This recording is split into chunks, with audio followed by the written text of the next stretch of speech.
Okay.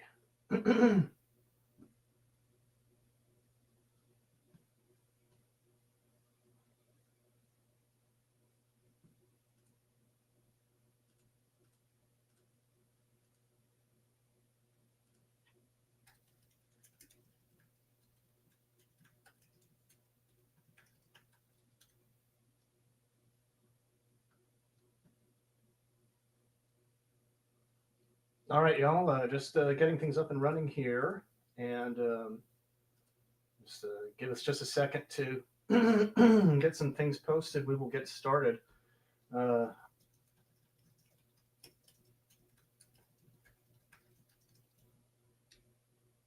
so we're going to go ahead and go live here. You can see Helene behind me. The massive storm. Just got an update from the Hurricane Center that let's see.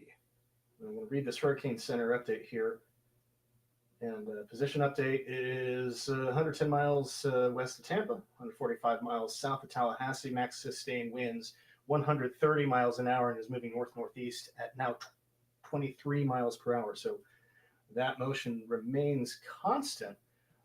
Let's get started here. So good evening, everybody. Jared Smith here, Charleston Weather and Carolina Weather Group.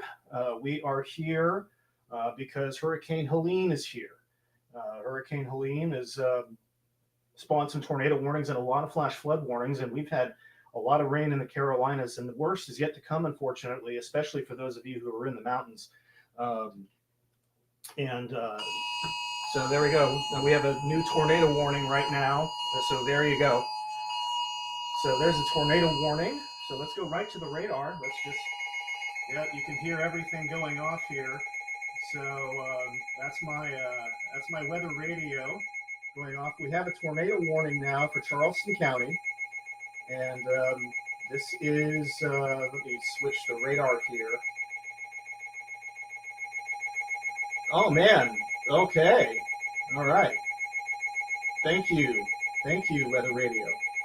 All right, tornado warning for Charleston County. I need to get that somehow. Okay, let me go calm my weather radio down real quick. I didn't realize it was going to do that.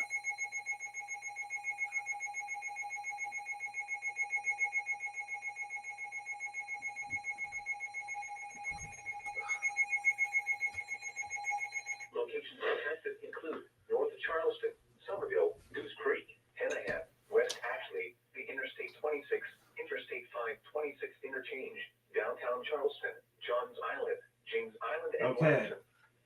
This includes the following. Okay, so we have a tornado warning now for the Charleston metro area, and this includes North Charleston, West Ashley, Folly Beach. Let's just go ahead and get right to it here. If you are outdoors in a mobile home or in a vehicle, get that out. to the closest substantial shelter and protect yourself from flying debris. Heavy rainfall is hiding this tornado. Do not wait to see or hear the tornado. All right, so we're going to just get started with live coverage here. Here's the radar. Here's the radar right here, and take action now to protect yourself. This is stupid. We're having some problems here, having some technical issues. Trying to get going here. Let me see if I can't bring this up elsewhere here. I have a ton of messages coming in from folks, and so what I need folks to do, if you can get people here to the live stream, that would be much appreciated. We are trying to get there. So yes, so West Ashley should be in shelter right now. It looks like the circulation is, and again, I it's just me at the moment here, so I'm kind of trying to run this. It looks like the circulation is right over Sam Rittenberg Boulevard. It looks like it's going to track towards North Charleston, so Wando Woods in that area. Headed that way, Park Circle, I would be taking cover. So yes, it is legit because we have a second circulation that's coming ashore at Folly Beach right now. So if you're in James Island, if you're in, yeah, if you're in a, if you are pretty much I mean, if you are anywhere in Charleston west of the Ashley at this point, that includes the East Cooper region, we want you in shelter. Now, I'm trying to get Instagram up real quick. So I've just,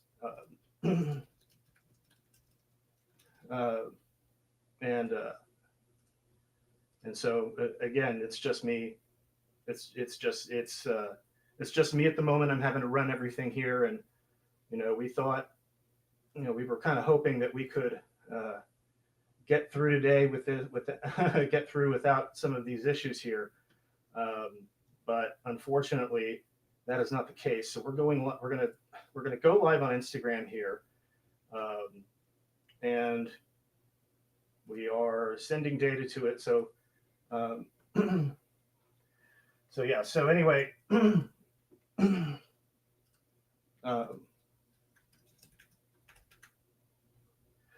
so here we go. All right.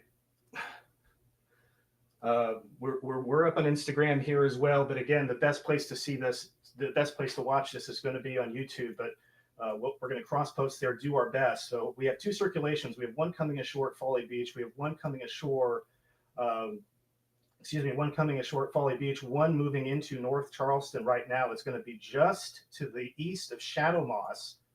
And again, these are not the best looking, these are going to be kind of tough to see on the radar. We've got a lot of, we've got a lot of forward motion with this. So we have to work really hard to take the forward motion out of it here.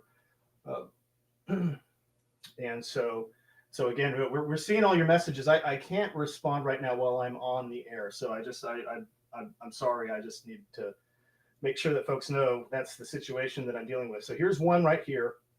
This is getting into Wando Woods. This is going to pass very close to Park Circle. This is going to head to Hanahan and then into Goose Creek. And they are moving. Let's do it.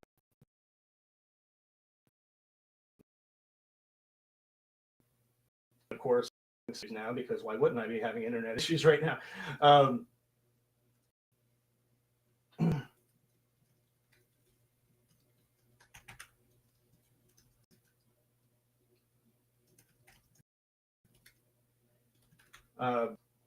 So again, this is let's see here. It was moving north at 35. So again, this was Charlestown Landing. So this is the first circulation. This is what got us into the tornado warning here. So again, if you're West Ashley area for a few more minutes, if you're in North Charleston, Hanahan, getting up to Goose Creek, if your phone went off, if your house just went insane like mine just did, then you will need to get to shelter. Now, for those of you who are on James Island, here is another one. James Island, Folly Beach. We now have a tornado coming ashore, possibly right now. And we will get this up here. So there's the circulation coming ashore, possibly kind of up the gut of the Stono here. So Johns Island, James Island, you're going to want to watch this.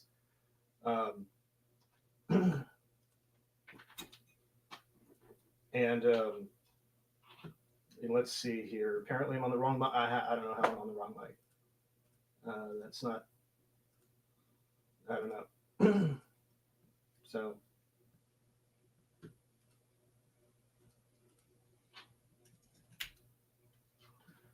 So anyway, so we're just going to have to,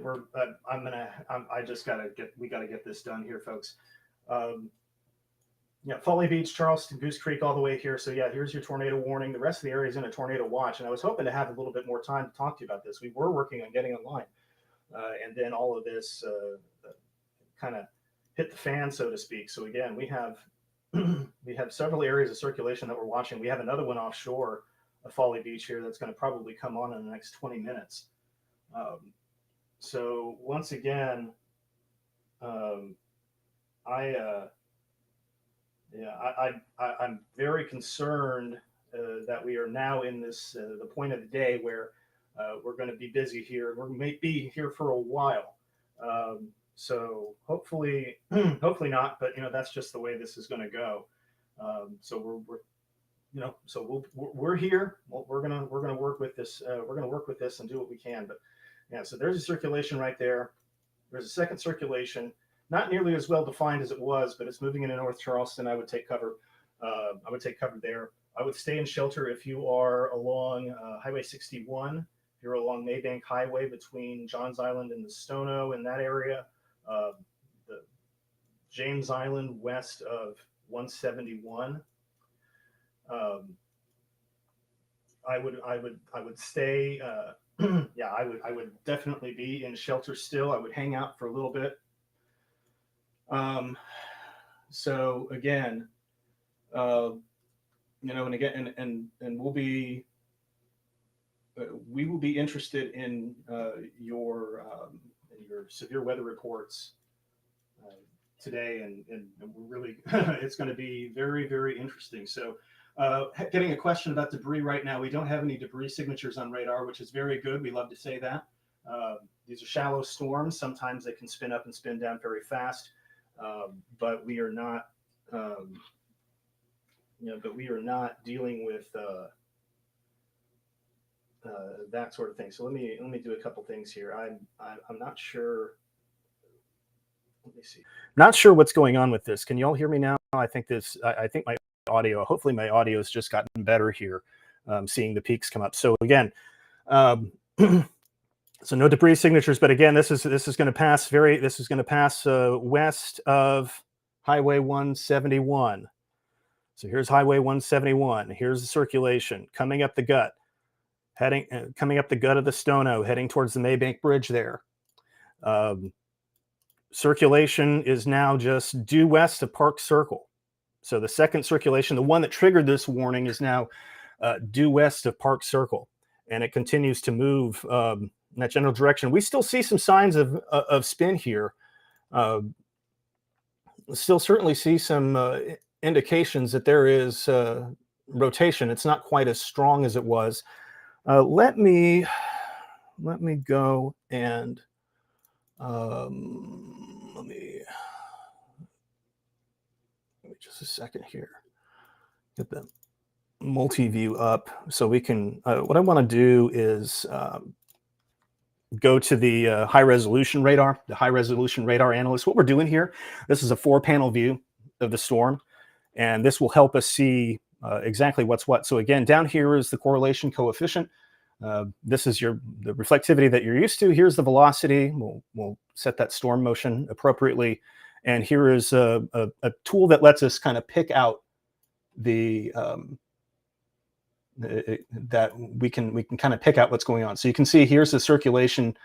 Yeah, I mean, there's a circulation just south of Folly Beach here. So again, if this one is actually potentially going to head up 171, and this one could get closer to the James Island proper. So again, if you got this warning, you should be in shelter, and you should stay in shelter. You should stay put for a little bit. I think we may have a conga line here trying to develop one after the other, and we've been through this before. We just dealt with this with Debbie not long ago. So that's something that we are monitoring here. And I forgot to hit go live on Instagram. So I forgot to hit go live on Instagram. So everyone's hitting me on Instagram. Where are you? And well, that's what's up. So here's a look at looking east from the College of Charleston, right there. Let me take that full. So far, just a lot of rain. We're not going to really see much of any tornadic circulation there, but we'll be keeping an eye on that as we go. Areas. So again, Johns Island, yeah, you should be in shelter at this point. We see a couple circulations coming ashore here. One is coming up the mouth of the Stono right now. The other one is headed towards Folly Beach. We have a third circulation that's just due west of Park Circle. And this is heading towards Hanahan and eventually Goose Creek, kind of following Highway 52 there. What we're going to do is I'm going to turn on the live scan and make sure that we're getting the fastest radar updates possible. And so, yeah, so there is a circulation around Folly Beach. Let me switch back to the other source of radar here. And so there we go. There's your circulation south of Folly Beach. Here's a second circulation right here. And this is all moving north and kind of northwest about 35 miles an hour. So again, here's that red polygon. Here's your tornado warning. So this is the concern. Now we have been seeing that the North Charleston cell is weakening a little bit, so that's good news. And so that is very good news.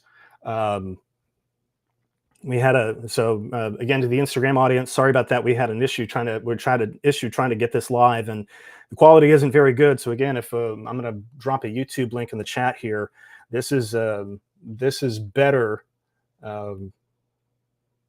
If I can find the YouTube link, where did I put it? I think that's it. So again, no, that's not it. That's not it at all. Just one of those days, man. Nothing works.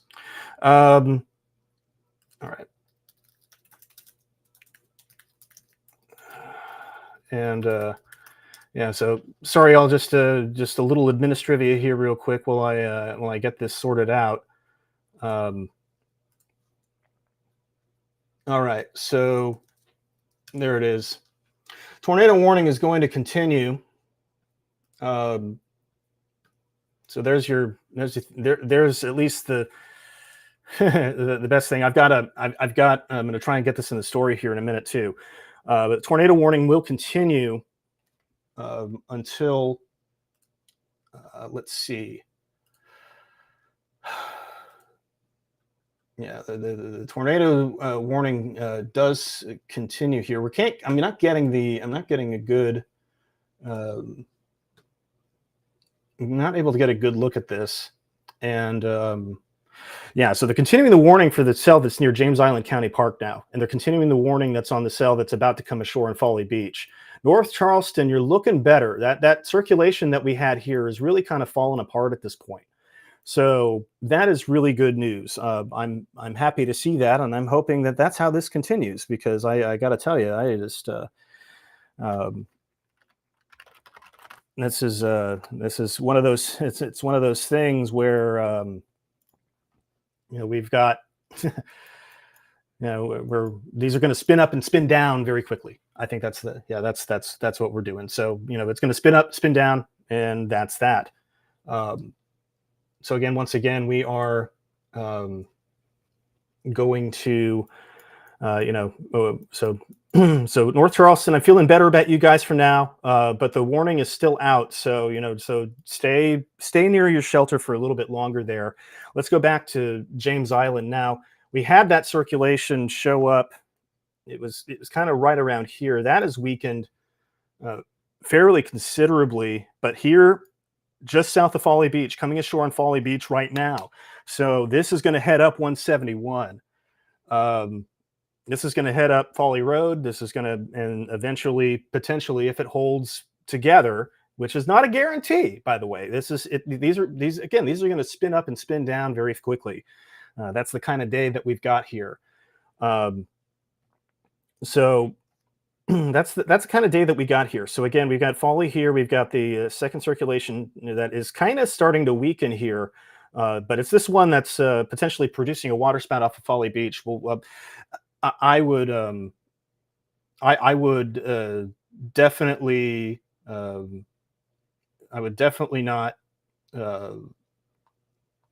be I'll tell you what, I definitely would not be on the beach trying to find this thing. It's going to be wrapped in a lot of rain right now, and that's something that we're going to have to watch closely. Yeah, I definitely, we just got an updated scan here, and I really am not seeing much about that first James Island rotation anymore. And again, that rotation near North Charleston, I think we're in good shape. But James Island, I am still worried about you, because we have this circulation. I'm kind of circling it with my mouse here, showing up right around Folly Beach. And this is going to go up. This is going to go up Highway 171. So that's Folly Road. It looks like it's crossing onto Folly Beach right now. Let me see if I can't get you all some roads. Let's get some roads on here. So yeah, so there's Highway 171. There's I'm I've lived here for most of my life, and I can't pronounce that. And there's Ashley Avenue on Folly Beach. Here is there's Grimble Road in James Island, and this is headed that way. Mellichamp Drive, Camp Road. You've got some issues potentially. Downtown, you're going to be on the edge of this. I would say right now, I would be in shelter if you're downtown. Again, if you got the warning and you're downtown, I would be in shelter. Let's just let's just let's just keep doing that. And I got to tell you, I love you guys helping each other in the comments, by the way, because it's a little bit tough at the moment for me to get to all of those. So I really appreciate it. I am trying to work with you guys here as best as I can. So the tornado warning is expected to expire at 7:30, although I think there's a decent chance that this may get extended, especially if this circulation around Folly Beach holds. So again, you're kind of in the line of fire right now. We've just had one. We've had one circulation go up into North Charleston, dissipate. We've had a second circulation come ashore, kind of skirt the line between James Island and Johns Island and dissipate. But now we have this third circulation coming up Folly Beach, saw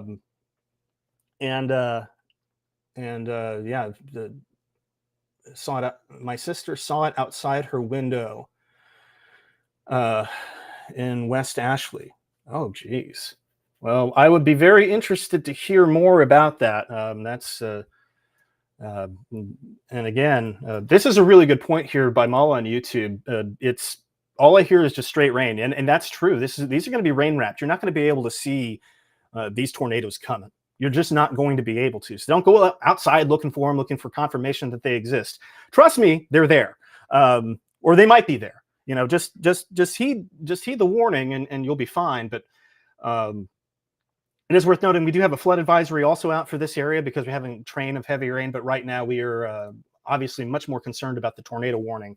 That is ongoing, and this is coming ashore at Folly Beach right now, and James Island right now up. If you're along the spine of James Island, Highway 171, kind of fanning out from that, you're going to want to be in shelter. This is going to head towards the crosstown. I think this is going to miss just to the west of downtown, I hope. But this is eventually going to become a problem for places like Avondale, Burns Downs, West Ashley, that area, if it holds together. And that's the trick. That's the trick with these, if it holds together. So that's what we're watching here. And again, we are at 7:26, and the initial warning is set to expire at 7:30. I'm waiting for the Weather Service to, they're going to make a decision on this shortly. So again, the warning goes until 7:30. However, I would, we'll let you know. We'll let you know. And yeah, just in the chat with the Weather Service, they're saying that they're watching that rotation, and they're watching that rotation right now near Folly Beach, and yeah, I think that there is a good bet that we may see this get extended. Not now, Xfinity Assistant. Believe me, I know Helene is here. You don't have to tell me twice. We are going to set our focus to do not disturb. And there we go. So, all right. So there's your circulation right here. This is Folly Beach coming ashore right now, possibly. Again, we don't know if anything is on the ground. I've got several sources of radar up, and I'm watching very closely to see if there's any evidence of debris. So far, so good on that front. But again, this could change, and we want folks to be ready for that possibility. And again, the best thing that you can do is just be in shelter now. I think that's the safest thing that you can do. I think that's the best way to go about this. So yeah, it's so anyway, so we've got, so we're doing tornado warnings. And yeah, so for those of you joining us, maybe joining us now on Instagram, on YouTube, on Facebook, on the Charleston Weather Facebook page, Jared Smith, Charleston Weather, Carolina Weather Group. We're going to be here for much of the night, I think, looking at and talking about tornadoes. I hope we're not talking about tornadoes all night, but that's a possibility. Downtown Charleston by MUSC, you are in the warning, but you're on the edge of it. So we're going to see what they decide to do with the tornado warning here shortly. The tornado warning is expected to expire at 7:30. We're going to see if this comes to pass. I have a feeling, based on the fact that that rotation is still there, still looks decent. And again, Highway 171, crossing Folly Island, going to go up towards Grimble Road and eventually Camp Road if this holds up. I have a sneaking suspicion that they're going to hang on to this warning. Elsewhere, when we're looking at, when we're looking a little bit further north, I'm not seeing as much in the way of circulations. The rotation products are pretty quiet, which is good. We like that. We like our rotation products to be quiet. So Hanahan, North Charleston, those areas right now, you're okay. I would not be shocked if they reissued. We're coming up on 7:30 in about 30 seconds. So I would not be shocked if they reissued. And I probably need to find a way to shut off my weather radio from here, because it's going to get very loud again very quickly. All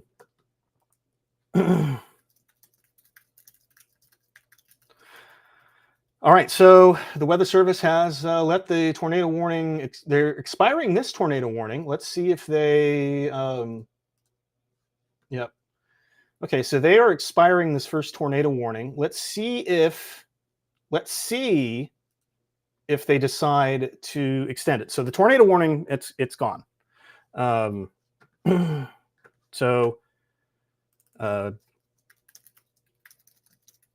Let's see if they reissue.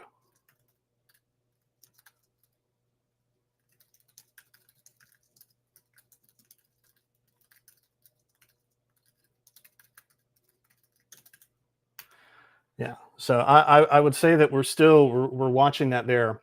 Let's keep an eye on that. So these guys, that's just the ETAs there. So it looks like we've got some de-aliasing failures as well with the radar, so that's always fun. Near Edisto Beach, by the way, near Edisto and Edisto Island, we do have we have a circulation here, and the Weather Service is watching that one too. These are just little storm trackers. They just help us put a cone on the storm real fast. That's all that does. So that's all that does. Tornado warning is expiring, which is good. We've not seen a reissuance in the last few minutes, which is good news. Happy about that. Let's just take a little zoom out here. So again, we're gonna hang around here for a bit. I don't trust it. I don't trust it. We're gonna hang out for a bit. We're gonna let this. We're gonna go to the reflectivity for a little while. Again, you can see this big red outline right now. That's the tornado watch that goes until 9, and probably beyond. I have to say, they have to put an expiration time on the tornado watch. You can't have a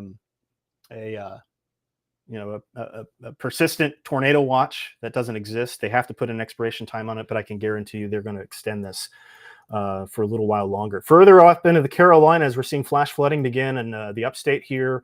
Several flash flood warnings, and they've had a heck of a time with water up there, and they're going to have water issues even further. It's only beginning there, unfortunately, and that is no good. So again, we'll take a look here in the metro, and taking a look at the metro, we have a few areas of interest, and again, I've got the radar up over here, and if they need to reissue on that circulation that's now over James Island, but is no longer warned, because I think that it doesn't immediately pose a tornado threat. But we're gonna watch it. So I've got Lordy B, do I have radars? Like we've got them all over the place here. So you're in good shape there. Let me zoom out and let's take a look at Helene real quick while we have a minute here. And you can see a couple other tornado warnings, and southern Georgia. Again, this has been one of those days already. It's been extremely busy, and it looks like that is going to continue. So yeah, let's. This is the Carolinas view, but yeah, there's Helene right there making a beeline towards the Big Bend. Helene is a Category 4 monster. It is rapidly intensifying. If there's one bit of good news, is that it's going to run out of land. But the bad news is that it's going to hit land, and it's going to hit land very hard.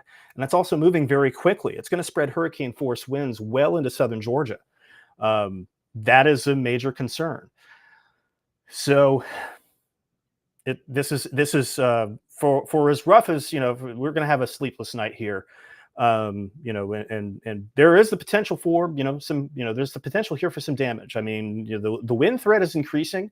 Could see gusts, damaging gusts 60 miles an hour plus. Certainly a possibility in parts of the metro, especially in some of these stronger rain bands as Helene moves closer. And again, this is going to be a night thing. We talked about this last night on the show. And I think the thing that I want to make sure that everybody does is just,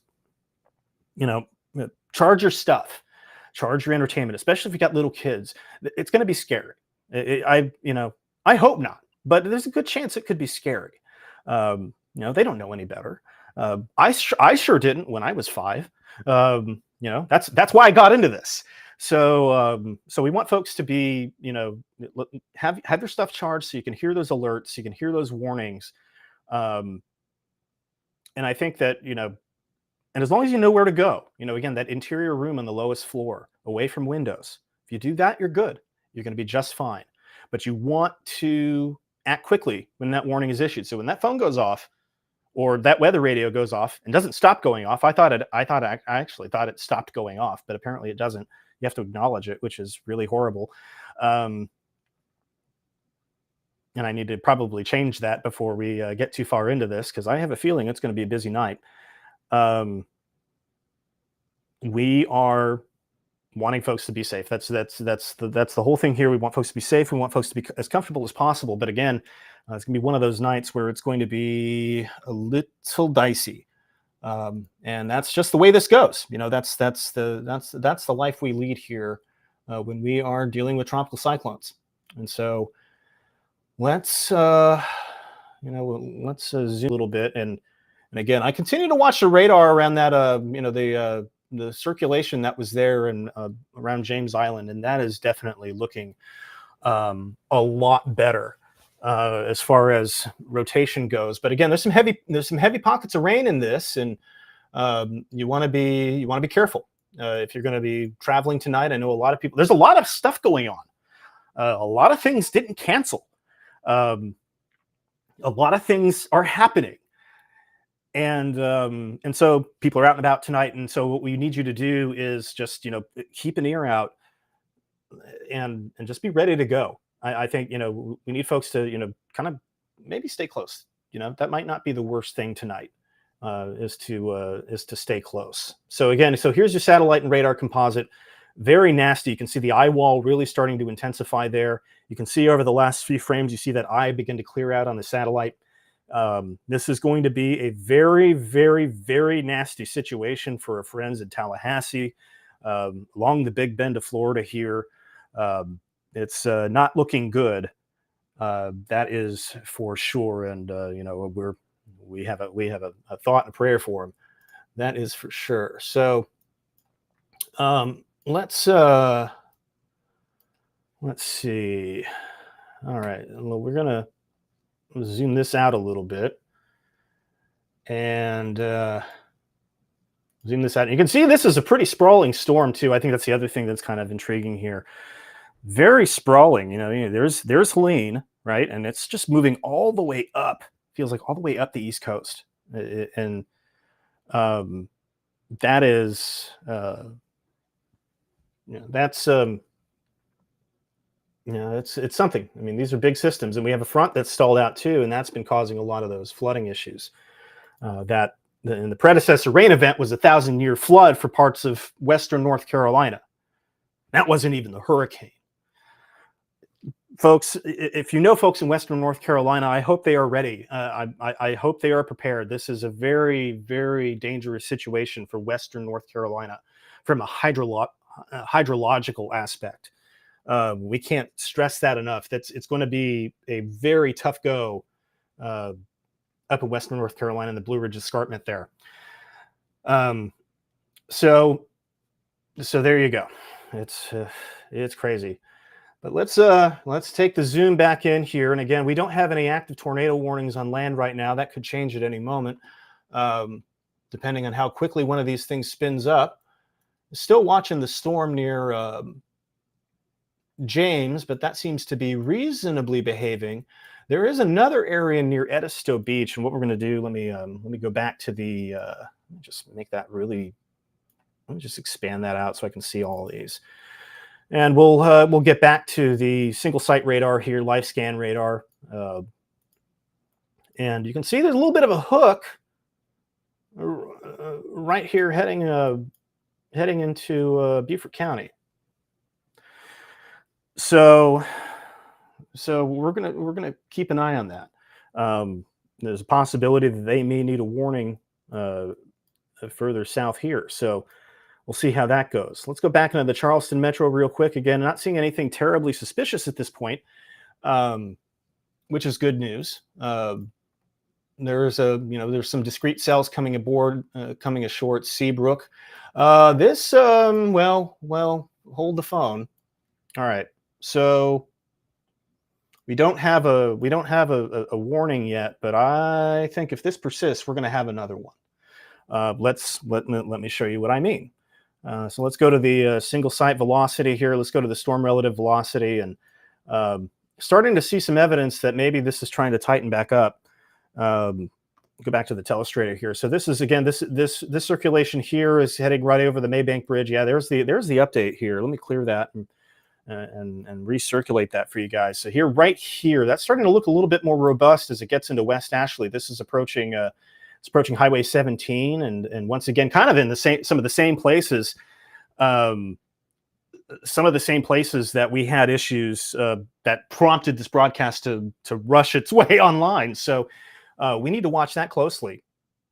Let's see if this continues to tighten up. We may have the warning reissued, and it may once again include West Ashley and probably set my stuff off here. We have a second circulation that is also once again just off the coast here. Let me put that into motion. This one is possibly more interesting for our Mount Pleasant friends. So again, if you know folks in Mount Pleasant, Sullivan's, Isle of Palms, this circulation is not warned yet. I am concerned. I would be concerned. Let's see if this keeps up. But again, I am increasingly concerned about the circulation that is over. Increasingly concerned about the circulation that has just crossed over Maybank Highway and is headed into West Ashley once again. So Melrose area. It's going to be a little bit. Now we have a question, how long do you expect Charleston possibly be in danger? And again, we're under a tornado watch until at least 9 o'clock. I think this is going all night. I hate to say it, but I think this is going all night because again, Helene is still very far away. And once Helene gets closer, that risk for tornadoes is only going to increase. The instability is going to continue to come ashore. The wind shear gets stronger. So there you go. So again, all we need to do, something we said during Debbie, say it here, just listen to your weather daddy and everything will be fine. All right, so let me clear the telestrator here and turn off the telestrator so I can scroll. And so we're watching these circulations here, and I'm just keeping an eye on these right now. Again, we don't have any formal warnings on them. They spin up and they spin down. They spin up and they spin down, and that's something that we that's tropical. That's tropical weather in a nutshell. And so that's something that we are. That's something that we're watching.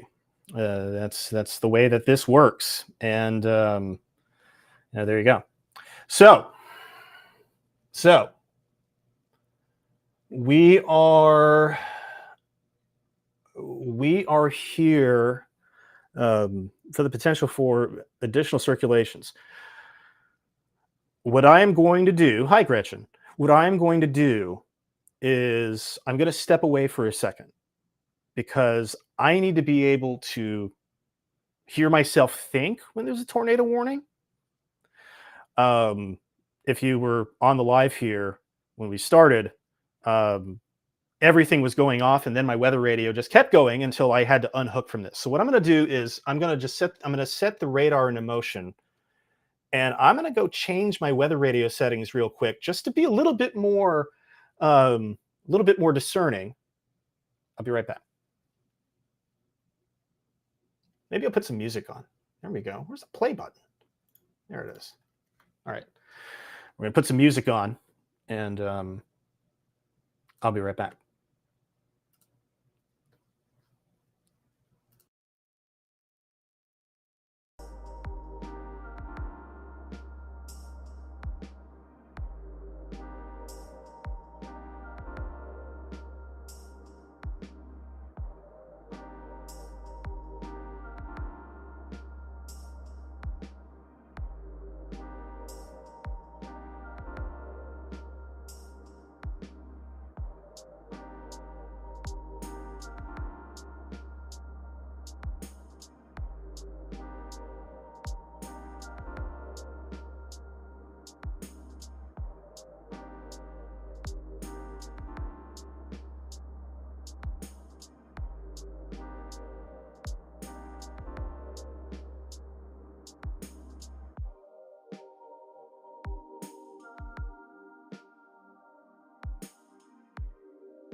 Okay.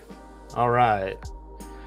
I am back. My weather radio is in a slightly more sane mode. Now that being said, you want to. There's something to be said about having your stuff go insane on you, especially at night. So here's what we're going to be dealing with tonight.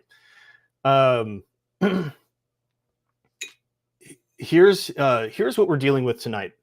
We're going to be dealing with a potentially long duration. We're gonna have a long duration event, very possibly. Helene is moving quickly, but it's still going to be several hours. Now the good news is that Friday is going to look good. Friday is going to look very good. All right, I'll keep the mood music while we don't have a warning. That'll be our prize there. I'll pull up a little bit of lo-fi beats for you guys. Keep it there, but when we do have a warning, I'm probably going to turn that off. So make sure. So right now we have this is awesome. I don't think this is this is Stephanie Abrams, but not the one from the Weather Channel. That was great. Do we have the ingredients for tacos, and are we eating tacos? I wish we were eating tacos. Literally, I'm actually very hungry. I had some cheese fries before we went on the air.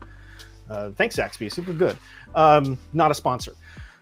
So right now we have the ingredients for tacos. We have the ingredients for tornadoes. We have the instability. We have plenty of wind shear. We have, and we certainly have the lift. So the ingredients are there, and that's why we're under a tornado watch, and we're going to be under a tornado watch for a while. So we have not made tacos. We are not at this point making tacos. However, we are monitoring for the potential very closely of imminent tacos if we're going to continue down that path. But yes, that's a watch and a warning for you. Watch as you have the ingredients. Warning is it's happening. So there you go. So right now, again, what we're looking at in the Charleston metro is a lot of rain. So some heavy downpours coming here. In fact, I think there's about to be one outside my window. So that's okay. That's what we expected. And yeah, so that should be you know a good bit of rain, and again you get a good half-inch of rain potentially in a very short time. And the good news is that we actually avoided a flooding issue, which was great. We avoided a major flooding issue. We're not out of the woods yet on that, but we did avoid a major flooding issue, which is really good news. So we're getting a new scan in right now on the life scan radar right now, and I'm also checking, continuing to check different different sources of radar. Because that's what you do. You look at multiple sources of information, and because sometimes you can see things that some of the other stuff doesn't. So, again, we are going to be live here for a little bit. I suspect it'll be a little bit. I want to thank everybody for joining us. And again, we are live right now on Instagram, but what I'm going to do is I'm going to put the link to YouTube in my story. So that's what we are going to do. We're going to put the link to YouTube in the story, and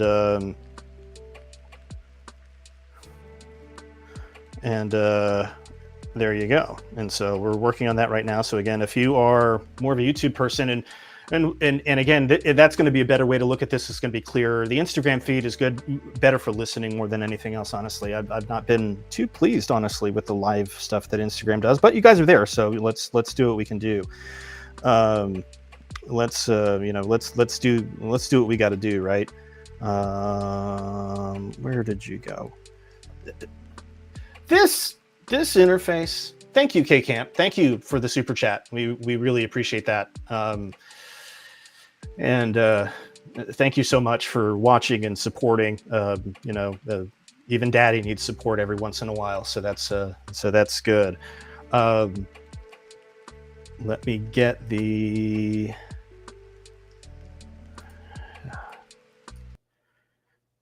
Why? What? Oh, the music changed. Okay, I was wondering what happened there. That was weird. So anyway, we're kind of in a lull here right now. So if you're just joining us, we don't have any active tornado warnings, and that's a beautiful thing. If that changes, obviously we'll go to those, and we'll take care of business with those as needed.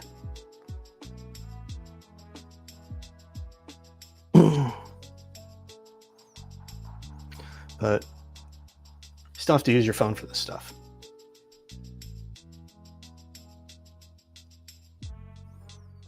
So then I'm going to tag. We also want to thank, also kind of something cool that we've been doing is we've hooked up with the Charleston City paper. They are, they're helping get the word out on what's going on here. And so we are very grateful to the city paper for this opportunity. Good to be able to, to help folks out and get the word out and help keep folks safe during Helene. So that's, the city paper folks are great, and very happy to be working with them for this storm. So, so again, check them out. If you've lived in Charleston, you know the city paper, they're great. So let's do a little radar analysis here. We have some heavy downpours coming in as expected. We have been watching these for a little bit.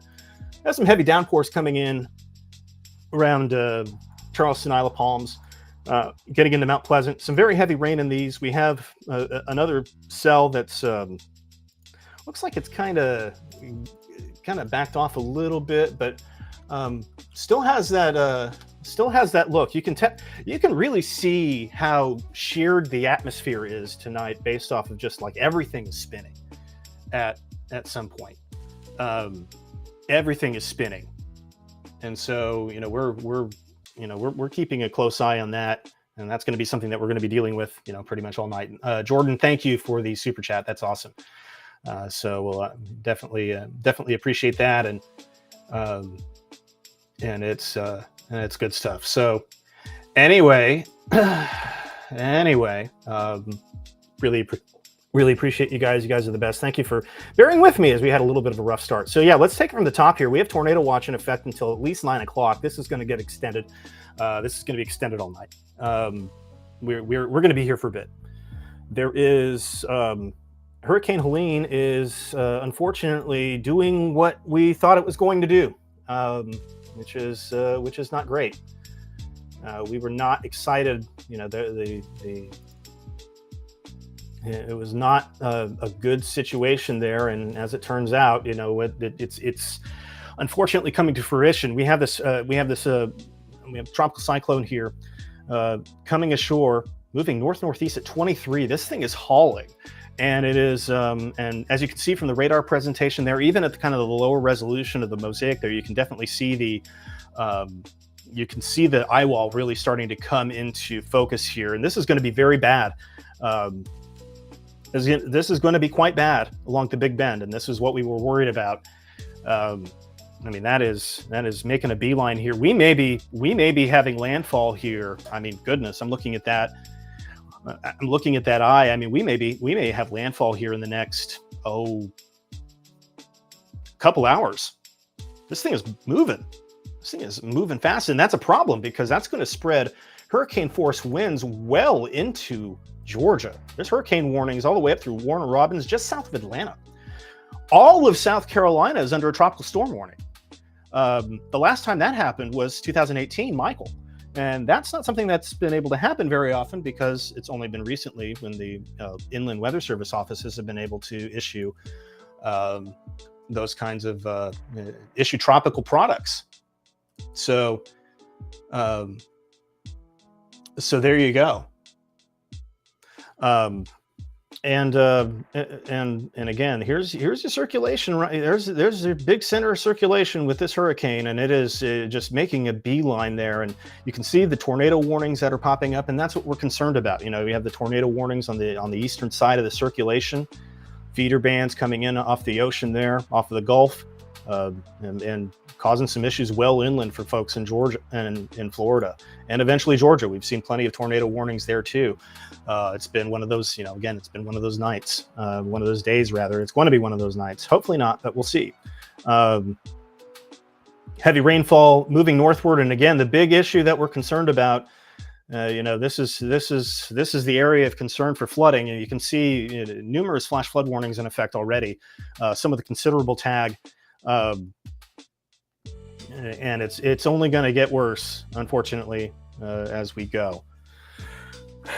So again, if you know folks in that area, I definitely hope they're paying attention to the weather, and you know, are in a safe place, because it's going to be bad for a couple days up there, and that's going to lead to some river flooding as well. I don't think that's necessarily going to be an issue for us, but it's going to certainly be an issue. So yeah, let's take a peek out at the College of Charleston, and take a look. It's raining. We're looking east towards the Ravenel Bridge there, and nothing too crazy on our camera network here. Taking a peek right now at, this is from the top of the parking garage at the College of Charleston. Looking at across, pretty good night. You know, not bad so far. Just some rain. Just some rain in that part of the world, but you know, we will see here. Thank you, Tiffany, for the super chat. Really appreciate that. We definitely do. Definitely do. So again, we are, we have some folks that are joining us all over the place. So we are here because we had tornado warnings in the Low Country. We currently do not have any tornado warnings in the Low Country, so that's very good news. I would love for it to stay that way all night, but I just don't have a good feeling about that, unfortunately. I just don't think that that's how this is going to go. This has been a pretty prolific tornado producer already across the Southeast. So, you know, we will get there. So, no reports of damage, which is good news. I think that's a good piece of news there. There's no damage reports so far, which is helpful. Again, we hope it stays that way. We don't like to see that. We saw this during Debbie. We saw a lot of people, took very localized damage. So I do not have an update on the local bovine meteorologist. I have not had a chance to get by there. I suspect it is. Everyone would be freaking out if the Coburg cow was not up. If you're from Charleston, and take the Coburg cow down, that's how everybody knows it's the bellwether. It's going to be really, really bad. For Debbie, they put a raincoat on the Coburg cow, and it actually blew off. They had to put it back on the Coburg cow. So, good question here over on Instagram. And again, Instagram has a 1 hour time limit. So, yeah, so Instagram is a 1 hour time limit, and so we're going to have to watch that. You know, we may have to restart the stream over there or get everybody over to YouTube again. The link is in my story on Instagram. But we do have a question here. You know, how localized is a warning? Does in my area mean downtown or Charleston County? And warnings changed in 2007. Tornado warnings changed in 2007 to be these polygonal guys. We use polygons now, not whole counties. It used to warn whole counties, but that overwarns a lot of people. Berkeley is huge. Tornado is very small. So what the Weather Service does is they do something called storm-based warnings. They create a polygon, and that area is where they send the alert. And so that is helpful. So if you do get that warning, especially if it's coming through on your phone, you are in that polygon, and that means that you need to take action. So, great question here. Can you pull all this into Photoshop and do a content aware fill and make it go away? I wish. That'd be great. That'd be fantastic. So, that would be fantastic. But alas, generative AI can't solve everything. So here we are. It is about 8 o'clock. Jared Smith, Charleston Weather, Carolina Weather Group here with you. We are right now watching Hurricane Helene as it is on its way to landfall in Florida in the next couple hours. It looks like it's moving very quickly. We should get a position update from the Hurricane Center here at the top of the hour. And maybe an intensity update as well. The hurricane hunters are pretty much flying in this thing nonstop until landfall, so we can figure that out. So again, what we have been doing here is, we've been watching this closely. We did come on for a tornado warning. We have no active tornado warnings anywhere in the Carolinas right now. That's a site that I hope stays, but I am not terribly optimistic that it will. So again, we want folks to be up on there. So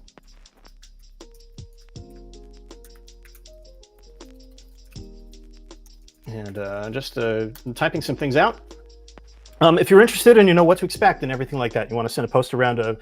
Got a post on chswx.com right now. Just posted just before we went live, talking about what we expect tonight. And again, more wind, more rain, and that risk for tornadoes. And again, I need folks to be, I need folks to, keep their, I wouldn't say sleep with one eye open, gripping your weather radio tight. But what I would say is that you want to have a way to wake up. You know how loud those phones get.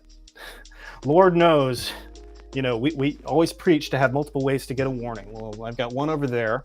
I've got one here. I've got one here. I've got one here. If you have the cellular Apple Watch, you get it in duplicate from the iPhone, and that's very helpful. It scares the bejesus out of you, not only, on your phone, but also right there on your wrist. So, so that's great. We want people to be able to understand, what's happening. And if that warning goes off, we want you to be heading to your shelter. That's an interior room on the lowest floor. But as many walls between you and the outside as possible. Stay away from windows. The good news is that these things move pretty quickly, although sometimes we get them kind of lining up one after the other. So that might prolong your stay in your tornado shelter. But overall, it 15-20 minutes usually, and then you're done for at least a little bit. So again, we want everybody being safe. So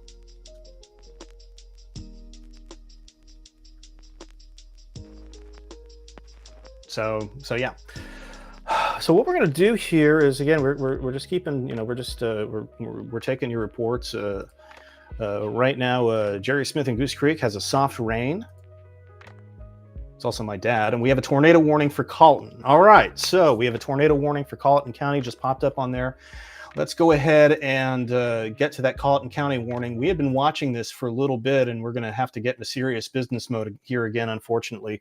But this is for Colleton County. This is not for anywhere in the Charleston Tri-County. This is actually, looks like it's going to stay west there. And so there it is. Yeah, there's the warning. So yeah, let's go to the single site. And wherever I put the single site, I created way too many scenes for this. All right, so let's zoom in on this. So here's a tornado. Possible tornado that is headed possibly to Walterboro at 8:35. So if you know folks in Walterboro, get them, get them to shelter. Make sure they're getting to shelter. Cottageville, Jacksonboro is in the warning. Charleston County, Dorchester County not in the warning. St. George, you may want to keep an eye on this one. You're not in a warning right now, but if it holds together, whoa. If it holds together, that could be certainly an issue. So let's go to the velocity view here now and take a peek at that. And again, we're not going to see much on the regular velocity view. We have to go to storm relative, and the storm relative is calibrating there. Not the best circulation in the world, but there it is right here. Certainly have seen scarier looking ones tonight. But again, the way these tropical tornadoes work is that they can spin up and spin down very quickly. They don't have to be the best looking things ever. So there's the circulation.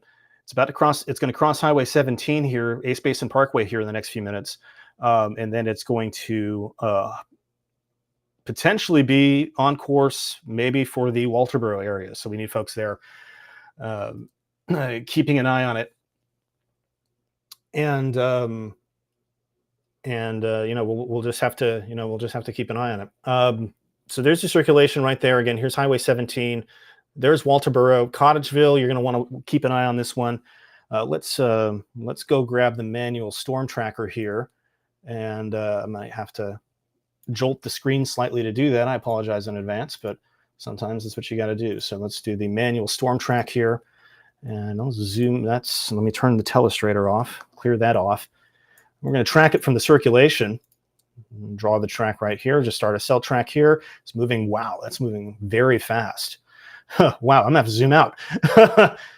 48 miles an hour at 343. All right, so let's do that. So again, the storm track takes it to Walterboro at 826, 848 St. George if it holds up, 850 at Reevesville, 857 at Branchville, at 902 at Bowman if it holds up. We'll see what happens. Again, as we've been talking about, these things spin up and spin down very quickly. So again, Walterboro, kind of the immediate concern right now is for Walterboro. Yeah, it is not moving that fast. I don't know why it thought that, but yeah, 835 for Walterboro. So again, if you're in Walterboro, you want to be getting ready you want to head to shelter here. It's about to cross Highway 17. Again, it's not the best defined looking circulation. I wonder if actually we may be able to see it a little better with reflectivity. And yeah, you can kind of see that inflow notch there. It's kind of dirty. It's kind of, I don't know. It's not the cleanest looking circulation you've ever seen, but that'll be something that we're going to want to watch here. So again, Weather Service is noting that that it is increasing though. It is intensifying and could be heading towards it could be heading down before you know it. So so we're going to watch that closely. I think there's some just taking a peek at some of our other radar sources, and yeah, it's definitely rotating aloft and could very well be approaching the ground here. But yeah, the circulation is just south of is just southwest of Jacksonboro, about to cross the Ace Basin Parkway here in Colton County. So again, if you know folks in this area, if you know folks in Walterboro, Cottageville, their phones just lost their minds. Let them know that, hey, this is coming. Don't panic. Just, do the opposite of what I did, quite frankly. And, go into that lower, that interior room on the lowest floor away from windows. You'll be fine. Give it 20, 30 minutes and you'll be fine. Better safe than sorry on this. So again, it's the only tornado warning in town. which is good news. Again, that's it's what we like to see, and that's what we hope we see. We hope we don't have a lot of these at once, but sometimes that's the way this goes. Um,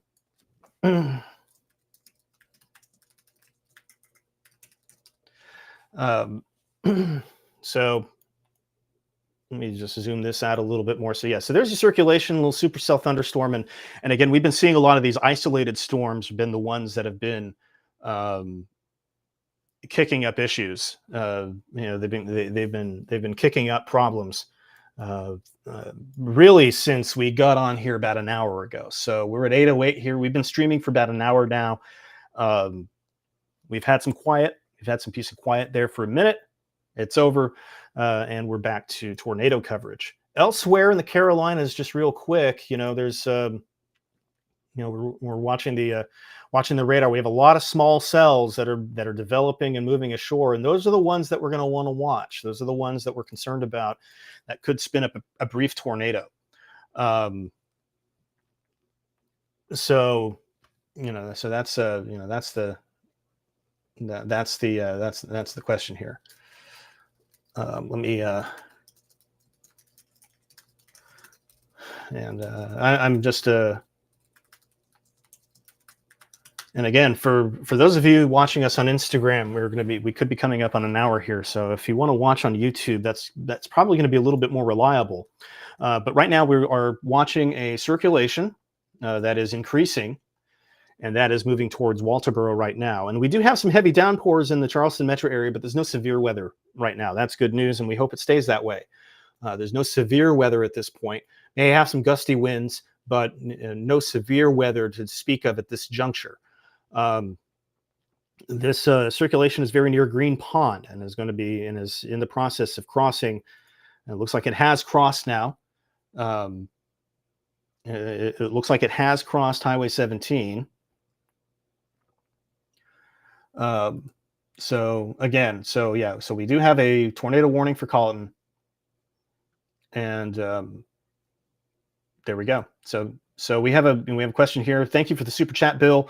You think we have power outages in Spartanburg County and tornado threat there? So yeah, you do have a tornado threat, maybe not quite as high as we're seeing further southeast, but you're going to have a rain problem. You're going to have a damaging wind problem, and it doesn't take much rain. It doesn't take much wind when you have a lot of rain to cause issues. We have flash flood warnings going on all over the upstate already. So could be a long night there. And again, we want folks up and down the state. Everybody's we're all in this together, friends. We are all in a tropical storm warning. So that is something we want there. But again, thank you for the super chat. Bill, really appreciate that. And again, please be safe. So there's a circulation right here. You can see that it's got that little bit of that supercellular look. Everything is spinning tonight.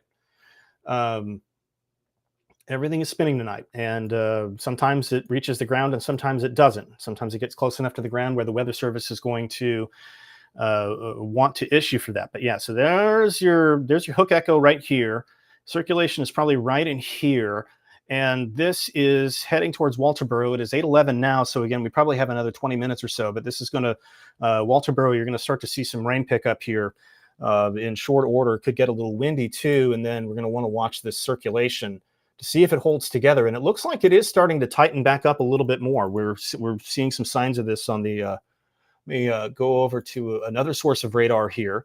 And let me go to the, let me just transition this over. And actually, let me do one better here. I'm just going to turn that off so I don't have to deal with that anymore. All right, so this 4-panel view of the radar, and you can see above me, that's that storm relative velocity right here crossing Highway 17 right now. There's Green Pond, there's Jacksonboro, kind of split in the uprights as we go. And you can see this, you can see the reflectivity, the circulation in the top left panel here. This is the reflectivity, that's the rain basically, and you can see that hook echo. Definitely some rotational off trying to make it to the ground. It's a pretty tight couplet. And if we take the normalized rotation full, actually, let me do that real quick. And let me take the normalized rotation full. We take the normalized rotation full, and what this does, this helps us this helps us cut out some of the noise to show you where the rotation is. And so that rotation right now, according to radar, right there, this is right there between Green Pond and Jacksonboro on Highway 17, Ace Basin Parkway. And this is moving north. Now, this may actually start to get out of date here in a second. It looks like I've got another scan coming in. Lots and lots and lots of radar going on right now. That's certainly a concern. Let me get back to the WSV3 here. So, all right. I didn't realize that we were playing ads midstream. I'll talk to them about that. That probably shouldn't happen during coverage. Sorry about that. Yikes. Yeah, that probably shouldn't happen during coverage. We'll figure that out. But in the meantime, there's your circulation 835 for Walterboro. So there's the circulation right there. Headed pretty much could get very close to Walterboro here. We're a little concerned here. We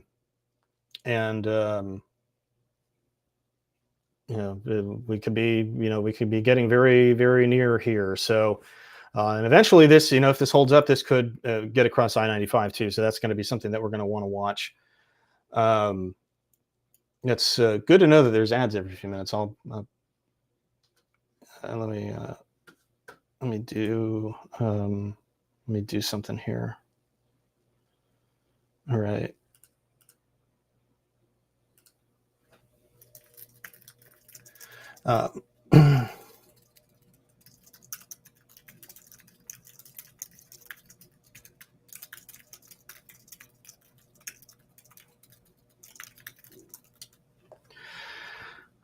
So, all right. So anyway, so we are, we're kind of work at this angle here. So again, Walterboro, I'm concerned about you right now. I am definitely concerned about you. We are, here's, State Highway 303, State Highway 64, Highway 17A, and this is heading right into Walterboro here. Here's Highway 63, and Highway 64 continues along I-95. So again, these are the roads that we're starting to see that circulation getting there.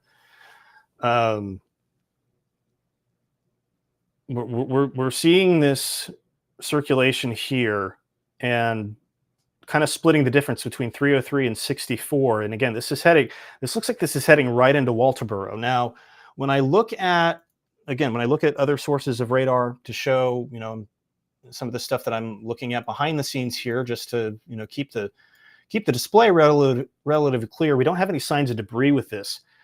We don't have any signs of debris with this right now, which is good. And we hope that it stays that way. But that being said, we got to move quickly if this continues to hold up. There is a chance that it could bring something down. And if that does happen, then we're going to need folks to be, we're going to be very glad that folks are in shelter. Let me put it that way. Yeah.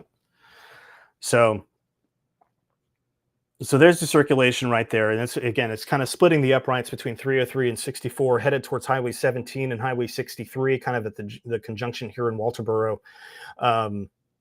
This is going to get a little close to downtown Walterboro for comfort. So what I want folks to do is, again, if you know folks in Walterboro, let them know that, there's something coming, nothing on the ground yet, but there's something coming and something could develop at any time. So again, if you're in Walterboro right now, I mean, this is, you've got about 15 minutes or so. The circulation is going to start getting to the outset. That might actually be generous. So that might be generous there. We do have questions about Charleston. And again, right now, Charleston's getting some rain, things like that, but we are not seeing we're not seeing any immediate tornado risk. And just has some heavy rain downtown. We have some small cells, some small showers trying to come ashore here. And we're going to watch those because anything that goes up can spin tonight. And this is one of those, this atmosphere is pretty well sheared, and anything that can go up, anything that goes up can spin. So we should be okay right now, but we will watch this closely. The tornado warning is going to continue here. I'm getting an update from the Weather Service. So let me go read that. And yeah, so again, at 8:17, a severe thunderstorm capable of producing a tornado was located near Walterboro, moving northwest at 40 miles per hour. And this includes I-95 between mile markers 53 and 61. So Walterboro, Ritter, Green Pond, Ashipoo, although that looks like that's a little bit north of there at this point. Low Country Regional Airport, Colleton Medical Center, Nails Roads, Crossroads, those areas, again, you should be in shelter right now. We've trimmed the warning back. It's about from Highway 17. It's about from the Ace Basin Parkway and points northwest. You're starting to get into that cell now. You're starting to get into that right now in Walterboro. You can see that heavy rain beginning to move into Walterboro. And again, that circulation, if there's something there, it's going to be, and unfortunately, the way my green screen is set up, sometimes I have to move things towards me. If there's going to be anything there, it's going to be right here. It's going to be right in this area here, splitting the uprights between 303 and 64. We don't have any indication of any debris, which is good. And we hope that that does not happen, but we need to be acting as if something is down and we need to be taking shelter. So again, let me get the velocity display here. Actually, the storm relative will probably be a better bet. And yeah, there is your circulation right there, kind of running parallel at this point to Highway 303. You can see me circling here with the mouse. That's so again, that's this is an issue for Walterboro, somewhat imminently, honestly. This is kind of an imminent issue for Walterboro. Let me start storm track here. It says the storm motion vector is 50 miles an hour, but we're going to go 40 based off of the warning. And so that puts it into Walterboro at around 8:30. 8:51, this gets into Smokes, 9:06 in Branchville, and 9:18 in Roseville. Again, and that's all depending on whether this holds together. So it does not look like, and again, we'll take a peek at this. It could clip parts of Dorchester, but again, it's depending on how well it holds up. We don't have any concerns right now in the Charleston Tri-County area. You guys are good. So I want to make sure that is clear. So if you want to take a break, if you want to step off for a little bit in Charleston Tri-County area, we'll miss you, but I'll totally get it. So yeah, so we're coming up on, it is 8:20 right now. So we have about 10 minutes before this gets into Walterboro. And it's looking a little ragged on radar. There might actually be another circulation trying to spin up now. Maybe a handoff here of some kind, closer to Highway 64. So again, this is a fluid situation. So we're going to watch this closely. So somewhere here, it's spinning and it's heading towards, looks like it's heading towards Walterboro. So again, if you're in downtown Walterboro right now, this is, I have some folks that have joined us from there. Definitely encourage you to be in that interior room, lowest floor. We don't have basements here. It's just not a thing. So you got to do that interior room on the lowest floor. Put as many walls between you and the outside as possible. Basements are just not a thing here, especially downtown. I once went to a place downtown that had a basement, and I was like, I could see the water line. So there you go. It tells you everything you need to know about basements in Charleston. So the tornado warning will continue here. And again, we are in this warning until 8:45. So the warning continues until 8:45. And this is exclusively within this part of Colleton County. So again, along State Highway 303, along State Highway 64, getting into Walterboro, along 17A, where 63 and 17A come together. I-95, you will be impacted by this if it holds up. So if you know people that are taking I-95 tonight, I-95 between mile marker 53 and 61, and we can zoom in and actually show that to you. Should be able to anyway. Why didn't that load? That's interesting. Okay. Well, I'll deal with that later. But there's you. So this seems to be where the circulation is trying to relocate to. It's not terribly strong, and again, we're looking at, I'm looking at many sources of radar, but aloft, up, when we look up, and we can do that here. Let's take this to about 1.3 degrees, and this is looking. And so when we go to 1.3, this is looking about 3,000 feet up. So that's not terribly far, and again, you can see a very tight circulation here. And this is what the Weather Service is warned on. They're going to warn on these when they're higher up, before they reach the ground. That's the whole point. That's the whole idea, after all. So again, we have the circulation getting very close to downtown Walterboro now. Not looking great at the surface, but again, it could drop. It could drop at any moment, and that's something that we'll need to watch very, very, very carefully.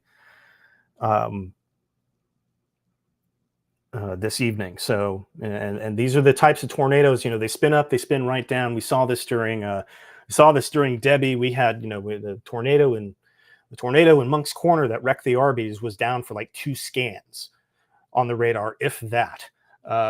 So it's one of those things that can be very difficult for us to deal with. But let's just say,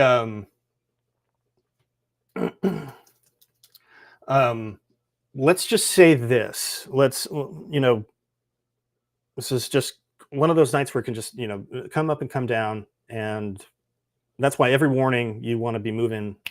You want to move as quickly as possible. That's what we want folks doing. So, all right. So again, kind of, yeah,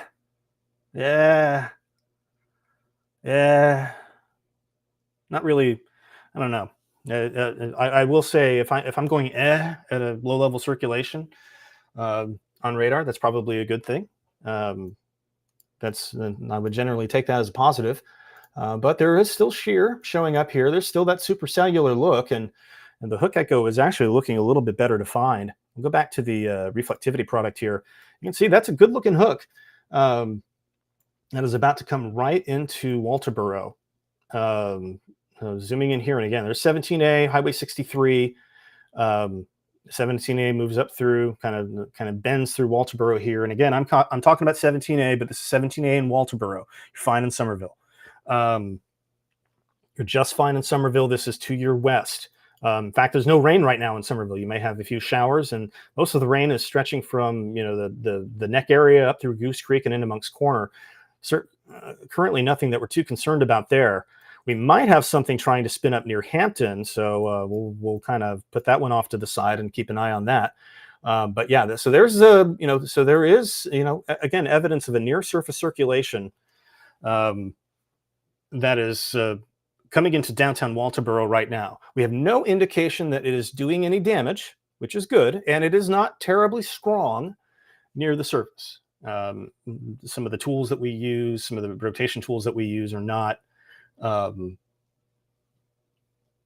just not, really pop up in that way, and that can be helpful. So again, right now you have a good opportunity to take your dog out, and you have a good opportunity in many spots to take your dog out. I know I have been very proactive in taking my boy out tonight, and so. We'll be here when we need and when you need us. So yeah, so there's your rotation right there. It is looking good. We have we're getting reports of road closures in Charleston due to flooding. So some of the rain has actually closed some roads in Charleston. So Barr Street, Concord Street, Hazel Street, Hugie and King, Lockwood, Rutledge Avenue between Calhoun and Bennett. Pretty much the normal trouble spots right now are flooded with some lanes closed. So if downtown Charleston is in your plans, or you're downtown and you're trying to get around, that's something you're going to want to keep an eye out for. We are seeing some fairly heavy rain there that is causing some issues. And real quick, we'll just go to we'll kind of like pop in the Skycam here, and you can see it's actually, that's actually pretty good. It looks like it stopped raining at the college, but again, the damage is done.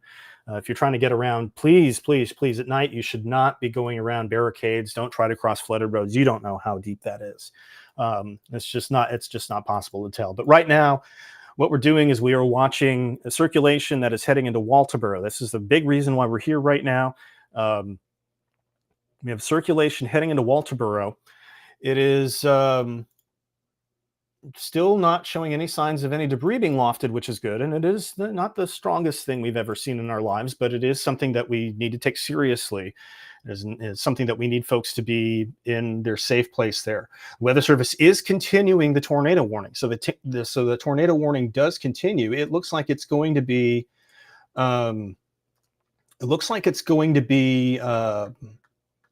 reboxed. So we should get an updated polygon here in a second. We can generally clear you. We can generally clear you if you are around the Ace Basin Parkway at this point, Highway 17 regular, not 17 alternate.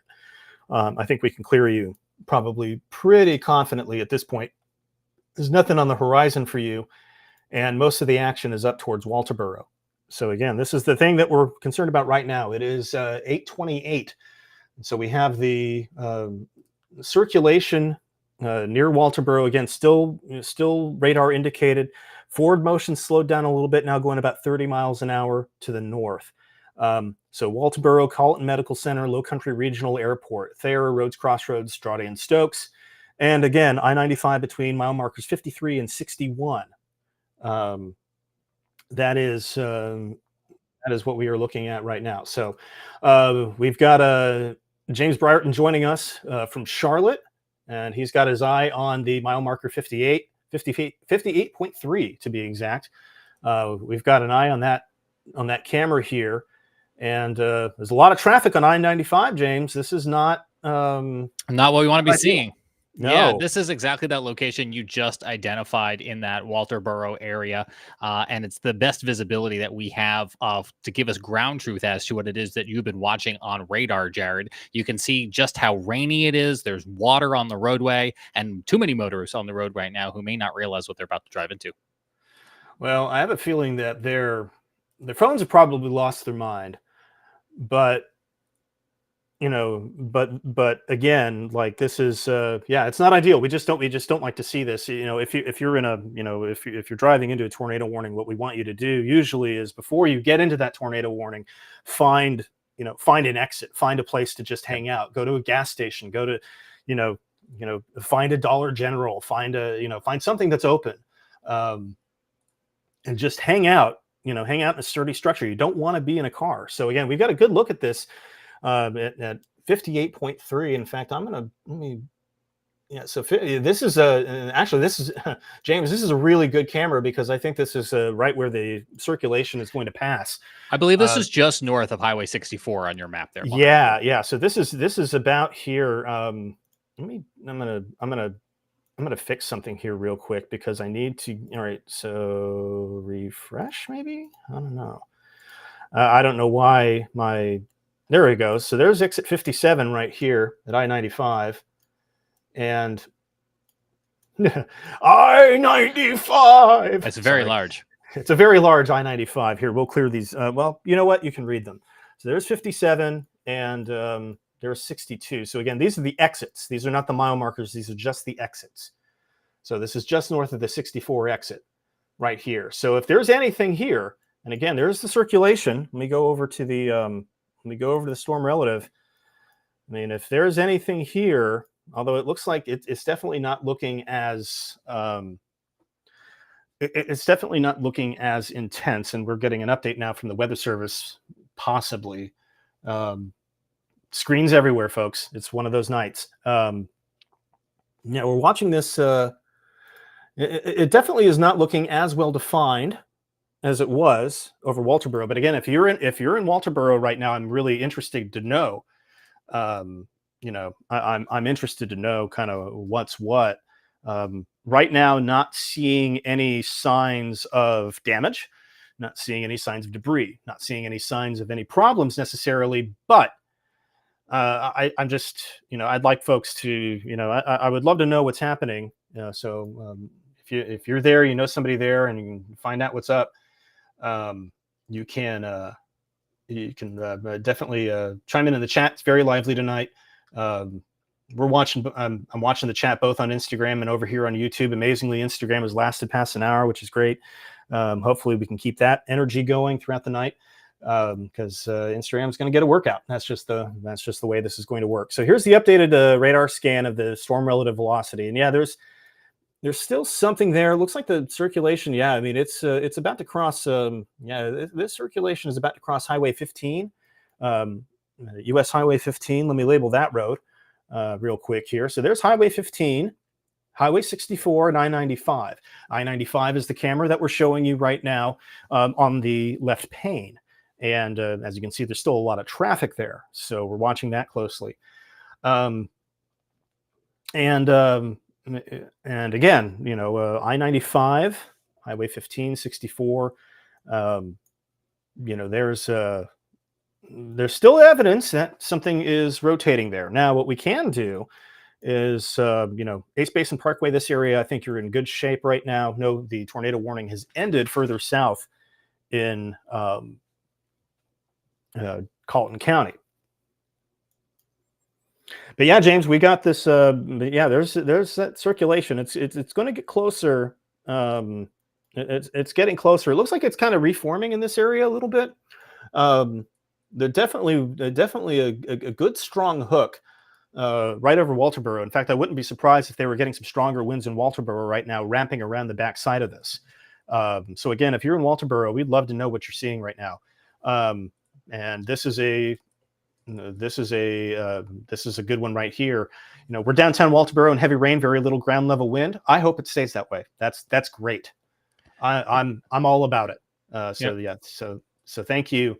That's good news. Let's hope it stays that way. But again, we need folks who are, we need folks to be taking shelter. We need folks to be in a safe place still, because the tornado warning does continue for another 11 minutes right now. So yeah, there's somebody turn on their brights. Yikes. We did go into like black and white nighttime mode.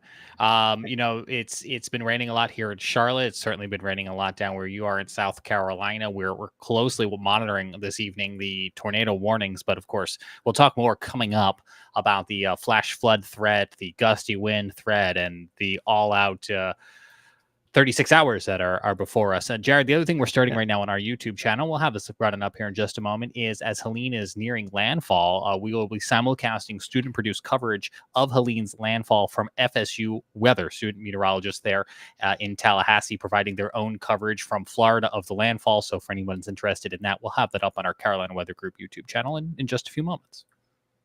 Yep, excellent. And again, for those of you on Instagram, best thing you can do is just go to YouTube, search Carolina Weather Group, and you'll find us, because it's very hard to link. Instagram breaks the web, and I have lots of opinions for that, but this is the Carolina Weather Group, not the Carolina W3C Purist Group. So with that in mind, we have we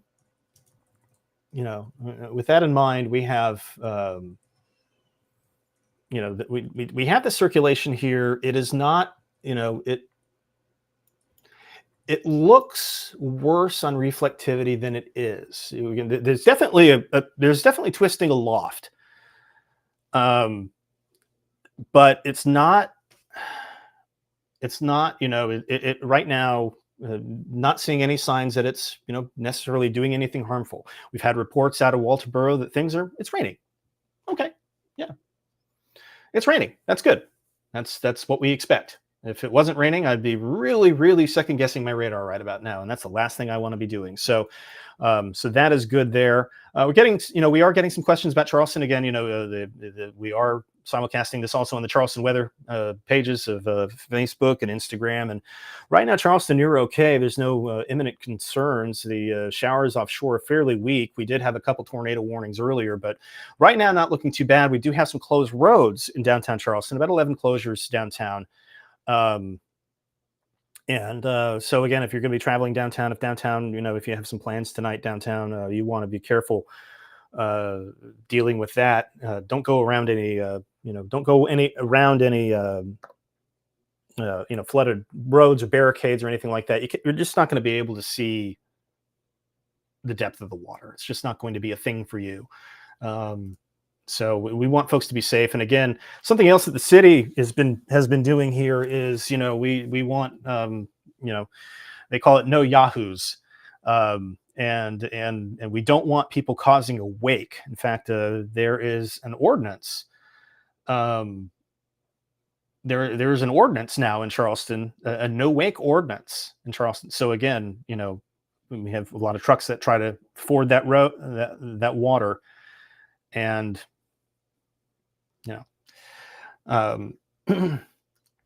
so there you go. So let's get back to Walterboro here. But right now you're okay in Charleston. And Walterboro, again, we're still watching the circulation here as we continue to watch I-95 South. And this whole broad area of disturbed weather is getting pretty close to that webcam now. But as you can see, there's still a lot of people on the road. Not seeing any signs of anybody pulling over, necessarily braking too hard or anything like that. This is also a very helpful report here. It's from Trisha over on YouTube. My daughter's in Walterboro right now off I-95 working at Ruby Tuesdays. Nothing yet. I am in Cottageville. So again, Cottageville, you're no longer, you're not in the warning anymore. We've trimmed it way back down to Walterboro. Thank you for the report, Trisha. That's very helpful and a good sign. That's what we like to hear, and hopefully it doesn't get too much beyond that. As we continue to watch the velocity, we continue to watch the debris tracker and everything there. It's really looking disorganized, and as we get towards 8:40, we're going to have this warning expire in about 5 minutes. I think I think that we are probably going to see this go away at some point. I think that this is probably with any luck, we may be able to lose this a little bit early, which would be nice. That would be quite nice. So let's go to reflectivity real quick, and I'll just show you, just kind of set in motion, kind of set the stage here. We have a tornado watch in effect until 9 o'clock. Again, that's going to go later. That we're at 8:40 now, but that's almost certainly going to be extended. Helene is going to be making landfall here soon, and as James mentioned, we have FSU student chasers. We have on the Carolina Weather Group YouTube channel and another video here. We do have a group of chasers that will be making landfall. Now we do have a warning in North Carolina too. So while we're watching this Walterboro storm, if something changes there, James, I'm going to interrupt you. But let's talk about that North Carolina storm. Yeah, let's go on over. This is going to expire in the next few minutes, so I have a feeling, Jared, we will be back to Walterboro fairly quickly, but we do want to let everyone across the Carolinas know this is just going to be south of the Danville, Virginia area, so this is real close to the border there between North Carolina and Virginia, and you can see we have this tornado warning right now for Yanceyville. Goes for another 4 minutes or so. This is an observed tornado, so the National Weather Service out of Raleigh has been watching this confirmed tornado. Right now, it's near Jericho, moving northeast at 20 miles an hour. So Yanceyville, Bethel, Providence, Jericho, Prospects Hills, Camp Springs, and Quick. Those are the areas right now that you would need to be seeking shelter. That's the, of course, lowest level, most interior room of a sturdy structure. And if I go ahead and put this into motion and kind of lapse the radar over the course of the last few minutes, on the right-hand side is the velocity. Just like Jared's been showing you down in South Carolina, the velocity here from our Raleigh-based radar, you can see as it comes just out of Hillsborough and moves off to the north and east towards Yanceyville, you can kind of still see there on radar. Let me pause it to kind of show you exactly where this was. Just south of the Indian Village, I think, is where they probably had it confirmed. Right on in here near where the three counties kind of come together. And then, of course, moving off to the north and the east. So we'll watch to see if the Weather Service decides to renew this. If they do decide to renew this, we'll have a little bit more of North Carolina to cover, Jared, before it makes its way into Virginia. Thanks, James. And, we hope the observed tornado, that's not good. We'll see, hopefully the damage isn't too bad.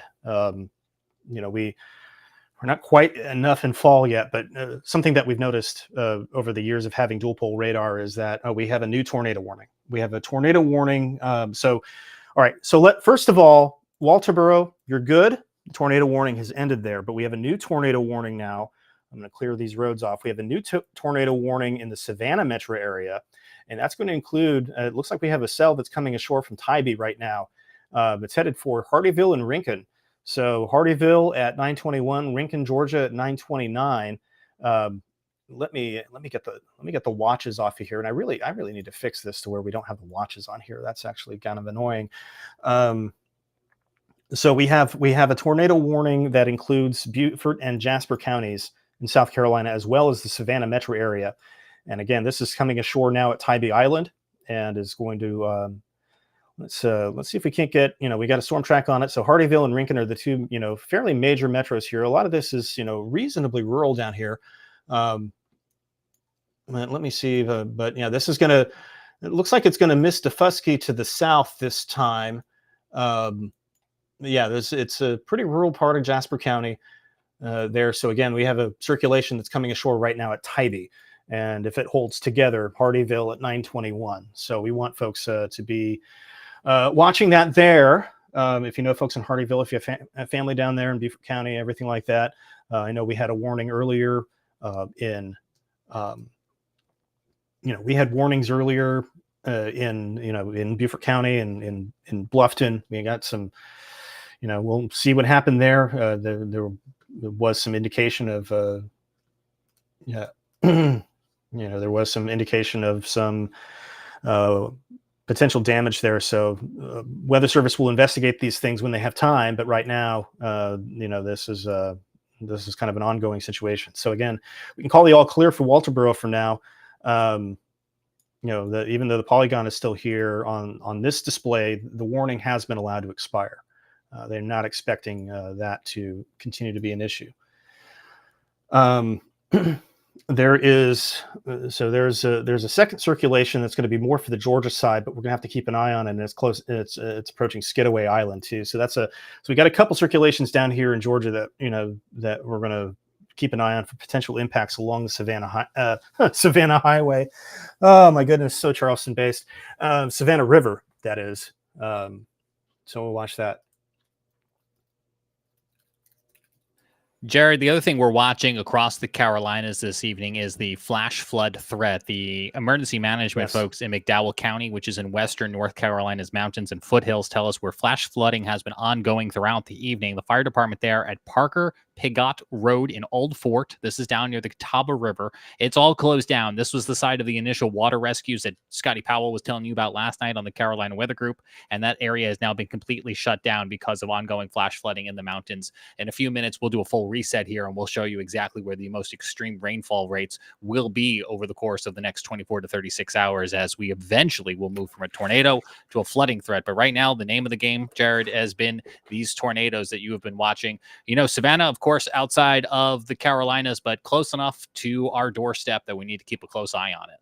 Yes, absolutely. And again, here's circulation 1 coming ashore around Tybee, and this is eyes on Hardyville and Rincon, Georgia, maybe Springfield, Georgia, generally in the next 20 to 30 minutes. So again, I give the Weather Service a lot of credit for wanting to give people as much lead time as possible. Very thankful for that, and hopefully, and hopefully that can help somebody tonight. I'm pretty sure it will. There's a second circulation that's coming off of Skidaway Island right now. Based off of that projection, it's going to come ashore and head to Thunderbolt about 9:11 p.m., 9:17 in Savannah, Garden City at 9:22, 9:25 Point Wentworth. This could also spread into parts of Jasper and Beaufort counties as well. So in that area, we want folks to be monitoring that, and we want folks in that area to be keeping an eye on it. Jared, in the next few moments, I'm working on bringing up some cameras from the Georgia Department of Transportation in the Savannah and Tybee Island area. Those will be coming your way here on the screen in just the next moment once I find one to kind of land on here. But I think I've got one now I can show you. If I can find... So this camera is going to be out on Tybee Island. Matter of fact, I think I've eaten at this bar. If I can get the screen to share here. And you can see the wind and the rain that is falling right now across Tybee Island. This camera here at State Route 26 and Butler Avenue near 14th Street in Chatham out there in Tybee Island is shaking around here a little bit. And oops. As we have been seeing, Georgia, of course, getting kind of the brunt of this. Other tornado warnings coming out elsewhere across Georgia. We'll let you know about them as they get closer to the South Carolina border, kind of like this one is, but we'll keep a close eye on it. Let's go back over to your radar, Jared, and I'll play around with these Georgia cameras here a little bit. Yeah, that sounds good. And we're really starting to see the tornado warnings pop up. I've got this this wide view here, and we have 3 active tornado warnings now in Georgia, just Georgia alone. And I think the 4th one is about to hit the there's a 4th one as well that is not populated yet on the screen. So that's kind of the idea that we're dealing with here, is that a lot of things are starting to spin. The sheer and instability and everything, we're seeing a lot of things start to spin here. So matter of fact, if you take a look at this other camera, this is out in Chatham County there in Georgia. This is almost closer to Wilmington Island, between Tybee and Savannah. We're almost looking straight down at the ground, Jared. And what is interesting to me about this shot is you can see whether it's a street light or a street sign on a pole there. Just watch that pole right in the center of your screen. It is really bouncing around there in these winds. Yeah, I mean, there you go. And and the circulation is still, a little bit.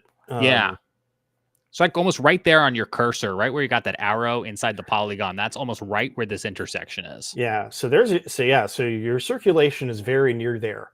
We're actually, it certainly seems like that we're really looking in the right place. Yeah. This is right near Wilmington Village.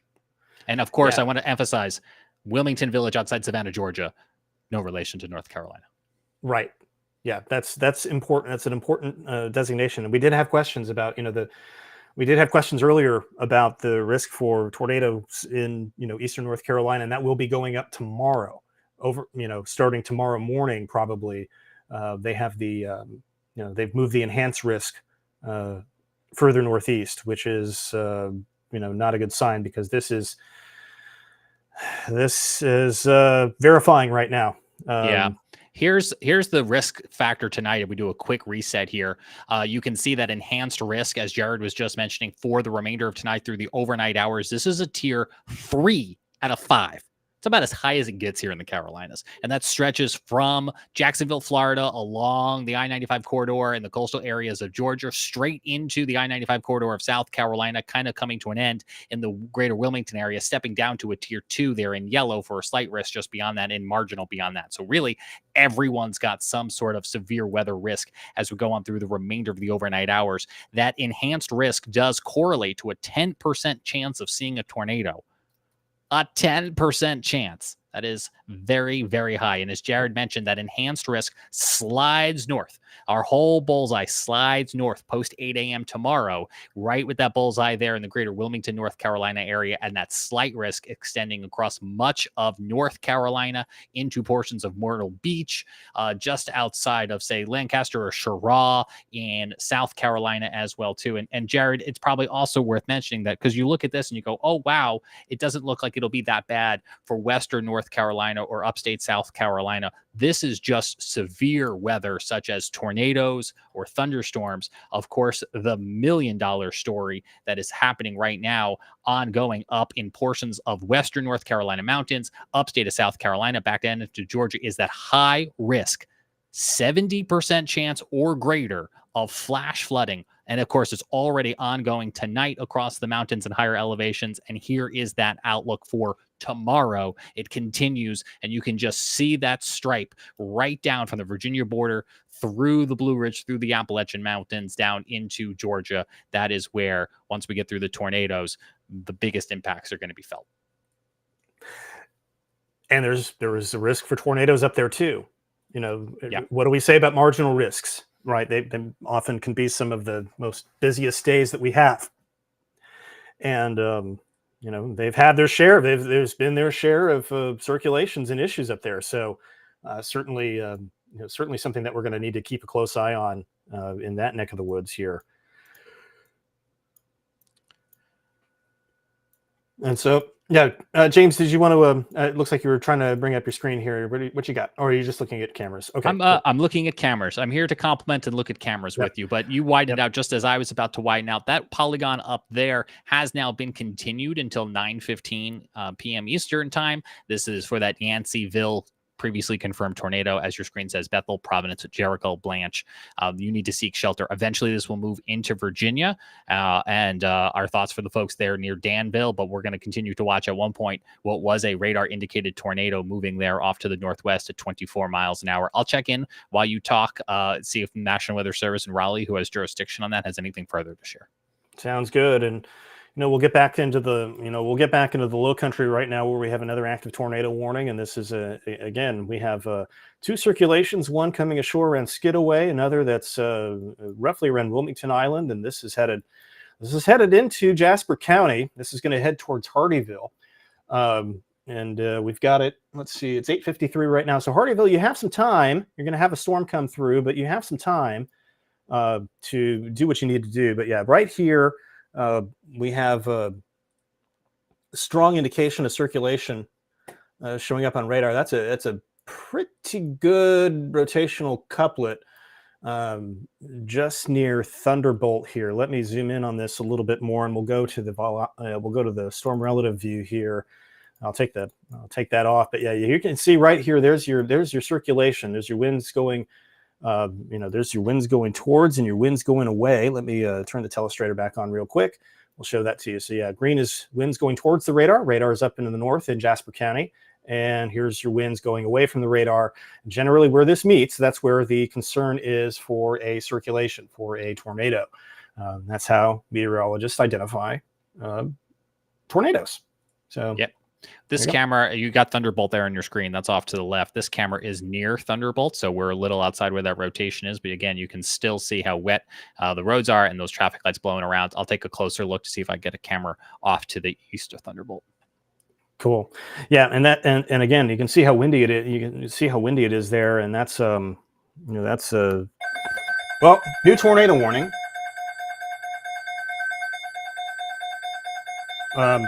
Okay, James, I could see what this is. The National Weather Service has issued tornado watch number 687. Oh, it's a watch.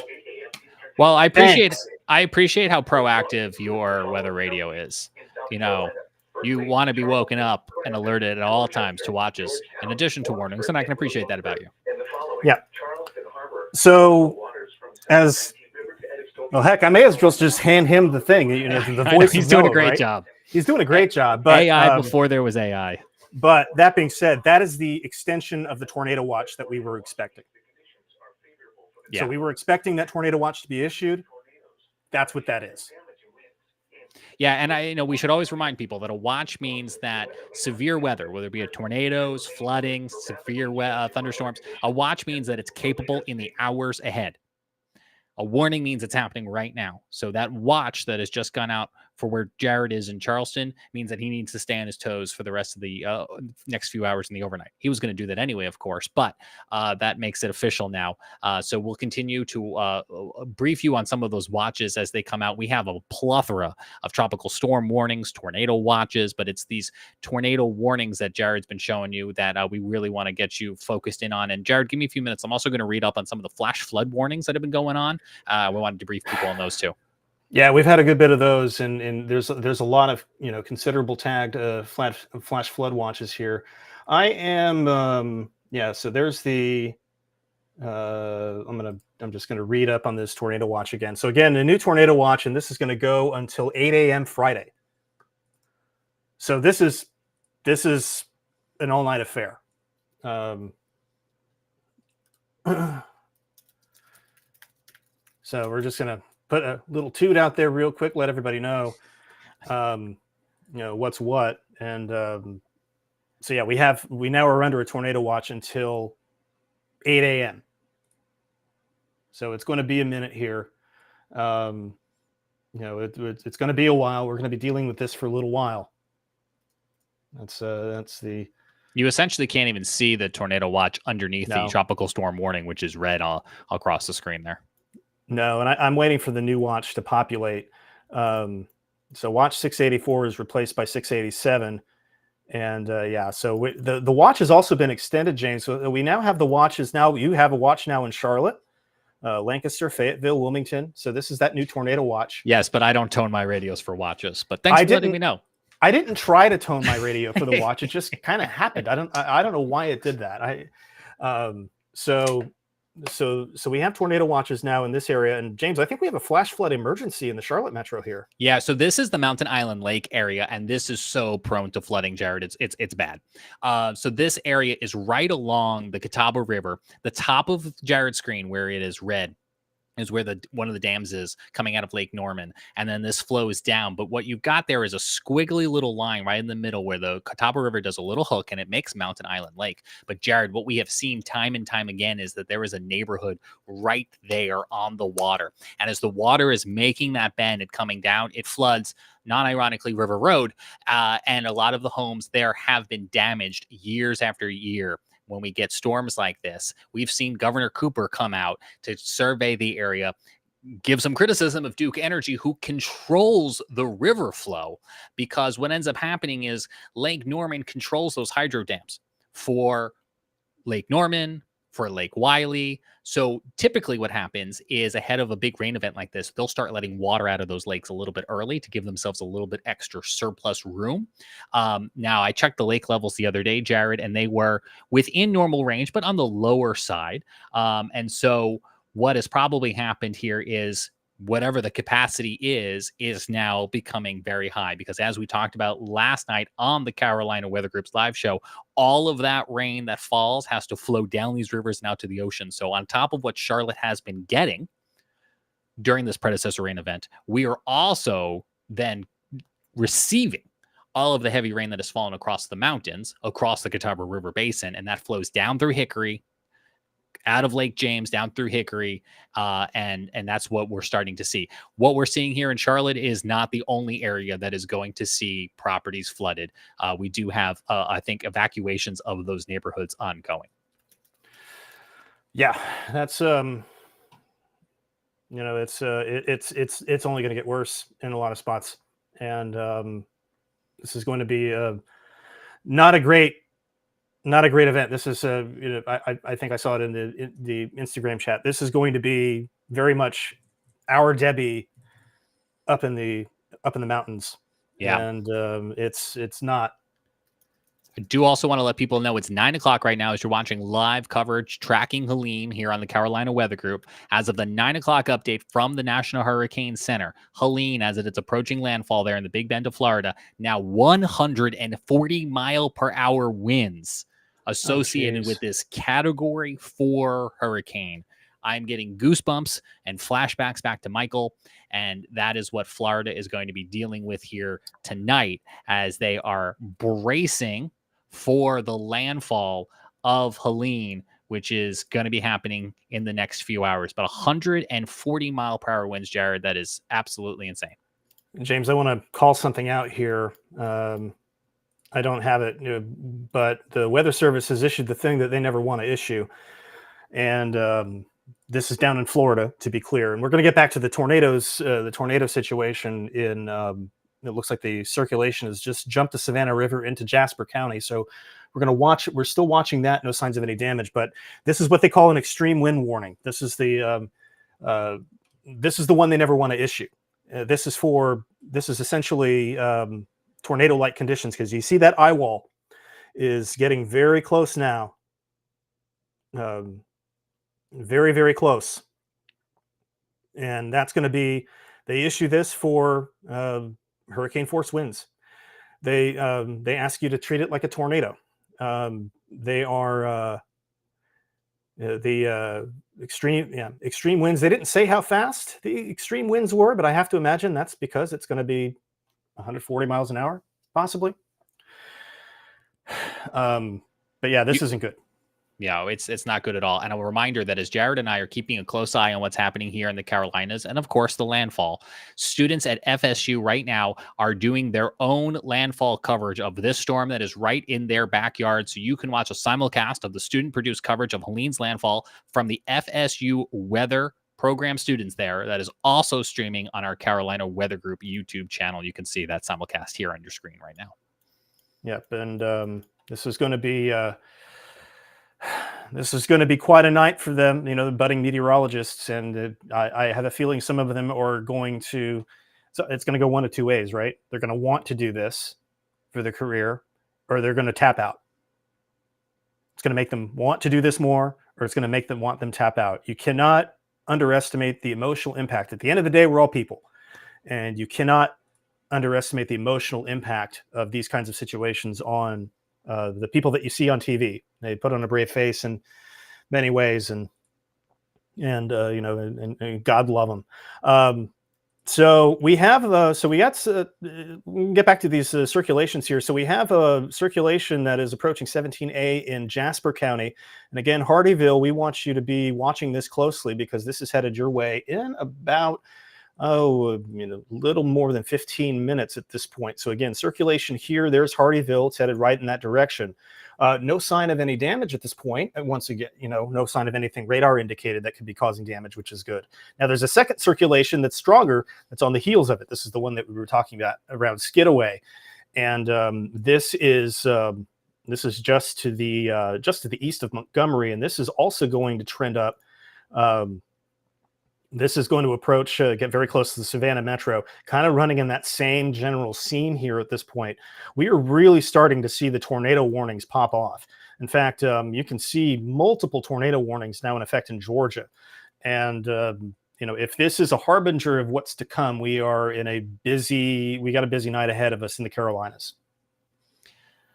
Yeah, and I'm afraid it is probably a foreshadow of what's to come, because as we're watching Helene, we are going to be on that dirty side of the storm. What does that term mean that you keep hearing? Well, we're going to be on the northeast quadrant of that storm across much of the Carolinas, and that is where the winds are the strongest. The tornado threat is the highest. So while the area of circulation, the center of the storm, is going to be closer to, say, Atlanta, Georgia, we are going to be feeling the hundreds of miles of impact from this storm right here in the Carolinas. And that's why Jared and I are already seeing these tornadoes tonight. Yeah, and something I want to point out too, if I can get to the right screen here. Let me switch this to the Hurricane Center tracks. I want to show you the wind fields. Here, this is a little different software, and again, this says 3 because that's what it was at 5 o'clock, and then not more than an hour later, it became a 4, and now is strengthening even further as a Category 4 just before landfall here in the next little bit, very near Tallahassee. But you can see that wind field here. You can see that there's this line is this orange line here is the tropical storm force wind field. That is massive. That is a massive wind field, and that's why we're all under tropical storm warnings. The entire state of South Carolina is under tropical storm warnings. So that is massive, and you can see they're expecting Cat 2 by Albany, Georgia. That is not exactly near the coast. This is a very serious situation for Albany, Macon, Athens, Atlanta. This is a really serious situation for those areas. You're going to see winds that you don't normally see. Even in thunderstorms. So again, I really hope that folks are paying attention to the weather and taking that very seriously, taking that threat very seriously. I fear what Chief Meteorologist Brad Panovich said yesterday on social media, and we've been repeating it because we don't think it's hyperbole. This is going to be Atlanta. This is going to be Georgia's Hugo. Yeah, and that comparison comes from how Hugo went into Charlotte with 90-mile-an-hour winds. It was moving so fast, and it had time to stay organized, and that was really scary. That was really scary. There's no other way to put it. Um, and yeah, it's one of those things that we've got to. Yeah. So one of the things I want to show people right now, Jared, as we've been talking about the anticipated impacts from this storm, is what the storm and combined with the cold front, the predecessor rain event. It has been raining here in North Carolina for 2 days now. And look at all of the local storm reports and all of the polygons that we have received to date. And Helene isn't even here yet. No, that was cold front. This was purely the cold front situation that brought about so many. We've had 2 tornado warnings up here in the greater Charlotte area. We had confirmed tornadoes up in portions of the western North Carolina mountains, including an EF1 tornado in Blowing Rock. This is the one that came through at about 6:30 yesterday, and we had another warning last night during our live show. But I want to talk for a moment, and Jared, you yell if you've got something that pops off. I want to talk a little bit about the flash flooding that has been ongoing, because this is also a huge deal right now. So down towards Taylorsville, flash flooding reported by the fire department with water stretching over Heavenly Acres Lane there. We know that the Swiftwater Rescue Department from Charlotte Fire Department is out helping right now as water is flowing over near Devil Track Road and Highway 127 near Bethel. We've got multiple storm reports. This is that Old Fort area we told you about during tonight's coverage a little bit earlier, with flash flooding ongoing at the Catawba Falls campground. There's lots of campgrounds up in this area. People like to go up there and camp, whether it's in an RV or a tent or a more permanent structure. And we have, unfortunately, during tropical systems like this, seen deaths that have occurred because of how quickly some of the flash flooding has occurred historically. Mills Creek over its banks and floodwaters encroaching on an apartment complex in the Old Fort, North Carolina area. So again, that is not even a campground. That's a residential building that is obviously stationary and always there, and it is now being threatened. And emergency management reporting water rescues of motorists from stranded vehicles on Parker Paget Road at the Catawba River. And so that is ongoing right now. That whole area has been shut down. We also have had in Woodlawn a report of flooding over the Hidden Forest Drive off of US 221, widening back out now. Barkersville, the National Weather Service reporting a gauge reading of at least a moderate stage. I think it was our own Evan Fisher, might have been Frank Strait on Twitter, saying that as you make your way towards Asheville, the forecast for tomorrow near landmarks that we all know so well in this area, we could see some record-setting flooding in Asheville near the Biltmore Estate. Flash flooding ongoing already near Reed Creek, flowing out of its banks with flooding of adjacent low-lying areas near the Botanical Gardens. And one more storm report, several reports of urban flooding across the city of Asheville, including near the creeks flooded near their banks at Asheville Country Club and Elk Mountain Scenic Highway. Plenty more of these to go through as we continue our coverage tonight, but wanted to make sure we don't forget about all of you who are dealing with the flash flooding. But let's go back down now to Jared, who's watching something in his neck of the woods. Yeah, James, and again, we're still watching these circulations that are showing up on south of Savannah. Something, approaching Hardyville here. It looks like that's weakened a little bit, but still we've had some pretty strong circulations. There's actually a tornado confirmed down here around Pooler and, observed. We'll find out what the confirmation is, but Pooler, Richmond Hill. This is further south in Georgia, further south I-95. And the other stuff that I want to point out here is that we are starting to see more small indications that things are trying to spin a little further north now. Again, as Helene gets closer, the shear improves. And as the shear improves, it doesn't take as much to start inducing circulation in these storms. So those are things that we're going to need to keep an eye on. And again, we're in a big lull right now in much of the Charleston metro area in particular. But, that is not, This is kind of what we're looking forward to, unfortunately, if we're looking forward to it. Multiple tornado warnings in the Savannah metro. And as we've been saying, we'll watch for those to possibly most likely creep into the South Carolina area, whether it's these polygons or others yet to come. That's the type of situation that first is playing out in Georgia and then eventually through the overnight hours into the Carolinas. So we'll keep a very close eye on those as we continue now through the 9 o'clock hour here on the Carolina Weather Group. That was Jared Smith in Charleston. I'm James Brierton in Charlotte, North Carolina. Jared will be back in just a moment as we continue to watch the storm as it nears landfall there in Florida as a very powerful Category 4 hurricane with 130-mile-per-hour winds.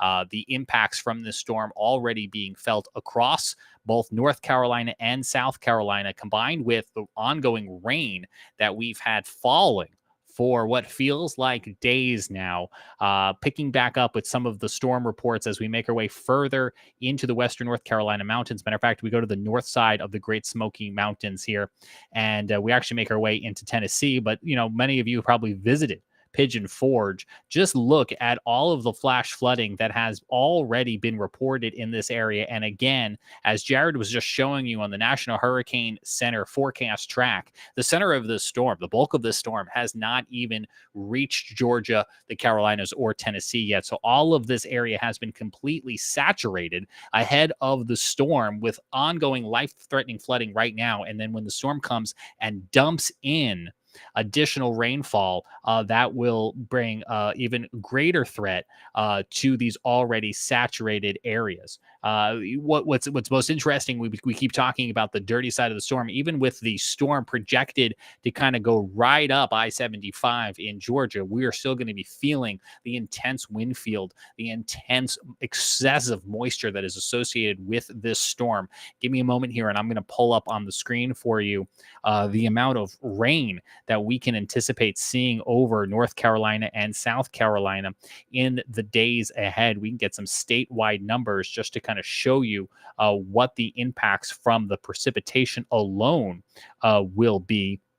And those amounts have been, as we've been telling you, in excess of 10 inches in some place. So this particular graphic that I'm going to bring to your screen right now actually shows you the rain yet to come. So Boone, prepare yourself for another 4 to 6 inches of rain over the course of the next 42 hours, as we will be watching for more rain yet to come. Again, these are not grand totals. These are additional rainfall amounts that we can expect to see as we continue with Helene in the Carolinas, a legendary storm that has not even yet arrived, already breaking so many records. I'm looking to see right now if we have any additional information about the evacuation orders in portions of Northwest Charlotte, Mecklenburg County, and the Mountain Island Lake area. We'll see if we can get that for you over the course of the next few minutes. But again, we are talking about an event that has already impacted every corner of the Carolinas. As we take a look back, these are all of the polygons that we've had tonight, plus yesterday, and you can already see flash flooding and tornado warnings that have occurred in and around the Triangle in North Carolina too. So not to leave you out, your greatest tornado risk will come tomorrow across portions of eastern North Carolina. That's when the storm gets a little bit closer to you. The threat right now, of course, is in portions of Georgia and creeping its way into portions of South Carolina. As we look through the rest of tonight, they'll show you that forecast cone right now from the National Hurricane Center, and they're giving us hourly updates as the storm approaches landfall. So we're dealing right now with maximum sustained winds at the eye of the storm, 130 miles per hour. Hurricane warnings extending up into portions of the Macon, Columbus, Albany, Georgia areas. All of that blue you see on your screen right now, those are tropical storm warnings. This is the first time since 2018 that a tropical storm warning has been issued across all of South Carolina, in addition to portions of western North Carolina. The last time we had that was when Michael came ashore in a very, very similar spot to what we are seeing right now play out in Florida. So a lot of this is unfortunately very reminiscent of some of the things that we have seen in the past. I wish it wasn't, but that is probably a decent analogy to bring you as we continue to watch this storm. Let's show you a couple other graphics here and help you get the lay of the land as we watch for the winds to arrive. These are the chances of seeing tropical storm force winds over the course of the next 5 days. And you can see almost all of Georgia will be impacted.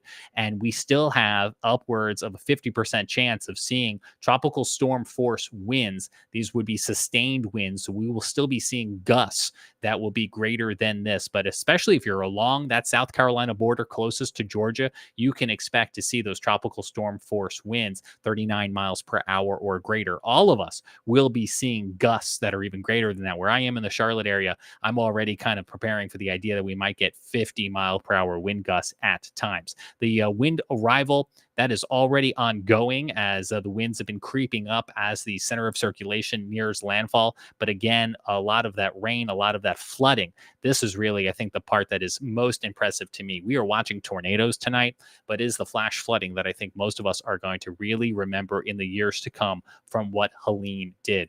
Safety facts right now that if you find yourself in a flash flood area, debris flow can occur from heavy rain, causes that soil to saturate. Unfortunately, we're already seeing that saturated soil right now out well ahead of the storm. Most flood facilities occur in vehicles. Turn around, don't drown, don't travel if you don't have to. 12 inches of water is enough to lift your car away. Most flood fatalities do unfortunately occur in vehicles. And then if any point during the next few hours to a day or two, you find yourself in a tornado warning, do take action immediately. A tornado warning means that a tornado is occurring or likely to occur in your area, and you want to head to the lowest level of your home. A tornado watch means be prepared, and we already have that right now for so much of the Carolinas as this storm system creeps its way on through. But if you find yourself in a situation where you have a tornado warning, try to get to the lowest level, most interior room, away from windows and doors as possible. That is where you'll have the best chance. Charge those cell phones up, have plenty of food and water on hand tonight. Put that flashlight by the side of your bed, because if you wake up in the middle of the night and there's no power, you're certainly going to want that available to you. And Jared, I thought you said something really good last night that I want to repeat. So many of our cell phones, when we go to bed, put themselves in a low, slow trickle so that it slowly charges all night long. It's healthier for the cell phone that way. But with so many power outages expected as a result of this storm, after you plug your phone in or after you put your phone down on the charger tonight, swipe it and look for that option to temporarily disable that slow charge. You want your phone to charge up as quickly as possible tonight so that if you wake up in the middle of the night without power, you don't have a half-dead phone. Yep, exactly. And again, the charge limiter is great when you want to, I use them, but I turn mine off. It's off. I'm just zapping it. But you know what? Sometimes you just got to do what you got to do. So again, we still have several tornado warnings up right now, and and we're also kind of keeping our eye on the extreme wind warning that is happening south of there. But I think one thing to point out is that the warning around Savannah has been reboxed a little bit. So folks around Hardyville, for example, you're now out of the warning, which is good news. Savannah's still very much in it to win it. No sign of anything there. But I think something that we need to point out is that it looks like really everything is starting to spin, guys. In fact, there's something here. So, Edisto Island, I would be keeping an eye out. There's a pretty decent looking circulation that is very close to shore right now, and if this keeps up like this, they're going to warn this. I think I have, without a shadow of doubt, they're probably going to warn that. So again, we're getting to this point now where we're really just starting to see everything trying to spin. I'll kind of prove the point here with the reflectivity product, and again, it brings up that tornado watch is now in effect until 8 a.m. So 8 a.m. That's a long time from now. It's a long time. It's a long time. So Edisto, you need to be watching out, but you can see it's a lot of these hook echoes now starting to show up. And again, that's that increasing shear. That's that wind shear, that twisting of the wind with height that we are going to be concerned about for the foreseeable future. Because again, these could drop something at any time. So yeah, I got to tell you, I'll be very interested to see shortly what the Weather Service decides to do.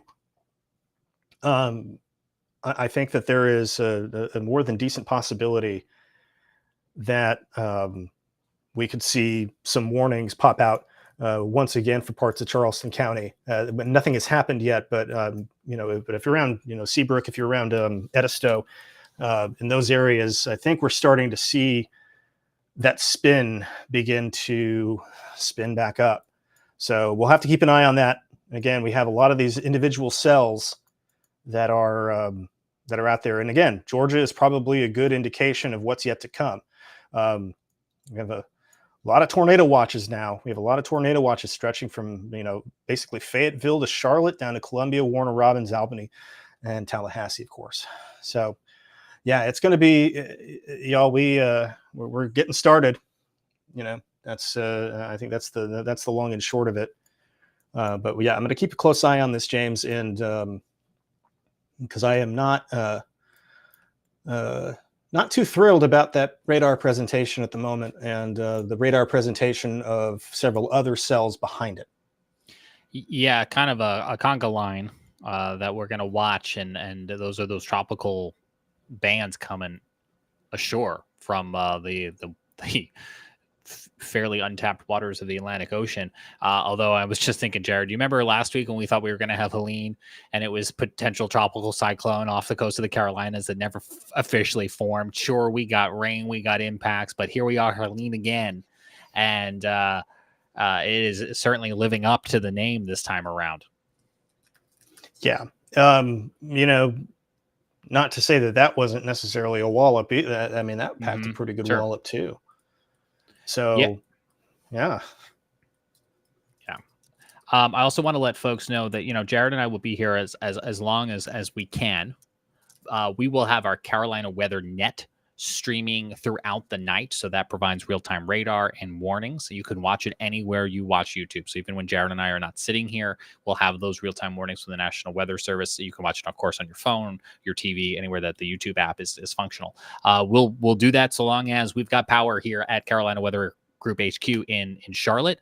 We're happy to be one of your ways in order to receive weather warnings, but we hope you have multiple. As you've seen with Jared and I, we both have NOAA weather radios, and I do want to quickly mention that if you're in York, Chester, or Lancaster counties in South Carolina, and you normally have your weather radio tuned to the Rock Hill transmitter, you need to switch it to the Charlotte, Columbia, or Cheraw transmitter, because the Rock Hill transmitter got struck by lightning a few days back and will not be operational for this event. So if you live in York, Chester, or Lancaster counties, and you need to be woken up in the middle of the night by a weather radio for any potential severe weather tonight, you need to change the frequency that you are normally tuned to. Yeah, that's a unfortunate timing. It's just unfortunate timing there. And but that's why we have multiple transmitters. It's yep. There's overlap. And what's so nice about those, and actually I can demonstrate this here, we have multiple transmitters, right? And they're uses analog radio, so it overlaps. You can get, and hopefully you guys have some of these on hand or something like it, but this is a battery-powered AM, FM weather radio. I can charge it up via USB, and I have done that tonight. In the event that the power is out for a prolonged period of time and I need to charge it back up, I can hand crank it. It also has a flashlight, and I've got another one around here. They make models that also have little solar things on it. So if hand cranking is not your cup of tea, you can just stick this back out in the sun and recharge it, because some of these, and this one's got it too, also are capable of recharging your cell phone. So little entertainment, little information, and chance to charge your phone too. Thanks to P for our $5 super chat on YouTube. Appreciate you helping keep the lights on, and really encouraging everyone to call Jared Weather Daddy. I think it's caught on to the fact that even his Starbucks is printing it on his cup now. Yeah, that's a thing. That is absolutely a thing. And yeah, there you go. That says, listen to your weather daddy. All right. So it's always fun. Anyway, y'all certainly know how to get me. So anyway, let's chat a little bit about the tornado threat as it's ongoing. Looks like the warning has been trimmed out of Savannah, which is good. Looks like really the only slot that's in a tornado warning at the moment is just this very tiny little sliver of Jasper County around Highway 17. But that circulation is very likely headed towards Rincon here in the next few minutes. So we'll see. We'll see what happens there. Meanwhile, as we look elsewhere, I mean, everything's spinning. Now we'll see if it's spinning. We'll see how it's spinning. The degree to which it's spinning is, that's what the Weather Service folks are going to judge when wanting to issue a warning. And so those are the things that we'll keep an eye on, and that they'll be keeping an eye on. I love this. James Spann says respect the polygon in Alabama, and yes, we love that. We've had James Spann on our show before. He's great. He's awesome. And James Spann says respect the polygon, and that is absolutely right. We have a question about over on Instagram. We have a question about Atlanta. Not great. The only thing worse for Atlanta is if CrowdStrike pushes another patch. Did you make that joke last night too?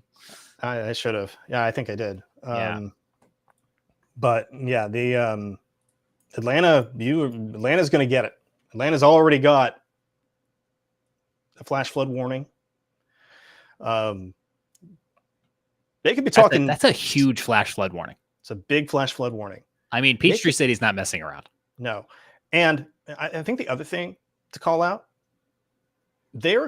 Peachtree City, I think, has put in the grids 60 to 70 mile an hour winds for Atlanta. I mean, that is strong tropical storm to Category 1 hurricane. I mean, again, James, if you pull up that map here, thank you. You see I how read your far mind. inland? Yeah, you did. See how far inland those hurricane warnings go? That is impressive. Yeah, Jared's referring to the red area. Let me get it nice and big there. There we go. Yeah, I have now lived in the South more than 10 years, and my first TV market job was in Columbus, Georgia. And so I can't think of the last time we had hurricane warnings this far inland. I'm sure somebody's looked up the stat. We'll try to find it, but yeah. Well, keep in mind, that we haven't, WFO is only in the last, within the last 10 years have just now gotten the ability to issue tropical products inland. So not exactly a new thing. I mean, it's true. It's so true, Jared. You're right, because we previously wouldn't have had tropical storm warnings or hurricane warnings inland away from the shore. We would have had other equivalent products like a wind warning or it's going to rain a lot warning. But these, I think, are more easily conveyed of the type of, right? Albany, Georgia is going to have a hurricane. So let's call it that. Let's show you, this is the probability of seeing tropical storm force winds, 39 miles per hour or greater. That's all of Georgia. That's all of Georgia. The probability of seeing hurricane force winds, I feel like that's not updated. I feel like that's not right. Although that's maybe sustained and not gusts. But either way, I feel like that's not accurately portraying. Well, those are going to be lower just because they're issuing the hurricane warnings again as a kind of a least regret method, and to cover the fact that there could be hurricane force gusts. I just somebody in the chat was talking about let me pull this up here. I'll be working in Anderson tomorrow. Anderson, it's going to be very windy in Anderson tomorrow. I mean, you're going to be. I think it's go ahead. Yeah, it's going to be very close to the core of the storm, and that storm's core is going to hold up for quite a while further inland. I think it's been a minute since we've shown a model run of what we can expect. So there are lots of model runs out there, and we can spend all the next hour debating which model run. So let's just all agree that we're going to generally paint a picture here. Things could slide a little east or west. This is the HRRR model run. It's one of the more high resolution model runs. Okay. So this is reality right now. The eye of the storm just off the bottom of your screen, making landfall nearly in Florida. You can already see the heavy rain that is coming into the Carolinas. And let's just step this forward over the course of the next few hours. You can see Heavy bands of rain. Atlanta, of course, there getting slammed really hard. There's the Augusta area about 4 or 5 hours from now, so a little after midnight. You can see now the eye of the storm, the center of circulation, making its way into South Georgia. Look right here. So this is going to be during the overnight hours. You can see those cells spinning as a part of an outer band coming into South Carolina, coming in from off the Atlantic Ocean. I'm going to leave it here for a second because Jared's deep breath is already conveying what I'm thinking, which this is right over Charleston here at 7Z, if you want to do the math for me. Yeah, so that's 7 minus 4. Last I checked was 3, as in 3 a.m. So middle of the night. Now again, and this is the same run, by the way. This is the 0Z run. So this is 7Z. This is 3 a.m. That band, you can see that line of supercells, that feeder band coming in there, and you can see. That is a really impressive look from the high res there, and that's a very impressive look from the high res. Rapid refresh here of just that rain shield there, and that honestly that rain shield too. Let me turn on we'll turn on. This is 6-hour precipitation, and you can see in some of these bands, we're talking 4 to 5, 6 inches of rain, and it is a very and when we move this forward in time, and we get up here towards we get up here when the center's over Knoxville, and it's various, and it's very it is making that extratropical transition at that point. But you can see the rain here in the escarpment, and the heavy rain. And what hour are you looking at there, Jared? This is 16Z, so this is noon. Okay, so the other thing that I want to really convey for folks is, that's a lot of heavy rain falling in an area that's not going to have any tolerance left for rain.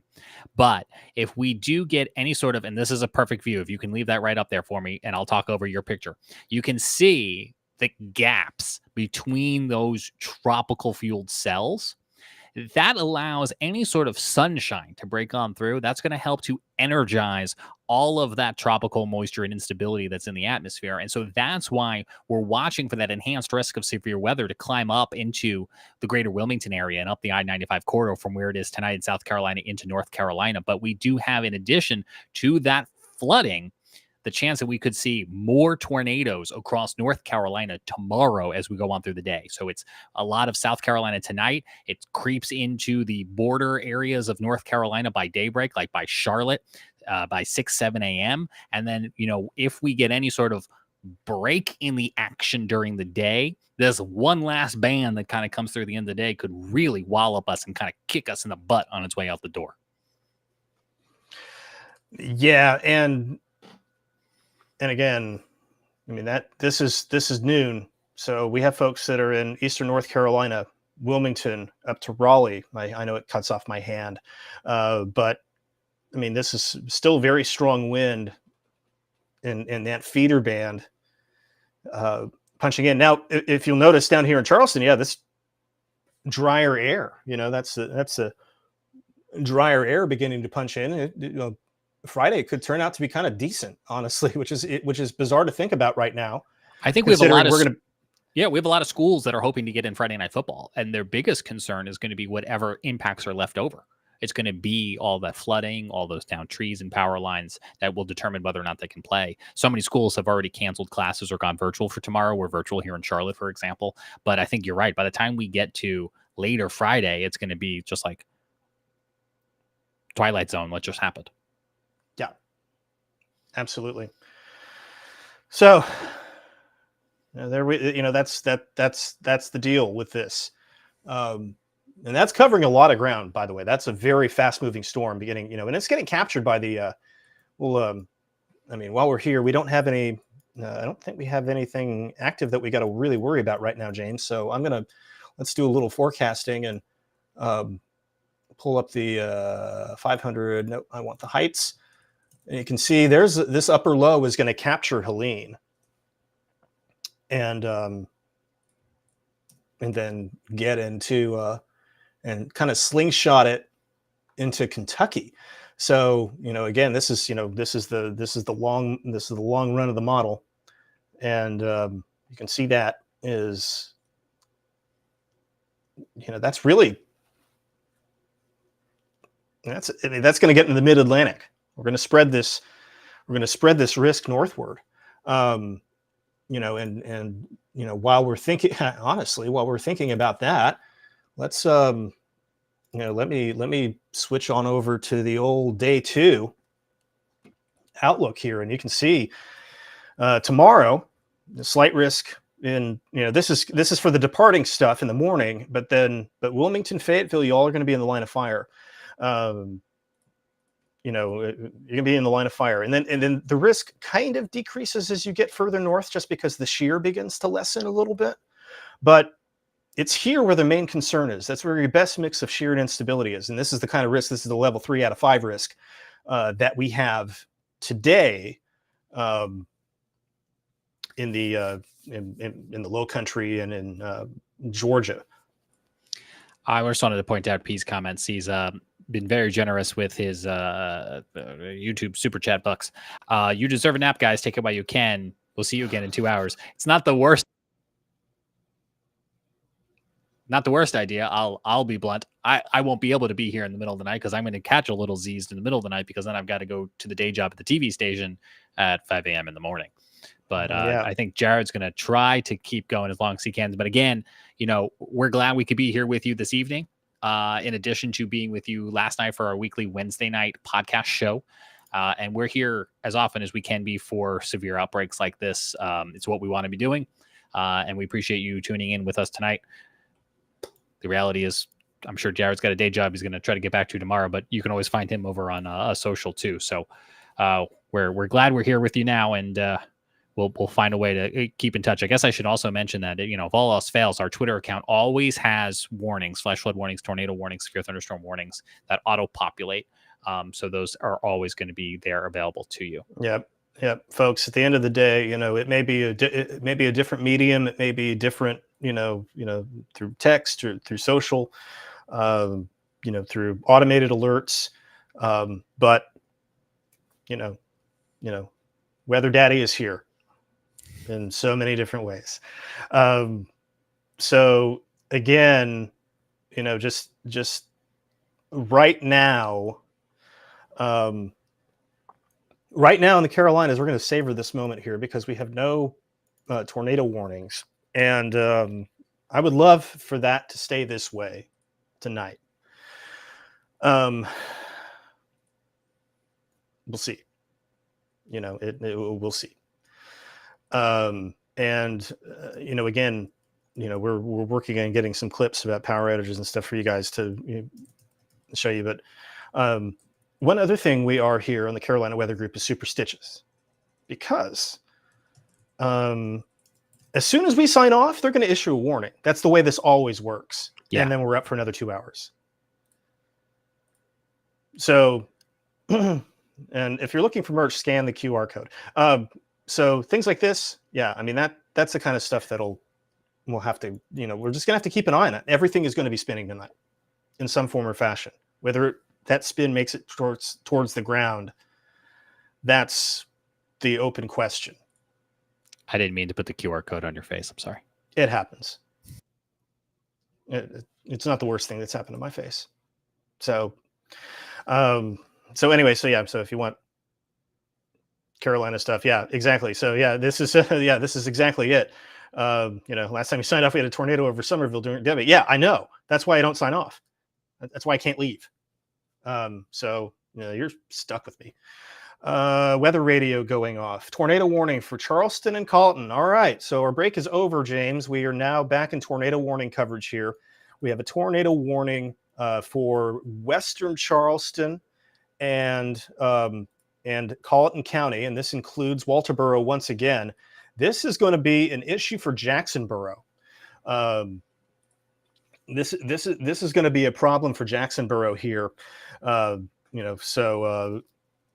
So again, we're watching this. This is very near Adams Run right now, and there's your hook echo there. This is going to cross. This is headed towards. Let me get some times on this. Jacksonboro at 9:53. So you have about maybe 10 minutes or so. So again, if you're in Jacksonboro right now, what we need you to do is to get into that to get into that interior room in that safe place, and hunker down for about 20 minutes, and then this will be gone, and you can come back out. But yeah, so there it is right there. There's your circulation. This is headed towards Jacksonboro. Let me get the velocity display up and do the single site storm relative. Takes a second to load. I think my computer is not happy with me at this point. I don't blame it. So there's the circulation right there. It's just near 174. Let me get the road labeler turned on here. And so here's Willtown Road there. There's Parker's Ferry Road right there. Oh, click right there. Old Jacksonboro Road. This is Highway 17. Penny Creek Road, you're all in. So if I've just called out a street or you're kind of near those streets, you want to just go ahead and get in shelter. That's what we need you to be doing now. Decent circulation showing up here on radar. And let me get the, I'm going to get my other source of radar going over here just to keep an eye on it. So far, so good. I think we're okay right now as far as debris goes, but this is a pretty good looking circulation, and is something that we need to be watching closely, James, over the next little bit. So yeah, so we're back in so we have this tornado warning again, 9:53 for Jacksonboro, 10:14 if it holds up for Walterboro, 10:33 for Williams, 10:36 for Smokes. This is moving northwest at 40 miles an hour. So again, this is moving moving real good. It's moving very well, and we're going to have to watch that very closely. Again, this is the kind of situation where the spin up and spin back down, so that's the deal. That's the deal here. Definitely a hook echo showing up with the velocity couplet. Everything is looking kind of like what we would expect from a tornadic circulation. It does not necessarily mean that there's a tornado yet on the ground, but that is, but that could happen at any moment. So again, this is where we want you all to be taking shelter. Just get in a shelter. If your phone went off, if your weather radio went off in this area, you want to be in a safe place. So this is crossing over Willtown Road right now, Penny Creek Road, Parker's Ferry Road. This is headed your direction. This is going to cross Highway 17 just before Jacksonboro, and then head into Colleton County. So as it gets into Colleton County, Cottageville, Walterboro, you're going to want to keep an eye on this. This may be more likely an issue for Cottageville than Walterboro at this point. Not expecting, unless this thing makes a hard left turn, which tornadoes typically don't do. Unless there's some deviant motion here that we have to worry about. I think that Walterboro area, Cottageville, and Jacksonboro, those are the we'll keep an eye on this. But yeah, we're getting busy again, and as I've been talking about, everything's spinning. Here's another little rotational couplet that's starting to show up. It's not warned by any stretch of the imagination, but this is around Highway 165, Summer Drive, etc. So we're starting to see some of these smaller cells begin to rotate, and again, we're gonna be feeling that shear a lot better as time goes on. That's the game here. That's the issue. And so we're going to, so each of these updrafts is going to have the capability of rotating. And if they do, then a brief tornado is possible. Right now, the main area of concern is, let me clear the roads here and I'll relabel them. Let me just zoom back in here. Right now, the main concern is crossing over Parker's Ferry Road as we speak. It's going to be approaching Highway 17.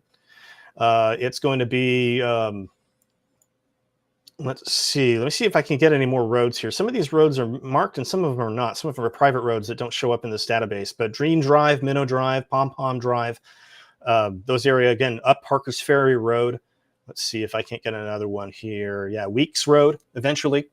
Those areas we need you to be, taking shelter right now, because this is a pretty decent rotation. This is one of the stronger ones we've seen in the last little bit. Again, there's no indication right now that there's any debris being wafted, but we're going to have to watch for that possibility. we're going to have to monitor for that. And again, this is a situation in which these things will spin up and spin down very fast, and so that's why it's so important for us to be taking these warnings very seriously as soon as they are issued. And it's not just this area of South Carolina. Walterboro always seems to get in on it, but we do have, as we mentioned, a tornado watch that goes for the next 10 and a half hours. This goes until 8 a.m. for much of South Carolina and the neighboring communities of North Carolina, including Charlotte, up towards Fayetteville and Wilmington. Again, a tornado watch means that tornadoes are possible, along with storms that could produce hail and gusty winds up to 70 miles an hour for the next 10 and a half hours or so, and that could and probably will then get extended. But I mean, Jared, a tornado watch for nearly 12 hours is unprecedented in my experience. Well, I think that's as long as you can make them. There are rules, is what you're telling me. Yeah, there's rules. But tropical cyclones, you typically see these long-lasting tornado watches, and it's not surprising. This is something that we have dealt with before. We dealt with this with Debbie. We dealt with this with Irma. We dealt with this with Elsa, if you remember Elsa from our prior coverage. So again, this is nothing new. This is nothing that we haven't done before. But again, it's just not. It doesn't mean it's pleasant. So the main area of rotation. The main area of rotation is now just skimming Penny Creek Road here. This is this radar scan came through at about a minute ago. So again, we're getting the updates very fast, and I'll turn the sweep back on so you can see when they come in. Old Jacksonboro Road right now, I think you're going to be dealing with this. Parker's Ferry Road, JB Road. It's going to get very close, and then this is going to get into southern Colleton County. And so some locations, and so again, Jacksonboro right now, you're getting in on the kind of the heavy rain part of this. On the there, let me see. I got another source here that I'm going to grab some additional locations from, and some of those locations, such as Kennedy Landing, Beck Landing, Parker's Ferry Landing, possibly Gloverville, Round O.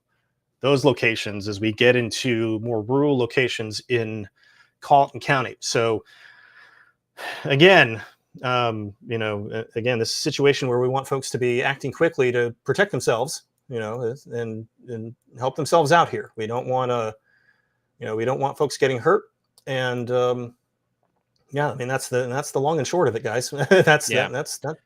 Jared, can you slide or just pull out a little bit, because we have a tornado warning that's on the Georgia side of things, but it's getting real close over there to the border, and I wanted to call it out in case it flirts with anybody who might be watching, kind of right there on the edge between South Carolina and South Carolina and Georgia. Yep. So there's your circulation there. Newington, Sylvania, Georgia. Newington 1005, Sylvania 1025. This is going to probably just skim the Savannah River, if I had to guess. Yeah, certainly. So zoom out again. This is the only warning in town, which is helpful. That's always nice to see, but unfortunately, it's in our neck of the woods, and so we're going to have to deal with it. So again, right about now, over Jacksonboro, for all intents and purposes, right about now in Jacksonboro, circulation is crossing in there. Again, looking at multiple sources of radar as always, and we see a strong indication of rotation, but we don't see a debris signature. Again, if you know anybody in that area and you have any reports to pass along, we're always watching chat. We're all, across Instagram and Facebook and YouTube. We've got some folks that who would be happy to take those reports, and so we are keeping an eye on that. But again, yeah, there's your circulation right there, cutting right into the Jacksonboro area right now, and this is and so again, some of the towns like Niles and Gloverville, Round O, eventually Hyatt, Sydney, and again, I think this stays. I think Walterboro. I think this one stays to your east, which is ideal. That's where you would want it. You don't want it to your west. You want it to your east. Still no indications really of any debris, which is good as the circulation crosses the Charleston and Colleton line. So this circulation is exiting Charleston County. It will be out of Charleston County shortly, and we'll be getting into more rural locations in Colleton County. I'm going to do something here. Give me just a second here. I'm gonna do something. Let's do. What I'm going to do, guys, is I'm going to go grab some additional roads here for Colleton and get those plotted on the screen for you. So you see a little reset here in our GIS, but what that's going to do, that's going to help me. It's going to help me call out some of these locations a little bit better. So now we have a little bit more roads there. So the Parkers Ferry Road there, Jacksonboro Road, Featherbed Road eventually, possibly. Roundo Road. So this is all kind of in the path of this. And again, this is right over Jacksonboro right now. So if you have anybody in Jacksonboro, that if you know them, we're going to be dealing with that right now. And James, as you were talking about, we had that warning that was kind of skirting the coast, and one just got issued. Looks like we have a new tornado warning now for the cell that's coming in off of, looks like it's coming in off of Tybee. And this includes, and this is being marked as confirmed. Based on tornado signature, or based on observed here. Yeah, I'm gonna get the watches off of here, and I really need to fix that scene. But yeah, let me read the warning here. Weather spotters confirmed a water spout moving on shore. So this is so this is right around Tybee, and this is approaching. This might clip the south end of Hilton Head Island around Sea Pines, and parts of Beaufort County, south of 278. So Hilton Head, Bluffton, Tybee, Wilmington Island, Fort Pulaski, Hutchinson Island, downtown Savannah, midtown Savannah, Hunter, Army Airfield. Weather spotters have confirmed this as circulation is coming ashore, that there is something down, that there is a water spout coming ashore in this area near Tybee. So we'll keep an eye on this. It's going to be in Georgia for a little bit. But again, this is one of those things that if you got the warning, again, if your phone went off for this, we definitely need you to be in shelter. That's this is down. This is producing. Doesn't mean it's always going to be producing, but it's down. It's producing, and we should respect that. So again, as Span would say, respect the polygon, and you're going to be fine. Moving back to our tornado warning in Colleton County, the circulation is starting to look a little bit more ragged, a little bit more elongated, which is helpful here. You generally want a tighter, more wound circulation. And that is not what we see here, which is what we decreasingly see here. But this is this is still very much an issue for north of Jacksonboro. Let's see. Yeah, the north of Jacksonboro here, Featherbed Road, Roundo Road, and again, this is moving. This is moving northwest at 40 miles an hour. These storms are moving fast, and so that doesn't, so the Weather Service has done a really good job tonight of giving people a lot of lead time with this too. I got to give them credit. They're stretching this out well, balancing the lead time with the potential for these to stay down. And so that's a really helpful thing that we were seeing from the Weather Service tonight. They're doing a good job with this. So there's Jacksonboro right there. There's your circulation. It is heading that direction. And I got to tell you, this is very interesting down here towards Savannah. I'll be interested in any video or reports that we might be able to find out there. So. Yeah, I pulled up the Georgia Department of Transportation cameras. This one in Wilmington Village. We'll watch as it gets a little bit closer to the camera as we wait. I'll also just mention, because we're monitoring our own chat too. I know a lot of people are noticing the YouTube ads that roll during the live stream. While yes, those are a way to support the Carolina Weather Group, because we do make a small portion of those outside of what YouTube takes. I will also just say, in my own viewing of YouTube lately, and I don't know if you've noticed this too, Jared, there have just been more YouTube ads in general on like every video I've tried to watch lately. What used to be 2 ad interruptions now is like a 3 ad interruption, and they got longer. I've seen it on other videos too. So I hear you guys. I see you. I know. On one hand, it does help us. On the other hand, I know YouTube's also on their end just ramped them up on all videos on all channels. Yeah, and they've and they have we've done our best to limit the. We've turned them down. It allows us to them turn the volume down or the frequency, and so we turned them down a little bit earlier, so they hopefully would come less often.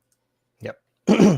So wanted to update on the tornado warning. The tornado warning is now over in Charleston County. The graphic hasn't updated yet, but the tornado warning has ended in Charleston County. We are now, what in the world is this thing doing? We are now going to see that tornado warning that was in that Jacksonboro area. That's about to be cut back. That's about to be turned off and just for Colleton. So Charleston County right now, for the moment, in the clear. I'm watching. I was just looking at that too. Bear with me. I caught it out of the corner. We've just also, of note, probably lost the Georgia camera. Oh, it's back now near Wilmington Village there in Wilmington Island as we're watching that one near Tybee. But yeah, I was watching that area of circulation there too outside of Charleston. No warning on it right now.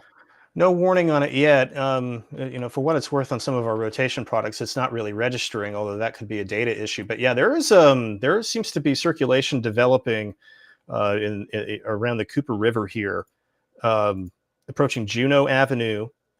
Let me zoom in a little bit here because we don't have a warning on this, but I want to. But again, if this keeps up, this is going to be something that we're going to want to keep an eye on. So Naval Base Road, McMillan Avenue, right around the old Naval Base here. Daniel Island, this is going to come in probably just south of you.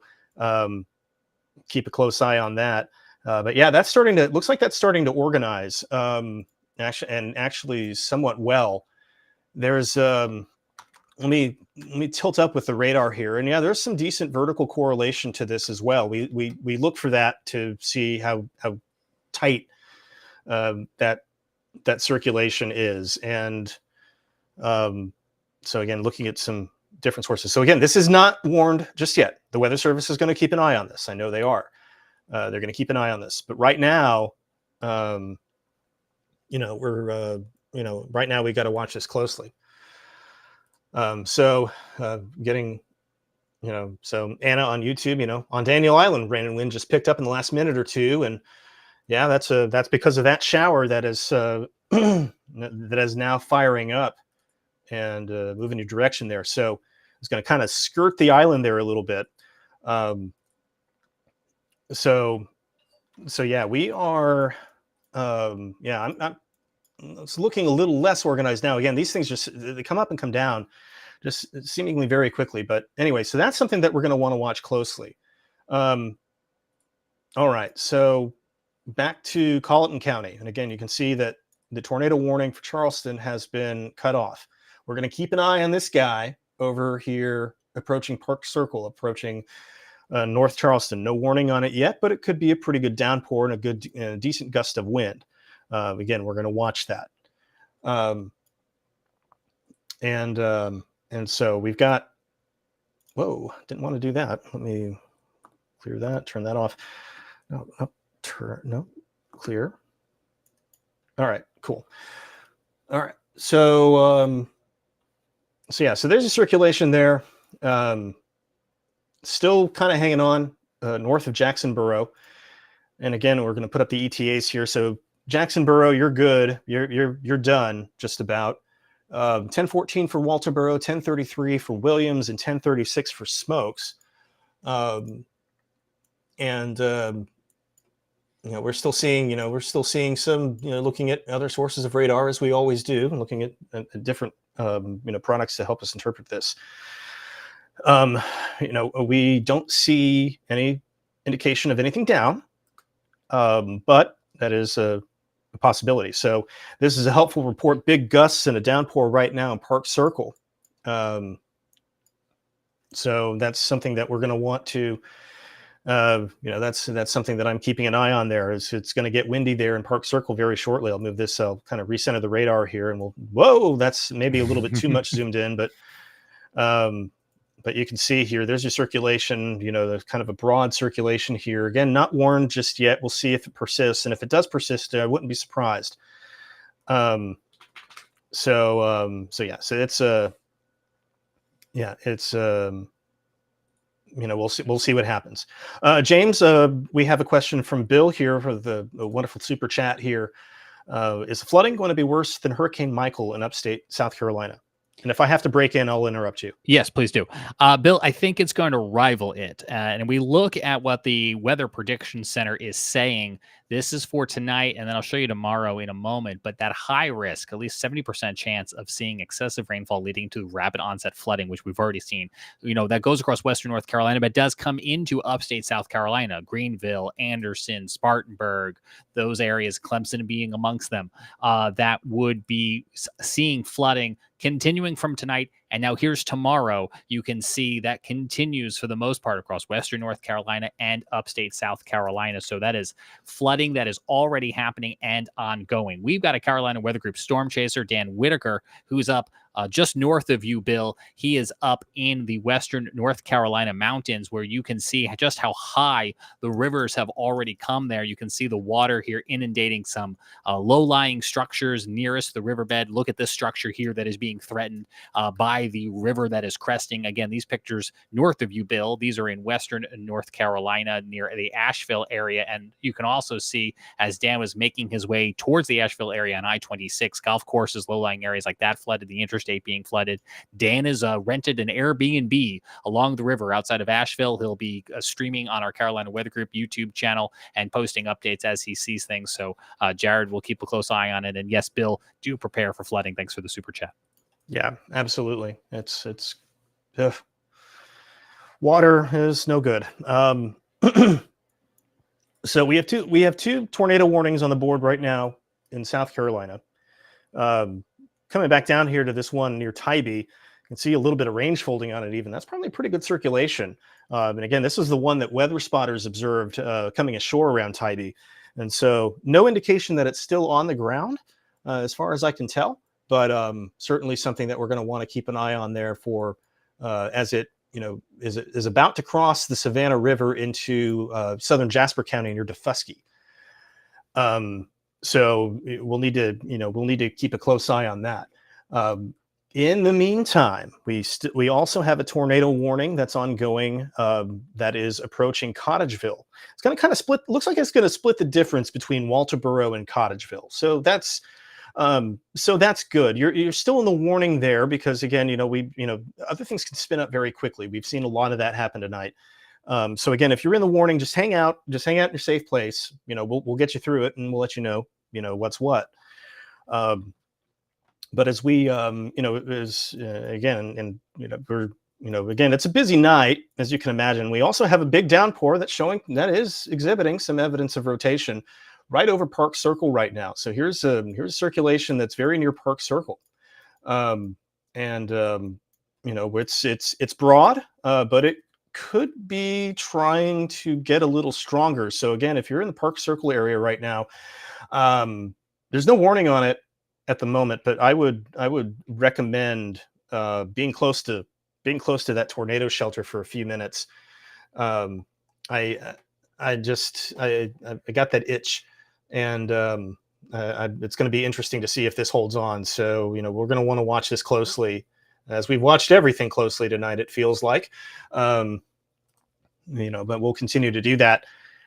So again, I'm going to watch this, keep an eye on that. We're going to keep an eye on this circulation, which seems to be a little bit better organized, heading towards kind of like the splitting the difference between Walterboro and Cottageville. We have a report of a power flicker in Park Circle, but dying down. So that's good news. That's what we like to hear. Getting a new scan from the radar, and you can see, that's a pretty decent circulation there near Park Circle. So let's see, let's hold here and see what they end up doing. We also have a third circulation that is crossing the Savannah River, associated with a confirmed water spout at one point, that is now getting into southern Jasper County and is going to get into western Beaufort County. So we have reports that power is out in some parts of Park Circle. On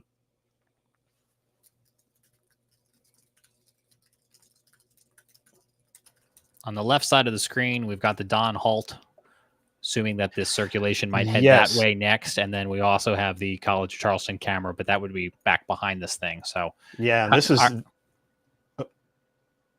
sorry. This is headed right towards the Don Holt,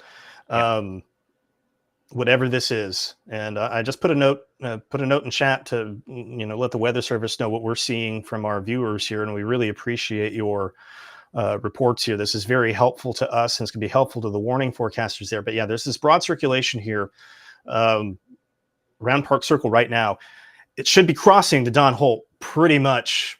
If this is, let me see what that should be. What mile marker is that?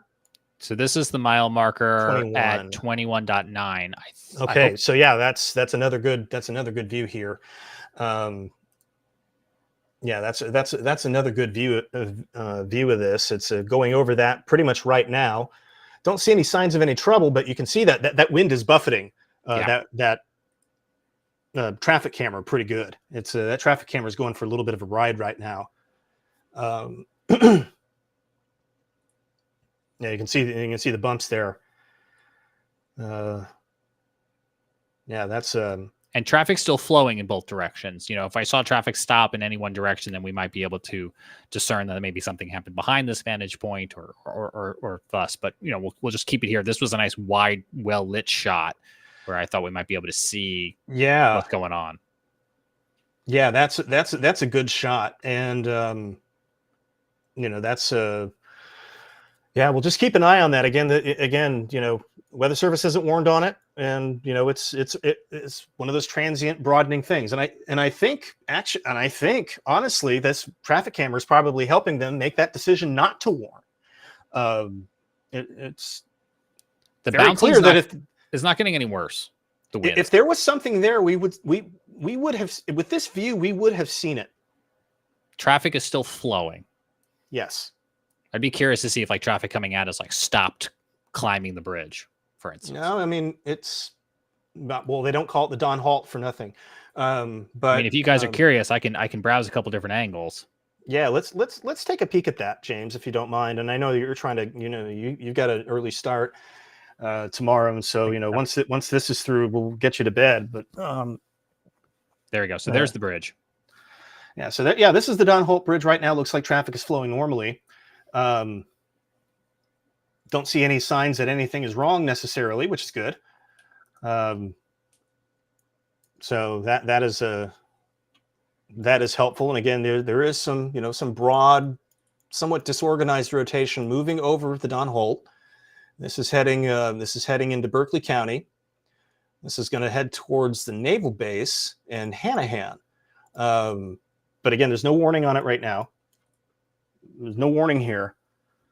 Yeah, so that's that's not, I've seen less warned, but again, I'm not seeing anything on cameras that would make me too concerned either.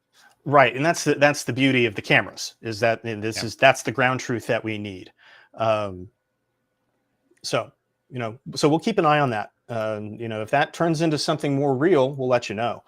Walterboro area, we have this circulation that's very near Cottageville. It's about to cross Highway 17A around Cottageville. Again, this circulation is trending to the east of downtown Walterboro, so you're good.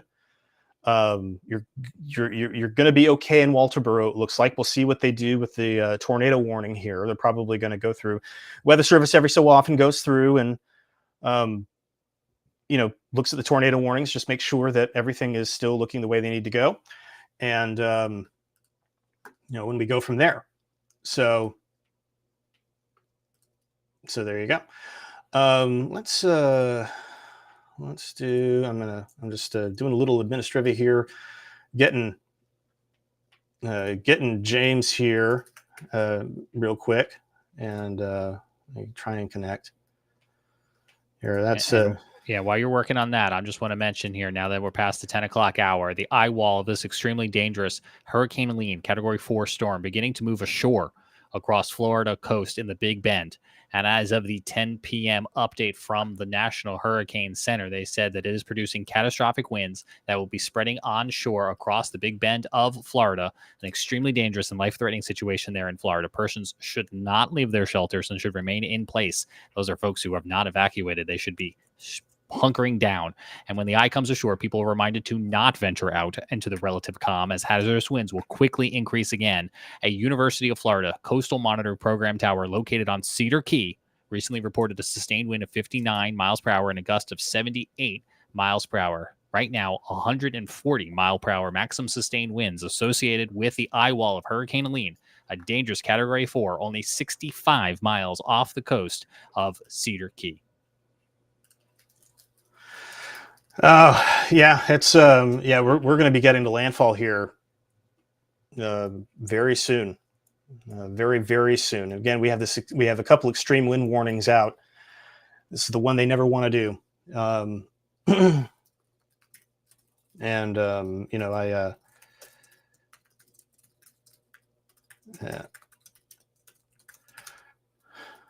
But yeah. So anyway, again, we want to thank James Brierton for jumping on here and helping out tonight during our coverage. It's been very appreciated. We've got some good. He's got me hooked up with the cameras and everything there, so the camera network is up and running. We'll have that available. I can look at anything I want to, and it's pretty great. So again, so there's that extreme wind warning. What we'll do is, just very quickly here, while we got a second, we'll get back to the tornado warnings. But I want to show you. I want to show you the satellite here, and here is Helene coming ashore right now. It's coming ashore now. Latest tropical cyclone update at 10 o'clock was had it at 140 mile an hour winds moving north-northeast at 24, so it sped up a little bit more in the forward speed department, and that eye wall is coming ashore. So there it is. It's coming up, and that is not a sight. That's not a sight we like to see. So that's just how it goes. So I want to get back to let's talk tornado warnings again. We do have some good news on that front. The tornado warning for Colleton will be allowed to expire. That circulation is kind of fizzling out, so that's good news. So yes, you're going to get some heavy rain, strong winds, things like that. But that is, you're definitely getting some rain there right now. We go back to reflectivity. I can show that to you. Some heavy downpours moving through, but the tornado warning is going to expire here in the next minute. So we are less concerned there. Heavy downpours moving into Goose Creek. These are, this is going to be kind of rainy here. I'll turn the lightning on too. Can see if that helps us see if some of these things are trying to strengthen. But yeah, there's Goose Creek here. A decent downpour, decent thunderstorm here. Maybe. Again, we've been watching some transient broad rotation with it. There's no tornado warning on it, but it is notable. It is something that is still there, getting close to Poppenheim Crossing, kind of towards the Red Bank Road, North Rhett, that area. So kind of watching that. That's an interesting situation here. Sorry, I need to. Weather Daddy's old, guys. He's got to have his back pillow. So, he's Weather Daddy is not getting any younger around here. So Goose Creek, we're watching that for you. Again, no imminent danger, it looks like, but all the same, that's something that we've seen these things. We've seen these warnings come out at a moment's notice, and that's the way that this rolls when we are in tropical cyclone tornado operations. So the tornado warning, all right, we have a new tornado warning now for Beaufort and Jasper. There's a radar indicated tornado. This includes Bluffton, Bellinger Hill, Jasper, Hardyville, Sun City, Pritchardville, Rose Hill, Kalawasi Island, Perrysburg, and Switzerland. No, not that one. So this goes until 11 o'clock, and we have a indication of this is, we've been watching this rotation for a little bit. This is the one that earlier had the water spout associated with it that came ashore at Tybee. That since has it kind of petered out. This is now radar indicated. There's no indication that there's anything on the ground right now, and hopefully we stay that way. But act as if it's not. Act as if it is on the ground, and do what you need to do to protect yourselves. So there's your circulation right there, and let me grab the storm relative velocity here. And not getting a really good look at the spin on this from this view. Let's go L2. This actually the straight up velocity gives us a little bit more of a good look at it here. And you can see there's your red. That's the wind going away towards the radar, and the green going towards away from the radar, and the green is going towards the radar. There's the radar. And so this is approaching. This is going to get near Bluffton. This is going to get near. This is. Let me get the labeler turned on here. I get some roads on. So here's State Highway 170. Here's State Highway 46 heading into Hardeeville. Highway 170 continues there. Highway 46 continues here. So this is kind of that junction there, and it's approaching that 70 to 46 juncture. So. Very helpful update here from Goose Creek. Very gusty winds and heavy rain near 7852 split, but no power outage. So that's good news. And again, not terribly surprised that the winds are blowing pretty hard there. Again, that's a decent little storm that has popped up there. So that is not terribly surprising. Good report. Thank you very much. Beauty in the Broken on YouTube. We got some questions around the Midlands and everything, and we're going to get to those. But we want to bounce around, some of these suspicious storms, and just keep an eye on these. So again, Goose Creek right now. Again, there's no warning on this. The rotation is fairly. It's not the best defined thing ever. But again, some folks, this is going down Red Bank Road right now by my old stomping grounds, Goose Creek High. Shout out to the Gators. This is getting close to Montague Plantation. This is getting close to Boulder Bluff, and the kind of where the 176 and 52 split here. Again, no indications from the Weather Service that there's going to be a warning on this. And again, we hope that's the way that stays. It's still a fairly broad rotation. Not the best organized thing you'll ever see, certainly interesting looking on radar, but no indication right now that anything is on the ground or anything is causing a problem. But we're going to keep an eye on that. Again, the reports that you guys have said were very helpful, and we can use that to our advantage. So yeah, let's zoom out of that a little bit, and let's get back to down here in Jasper and Beaufort counties. There's a circulation right there approaching Highway 170 and 46. I wouldn't, there's nothing there to seek shelter from in Goose Creek. So we had a question from Kristen over on YouTube. There's nothing to, you don't necessarily need to seek shelter, but we're watching it. And if that does change, we'll let you know. So yeah, it's not the, so here we go. There's your circulation right here. Highway 170, Highway 170, Highway 46.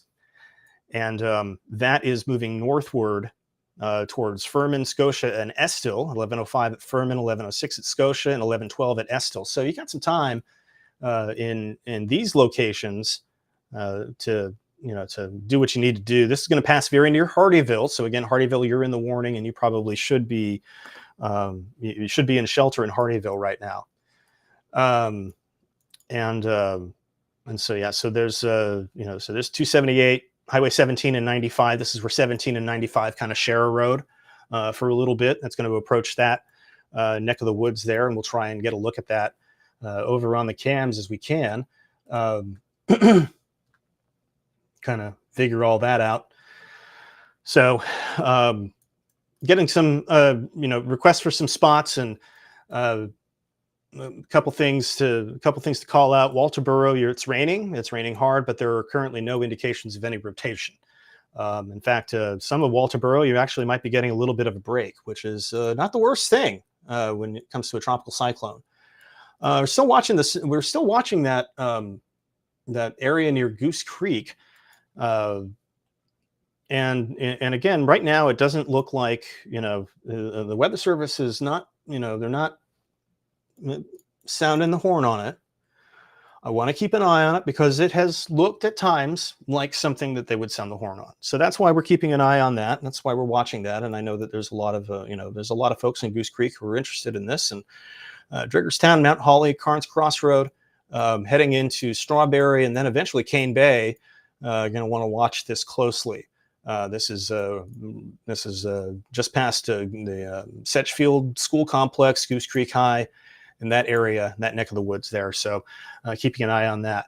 Going further up into the Midlands, we've had, we've been talking, we can quickly talk about the Midlands here while we're, let's put on the radar network here and we can kind of show you what's what.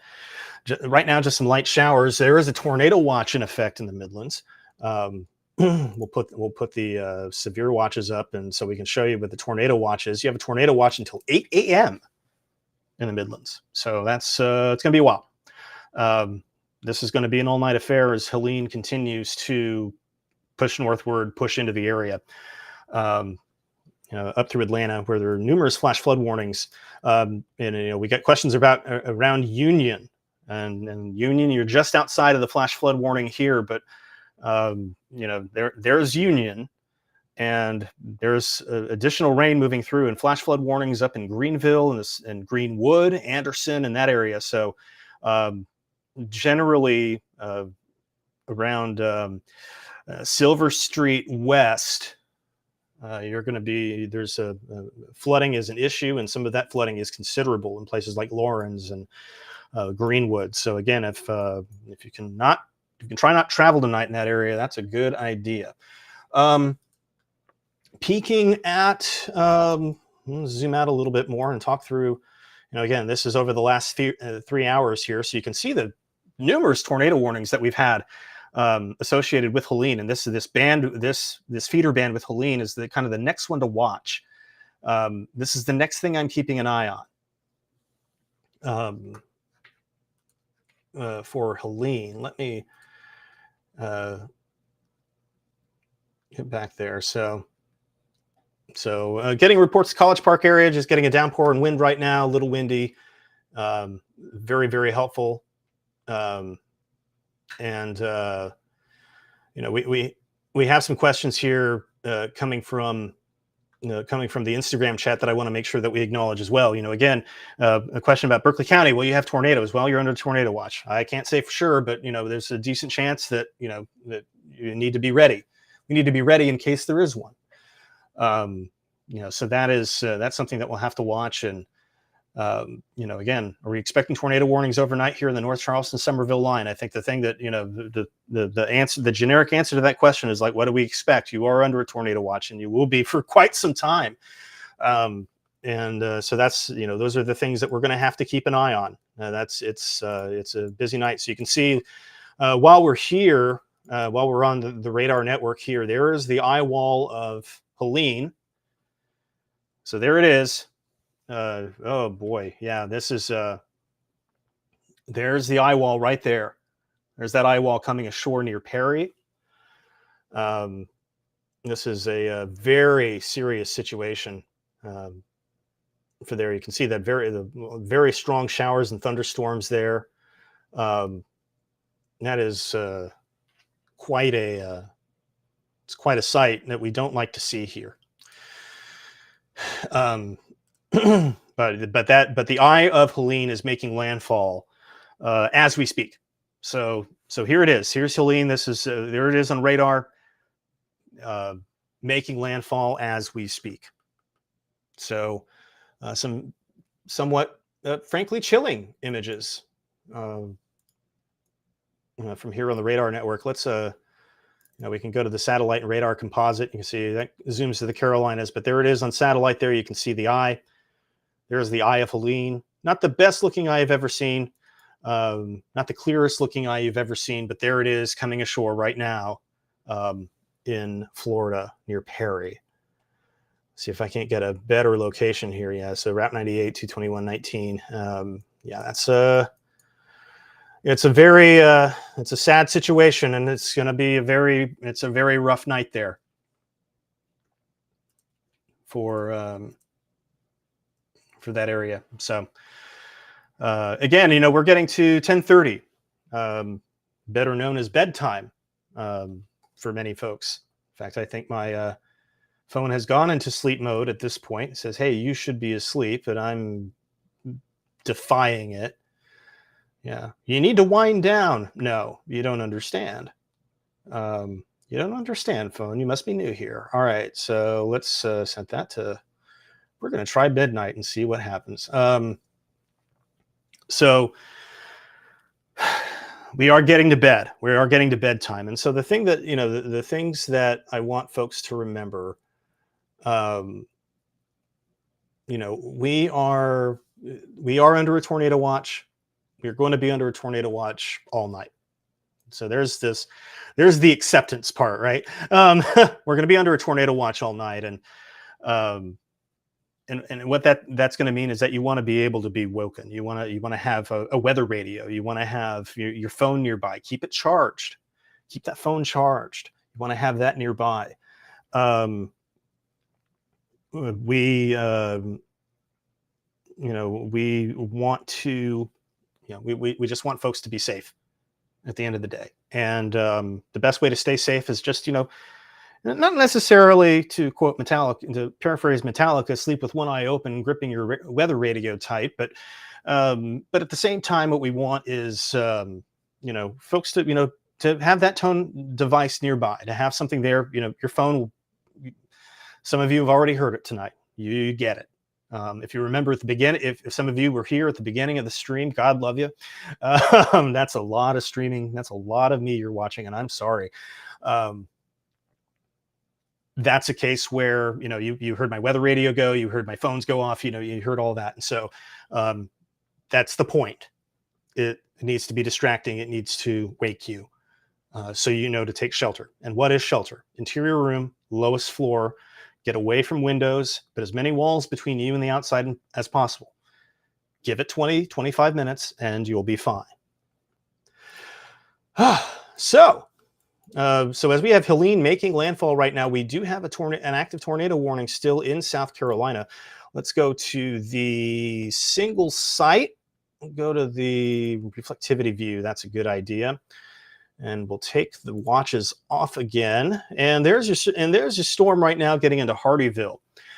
So again, if you know folks around Hardeeville, they're probably getting a pretty decent storm right now. I need to check on that little.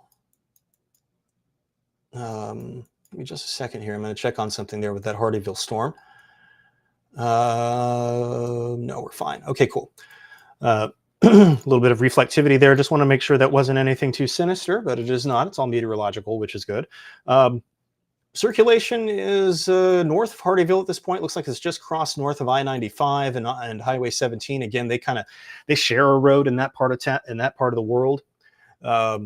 Headed towards Deerfield and Switzerland. We'll see if they continue the warning further up into Ridgeland and towards Coosawhatchie. And again, the radar is in northern Jasper County, so that's always kind of a thing that we want to be concerned about. We don't like to see the tornadic activity head towards the radar. That's decidedly suboptimal. So we'll keep an eye on that. Again, if you know anybody in those areas, they should be in shelter. We may see additional warnings get issued around the Savannah area. I'm not sure just yet, but but there is a couple of circulations showing up. Really, everything's spinning right now. Everything is spinning. That's spinning. That's also within the tornado warning. That's spinning. It's just we're just at the point where everything is spinning, guys. That's just the way it is. Let's go back and take a peek at Monk's Corner into Cane Bay, and in this area right now, you're getting some showers and maybe doesn't look like there's any lightning with this, but there is some broad rotation still being noted on radar here. And again, the good news is that the Weather Service has not deemed it fit to need a warning, which is excellent. We like that. But it's going to be windy, it's going to be rainy, and there is potential for power outages. Again, the risk for straight line winds is actually going up. We could see gusts, 40, 50, 60 miles an hour possibly in some of these cells as Helene draws closer. So, and we get a long way to go. It's only 10:31. We're still expecting the worst of it. We're expecting the worst of it overnight. As we get into the 1, 2, 3 a.m. hour, and I don't think I'm going to be there that long, but we're going to try. We're going to do our best. But so we're going to, obviously we're going to keep an eye on that. But right now, nothing to be concerned about. Weather Service has updated the warning to take out Beaufort County. So if you're in Beaufort County, you have no tornado warning. The danger is over there. We are watching the circulation near Hardyville, and I'm watching a second circulation around 17A in Beaufort County that is lifting northward as well. This is a weaker circulation to be sure, but still something to keep an eye on as the warning continues. Again, everything's spinning, so we'll see how that goes.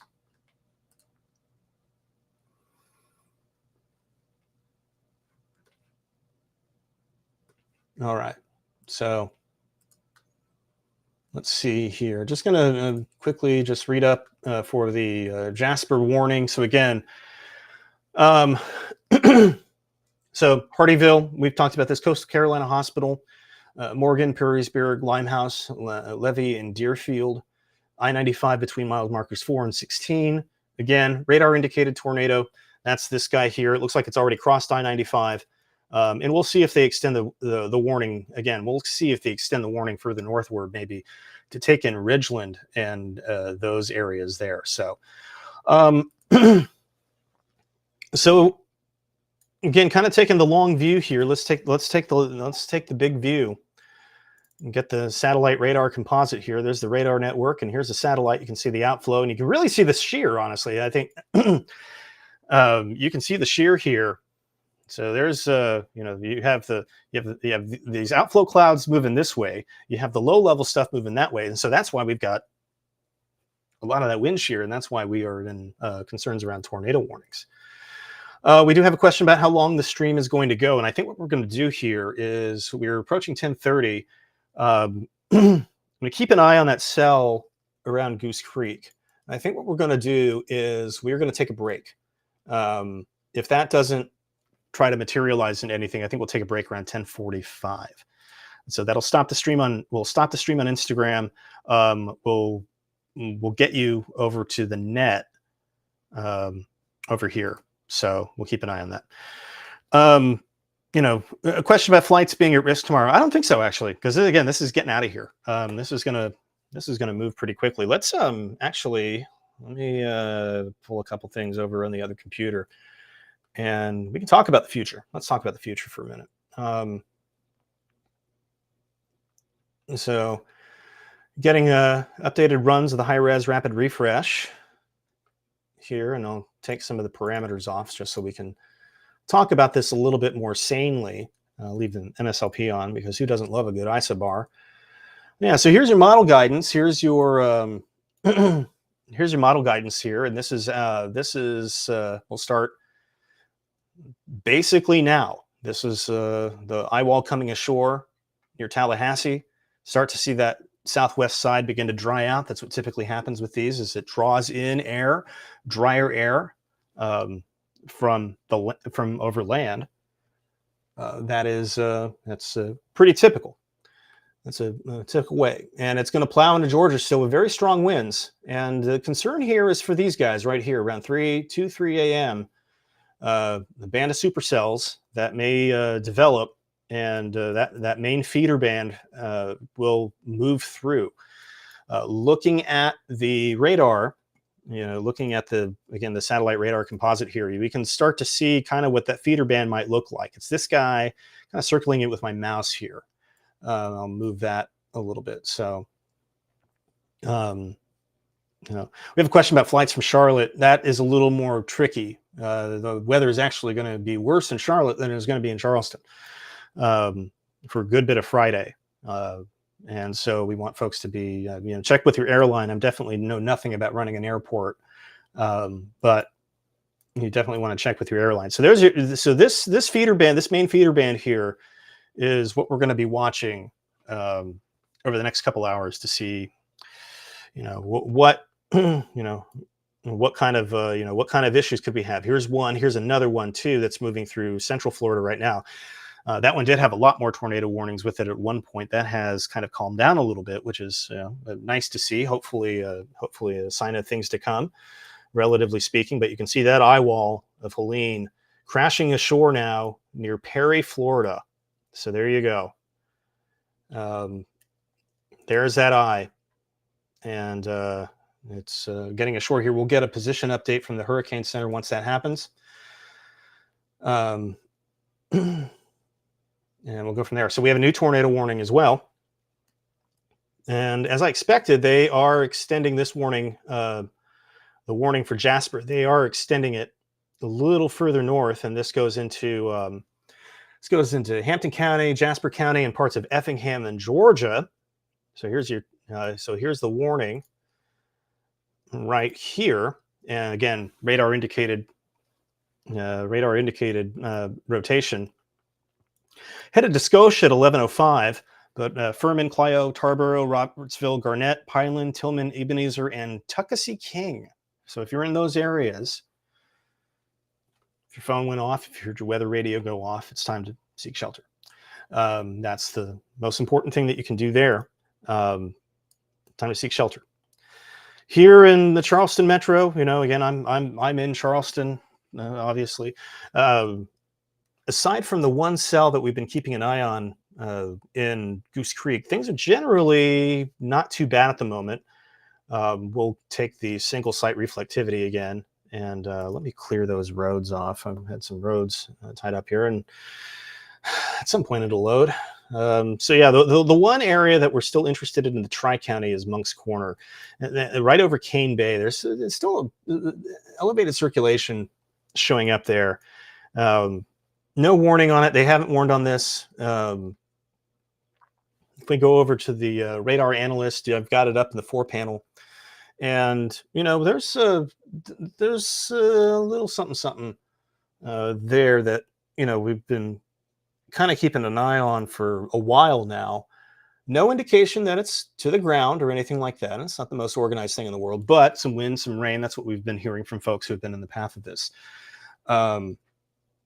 So that's what we've been hearing from folks. And there you go. So, all right. So we're getting about 10:40 here. I want to let's stick with it through landfall. Let's do that.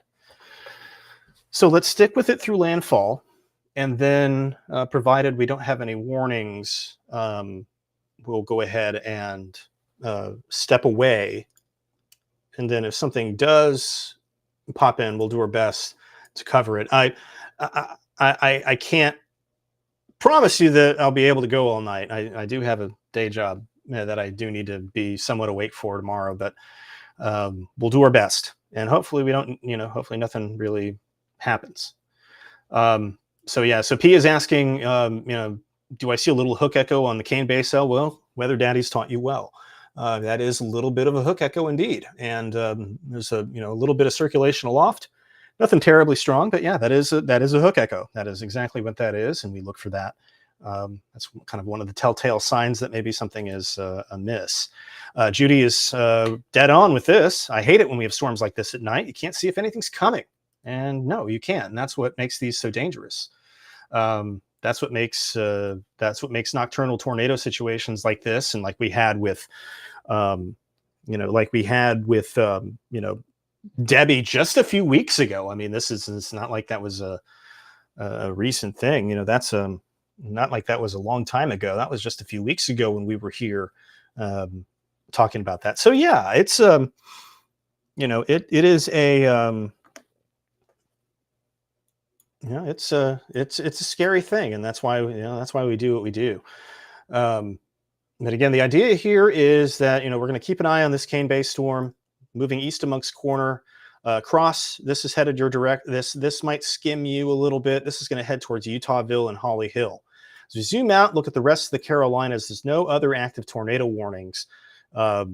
We do have flash flooding in Charlotte in this area. James was talking about this earlier. Considerable flash flood alert here from Belmont, kind of around the 485 loop here into Mount Holly in North Carolina.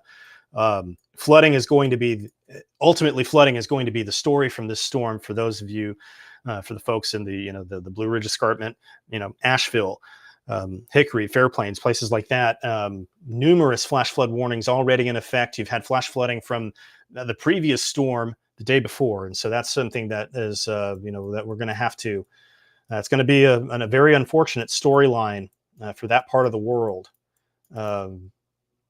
very soon. So again, we'll go to the radar network here. We'll set that into motion. If we have, if we have any updates on any of the tornado warnings that we need to tell you about, we will definitely do that. But right now, what we're going to do is we are going to let's go through landfall here. So the eye wall of the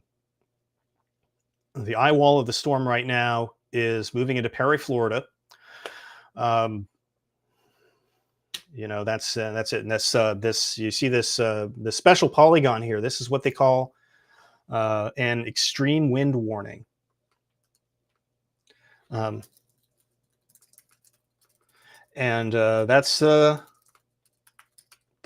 not a good thing.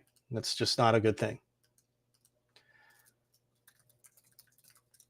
And this is coming ashore right now. If we we're really doing the Steam subscriber agreement now. All right, fine. Where did my mouse go? All right, here it is. Cool. Let me zoom out. So yeah, there's Helene on the radar there. It's a very sad situation. And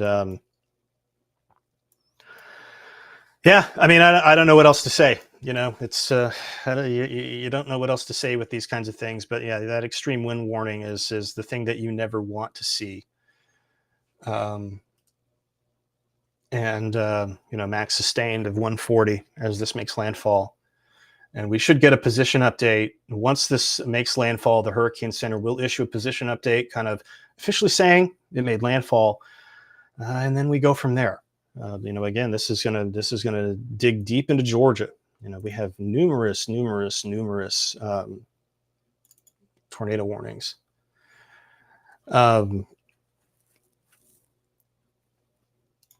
So yeah, it's we're gonna take a second here to load all the watches, warnings, and advisories so you can kind of see like what's what. There's a lot going on here. Actually, that's that's going to take too long. let's just be honest with ourselves here. A couple updates on the tornado warnings I want to tell you about real quick. So kind of zooming in here. So the earlier warning that was up for Jasper around I-95 and Hardeeville in that area is now over, but we now have the tornado warning, as we expected, was extended into more of Jasper and then getting into Hampton County as well, headed towards Furman. So let's take a peek with some of the higher resolution data that we have, and we'll go to the storm relative here. Let that fire up, and yeah, so there's the circulation. That's not a bad looking circulation. We're pretty close to the radar too, so this is fairly close to the ground. Looks like more of a convergence signature, actually, now that I think about it. Some low level convergence that's that could be an indication that this is trying to reach the ground. So and some of the other software I'm using is indicating a strong tornado vortex signature. The twisting aloft is very tight, and this is looks like it is hugging Savannah River right now, actually. And so this is also an issue for Effingham County in Georgia. It's hugging Savannah River, and I'm just looking at some of the intensity just off the deck here. It's a pretty intense circulation there. So we'll see if that if that makes it to the ground, we could have an issue for places like Cosby and Garnett and Brighton up in Jasper and Hampton counties. So we'll need to keep an eye on that as well. So we'll need to watch that very closely. there. And again, we're pinging back and forth. This is the only warning in South Carolina right now, or in really any the only tornado warning in any of the Carolinas right now as we come up on landfall with Hurricane Helene, and we'll get back to that in a second. Again, we have a couple areas that have somewhat suspicious, but not enough to warn in Berkeley County.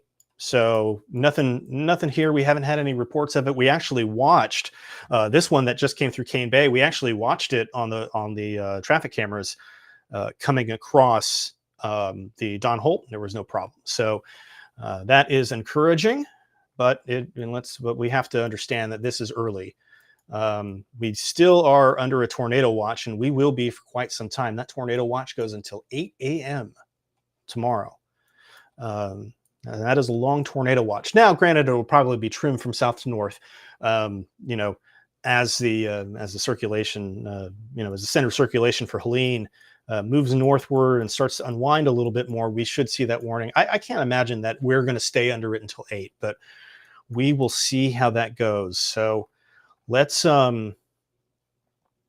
take a different look at this. Let me turn on the sites here. Let me turn on the radar sites. The Tallahassee radar. This will be eye-opening if it can send data. And that's the other thing. We don't know if it's very possible it may not be able to send data right now. Oh yeah, there's I'm switching back to reflectivity, trying to switch back to reflectivity. Yeah, there's your eye, there's your winds. Let's actually do velocity here. So there's your winds right here. This is the radar indicated winds. There's the Tallahassee radar. It's very close, sampling this eye wall very well. Let's label some stuff, shall we? Turn on probe mode. So yeah, 90, 100 miles an hour going towards the radar, 145. Now again, this isn't necessarily at the ground. This is aloft, but you can imagine that this is, a lot of this is making it towards the ground. This is as nasty as it gets. There's no other way that I can, credibly put it, guys. This is a very serious situation. There's your eye right there. And so those are the very strong inbound and outbound winds from Helene as it makes landfall now. There's that eye wall lashing Perry, Florida at the moment, getting very close to Tallahassee. Tallahassee is in kind of a band that's just outside of the main eye wall here, and that can't be a good time. Even though it's on the west side of the storm, that can't be a good time. Set it into motion here, and again, this is updating pretty much every minute at this point. Weather Service is using some fast update techniques to make this happen, and yeah, you can see you can see that eye is coming ashore. Oh goodness, that is not good, my friends. That is not good. That is not good at all. Watching this, we're watching this together come ashore here. And it is that is not what we want to see. That's not what I feel for those people. And this is going to plow north, and this is going to be able to sustain itself for a little bit because it will be moving so quickly. Again, we're expecting hurricane conditions well into Georgia. And so, that's a real worry. That's a real fear for folks in Georgia, that they're going to get very strong winds up towards Atlanta. Tropical storm warnings are in effect. If you're not under a hurricane warning in Georgia, you're under a tropical storm warning, put it that way. Hurricane warnings stretch almost to Atlanta, which is just remarkable. That is remarkable. But yeah, we're watching in real time right now, Hurricane Helene making landfall, crossing the Gulf Coast of Florida as we speak. And you just and this is in Taylor County. So this is Taylor County, Florida here, where Hurricane Helene is making landfall. So again, we are going to we're going to keep an eye on this right now. We do have a new tornado warning to report in Allendale County, and we'll go to the. We're gonna keep the live scan here, but what I'm gonna do is I'm gonna switch over to the analyst, and we'll use that to talk about the tornado warning for Allendale. There's a new tornado warning for Allendale County. This is going to be west of Allendale proper, and the tornado warning is going until 11:15. It's moving northwest at 50 miles an hour. Martin, Millette, Baldock, Averill, and Millbury. And again, this is in Allendale County right now. No indication of any debris on radar, which is good. And we always like to see no debris on radar. But this is rotating fairly strongly. This has got a pretty good rotational signature. As you can see here, green is winds going towards the radar, red is going away, and there's a little bit of noise in the data, but there's plenty here to support, plenty here to support a tornado warning. And so the Weather Service did it, and they went ahead and did it in this area. So again, if you have friends and family in western Allendale County, please make sure that they understand that that there is a tornado warning, that there is a radar indicated tornado. Again, no signs that anything is on the ground yet, but the indication that there is something there, and that is about to cross Highway 30, State Highway 30, or excuse me, U.S. Highway 301, headed towards Millette. So we want, so we'll keep we want folks to be watching that, and we'll keep an eye on that for you, and we'll keep an eye on all of the Carolinas. As time goes on, right now we are watching in real time. This is Hurricane Helene making landfall in Taylor County, Florida, and the town of Perry is getting just absolutely nailed right now. Pineland, that area, and this is an area that's received some spots of. In this area, not just getting wind, but they've received 13 inches of rain from this so far. That's unbelievable. So this is going up into Perry. Again, you have the extreme wind warning in effect. This is a very rare warning that the National Weather Service issues for landfalling tropical cyclones. It's the only time they employ it. They never want to. The Weather Service meteorologists, if they're lucky, only issues maybe. If they're lucky, they issue 0. But often they handle multiple of these in their career. I have a question. Is it still a Cat 3? It's a 4. It's a 4. So Karen on YouTube, is it still a Cat 3? No, it's a 4. It was upgraded to a 4 earlier this evening. About 6 o'clock or so. It strengthened to a Cat 4. With maximum winds of 140 miles an hour. And it's maintained that strength on the hourly fixes from the Hurricane Center through what looks like will be landfall. It looks like we're getting very close to official landfall now in Taylor County, Florida. So we're watching this together. The Taylor County, Florida is getting the brunt of it. Let's I can actually show you even. Let me see if I can see if there's any more cities I can grab. I have another source of radar that I can get those cities from. So let's take a real close look here. And this is from there's your eye. Deckle Beach, Salem, Florida, and the Eyewall Tenille, Steinhatchee, 83 mile an hour wind gust at a weather stem site a little after 10 o'clock. There, and that was and that's really generally before the eye wall. There's Taylor County there. There's Perry, Highway 98, Highway 19, eye wall getting into Shady Grove and Searman's right now. This is not good. So again, we're watching this. We're watching this together. This is Hurricane Helene making landfall as seen by the Tallahassee radar, and yeah, I don't. You don't know what else to say, right? You just don't know what else to say. But you just hope that people have heeded the warnings. That if they stayed, that they are in a safe place. That's all you can hope for. is that these folks are in a safe place.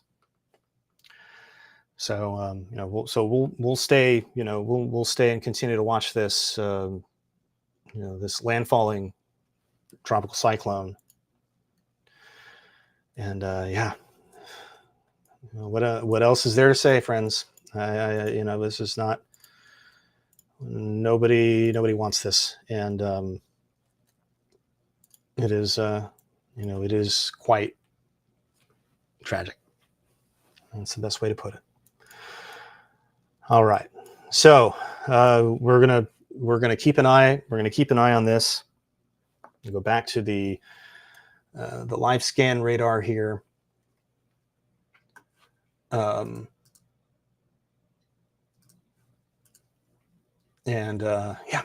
So get back to the Carolinas here. We have a couple tornado warnings hugging the Savannah River, and kind of splitting the difference in Rincon, Georgia there. But we have a pretty tight circulation approaching that. I think they're probably, based on this look, I think they would be likely to extend this warning if I had to guess. Yeah, this is looking pretty good. Let's go back over to the storm analyst here. I'm going to show this to you on the high resolution storm analyst, and that's a pretty respectable rotation right over Garnett right now. So Garnett, South Carolina, the very strong rotation showing up on radar here. Let's take a peek at the debris, and that might be debris, folks. That's I think we have a debris signature. So I think this tornado is down in Garnett, South Carolina right now. It looks like this tornado is down in Garnett, South Carolina right now. There's the circulation. There's and right here, I'm circling my mouse with it. That's their debris signature, a little CC dropout, a correlation coefficient dropout.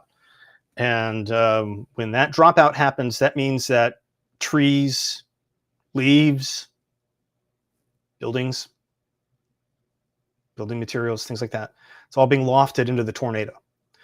We're pretty close to the radar too, so this is a pretty good confirmation that that something is happening. Let's see if we can't.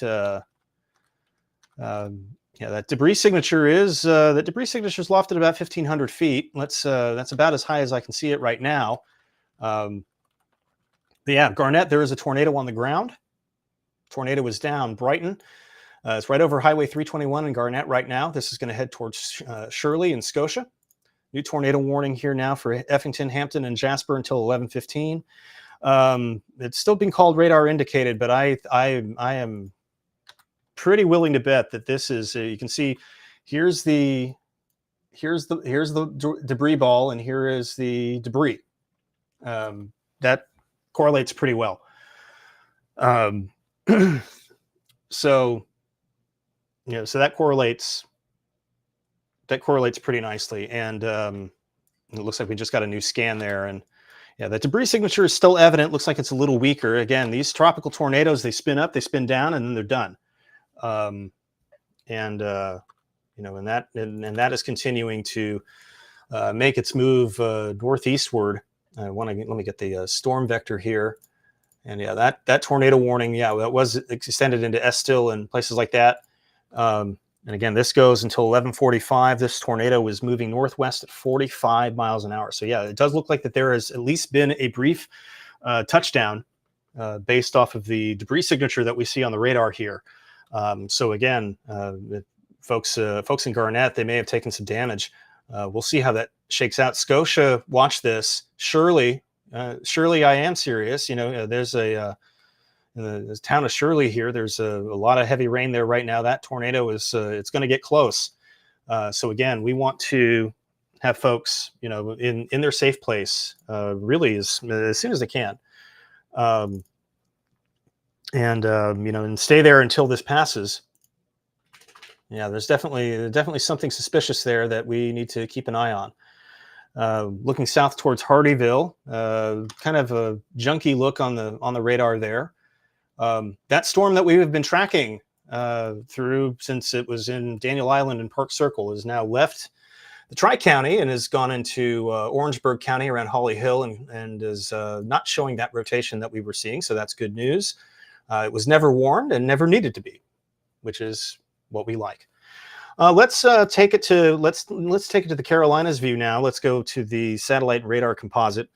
So here's the satellite and radar composite. So here is a lot of rain, and we have some questions around Greenville and Travelers Rest in that area. And you're in flash flood warnings right now. You have flash flood warning in effect here in Greenville. Let me clean this up a little bit. Let me go to the. That's going to reset that view here. Let me just go to the clean radar view. Right now, you're in a lull here, but you do have a flash flood warning in effect. And this includes downtown Greenville, Spartanburg, Anderson, Easley, Clemson. Really, the Greenville metro area right now is under a flash flood warning here. And that's going to go until 12:15. There is additional rain moving in from the south, and keep in mind that this has been an issue for the last several days here. This is not just a today thing. There's been repeated rounds of rains. This area can't really afford to take much more, and they're going to take a whole lot more as Helene makes landfall. So let's clear that out, and let's go back to the local radar here. And again, we're very close to landfall now. I'm just waiting on the Hurricane Center to call it at this point, honestly. So yeah, so there's your radar. There is Helene making landfall. Taylor County is just about halfway onshore. So I expect to get, let's see. All right, so the new tropical cyclone advisory is out on Helene. They have not officially said landfall yet, but I think we're just about there. We'll get a fix on there, but the landfall intensity is 140 miles an hour, moving northeast at 24, with a minimum central pressure of 938 millibars. This is the 11 p.m. advisory just came out. It was strengthening all the way up to landfall. Very remarkable and tragic situation potentially unfolding here in Florida as we watch Helene's eye cross the coast. And yeah, what more is there to say, folks? We are watching this very closely. I think that's the way it goes. And I just I hate it. What do you do? I hate it. I think there's no other way to say it.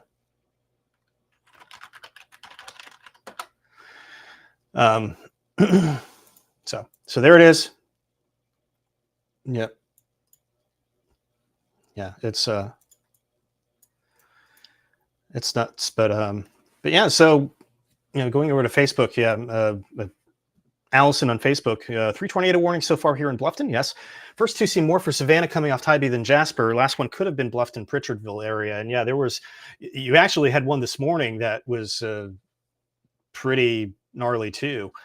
So that was definitely a little touch and go at 7 a.m. We've been watching for possible tornadoes since 7 a.m. if you can believe that, which I'm sure you can.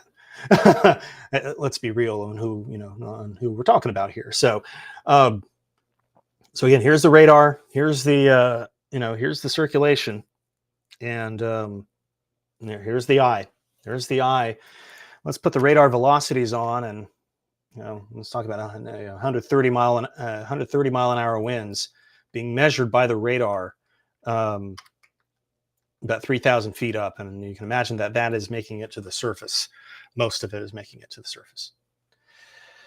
Yeah.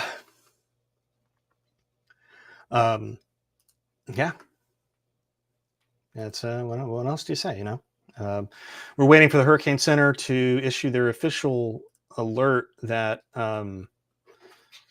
that this has happened, that landfall has taken place.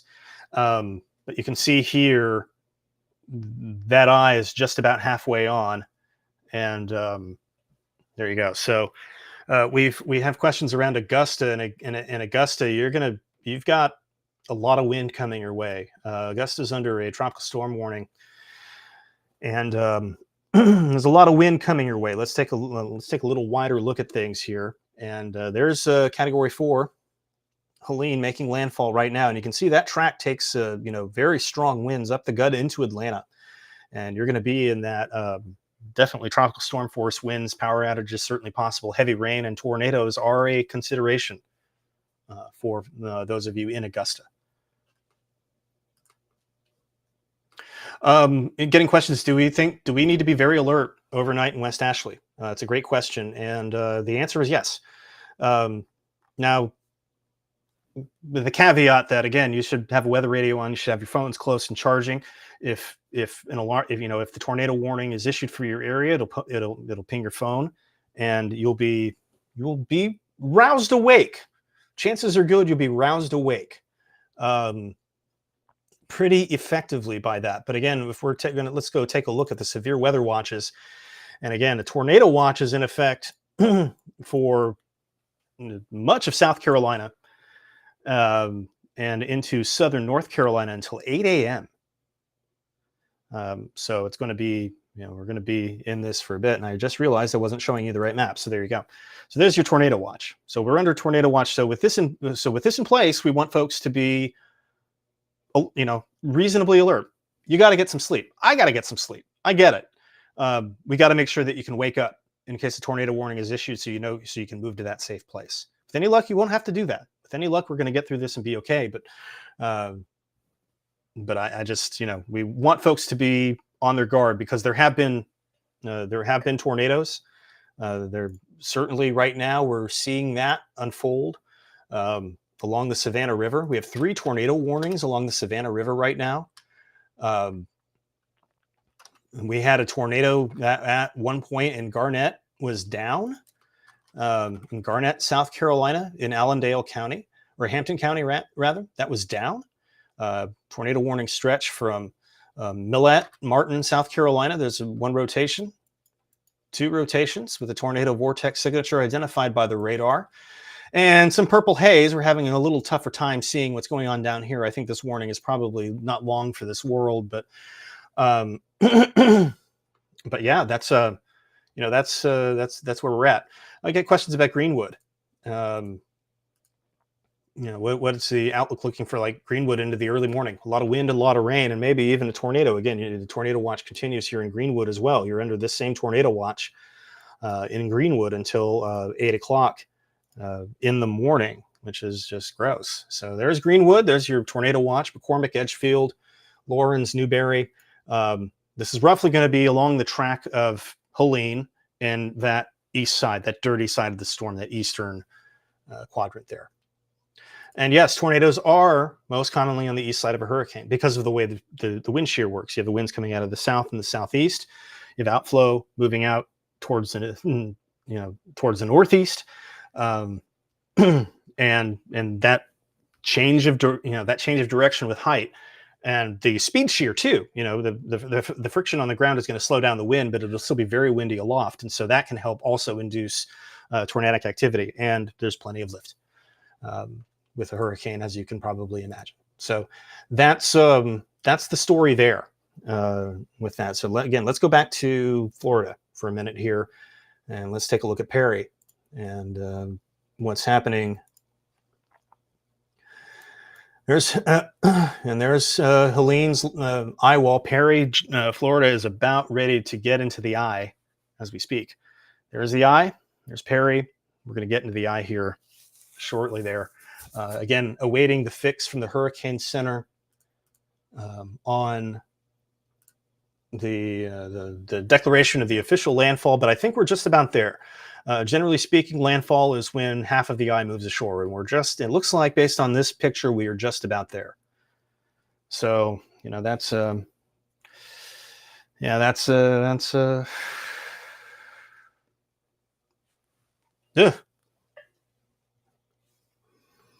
people who went through Hugo know what that is like, and can attest that it is not fun. It's not fun. So, take a wider view here. And I keep losing that window for some reason. Let's take that wider view here, and you can see this is I'll take the radar off so you can get a look at the. So there it is, and that is the infrared view of Helene moving northward, getting into Florida. I think we are just about at landfall. Hang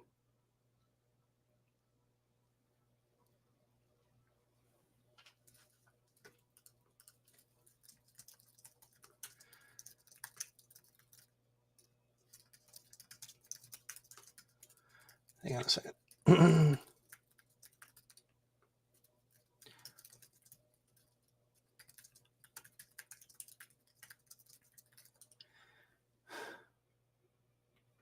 But yeah, so there you go. I think we're going to get that fix here shortly off of that. So that's not great. It's not great. So and other things that aren't great are the continued risk for tornadoes. And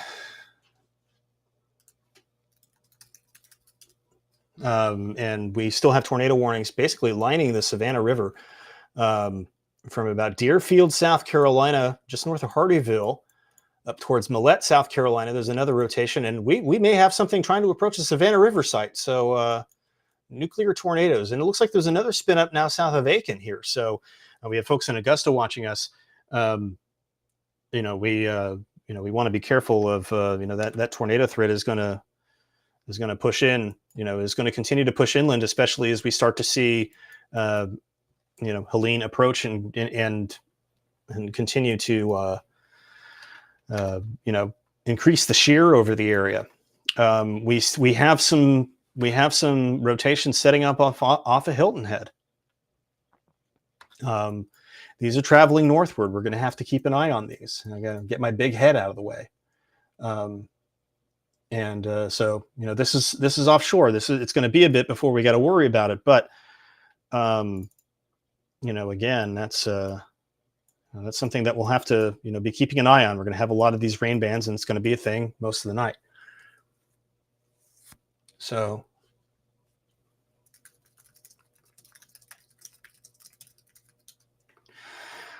we're we're closing in on landfall here in Taylor County, Florida, as we switch back to that view here. And yeah, there's no,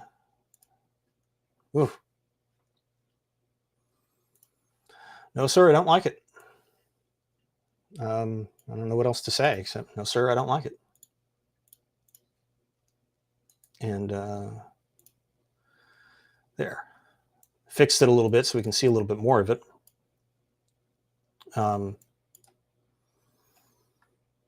Set that into motion here. And yeah, there you go. Eye wall coming ashore. Perry, Florida is about to get into the eye. Mayo, Florida is in the thick of the eye wall right now. I hope that's how they say it. Hopefully it's not like Mayo or something. Maybe it's Mayo. I don't know. But, yeah, we're concerned. I think concern is warranted here. And, again, we need to watch this carefully. Whew. So just about at landfall here. And what we're going to do is we're going to take a break. We are going to take a little bit of a break as this gets into the evening, as we get deeper into the night here. Right now, taking a look at the Charleston area radar. Set this into motion here. Few showers, mostly in a lull in the Tri-County right now. Another band of rain is developing and moving north, and this has got some embedded circulations in it that could become a problem. Again, it's one of those things that we'll need to watch carefully. So with that in mind, we continue to watch for the landfall of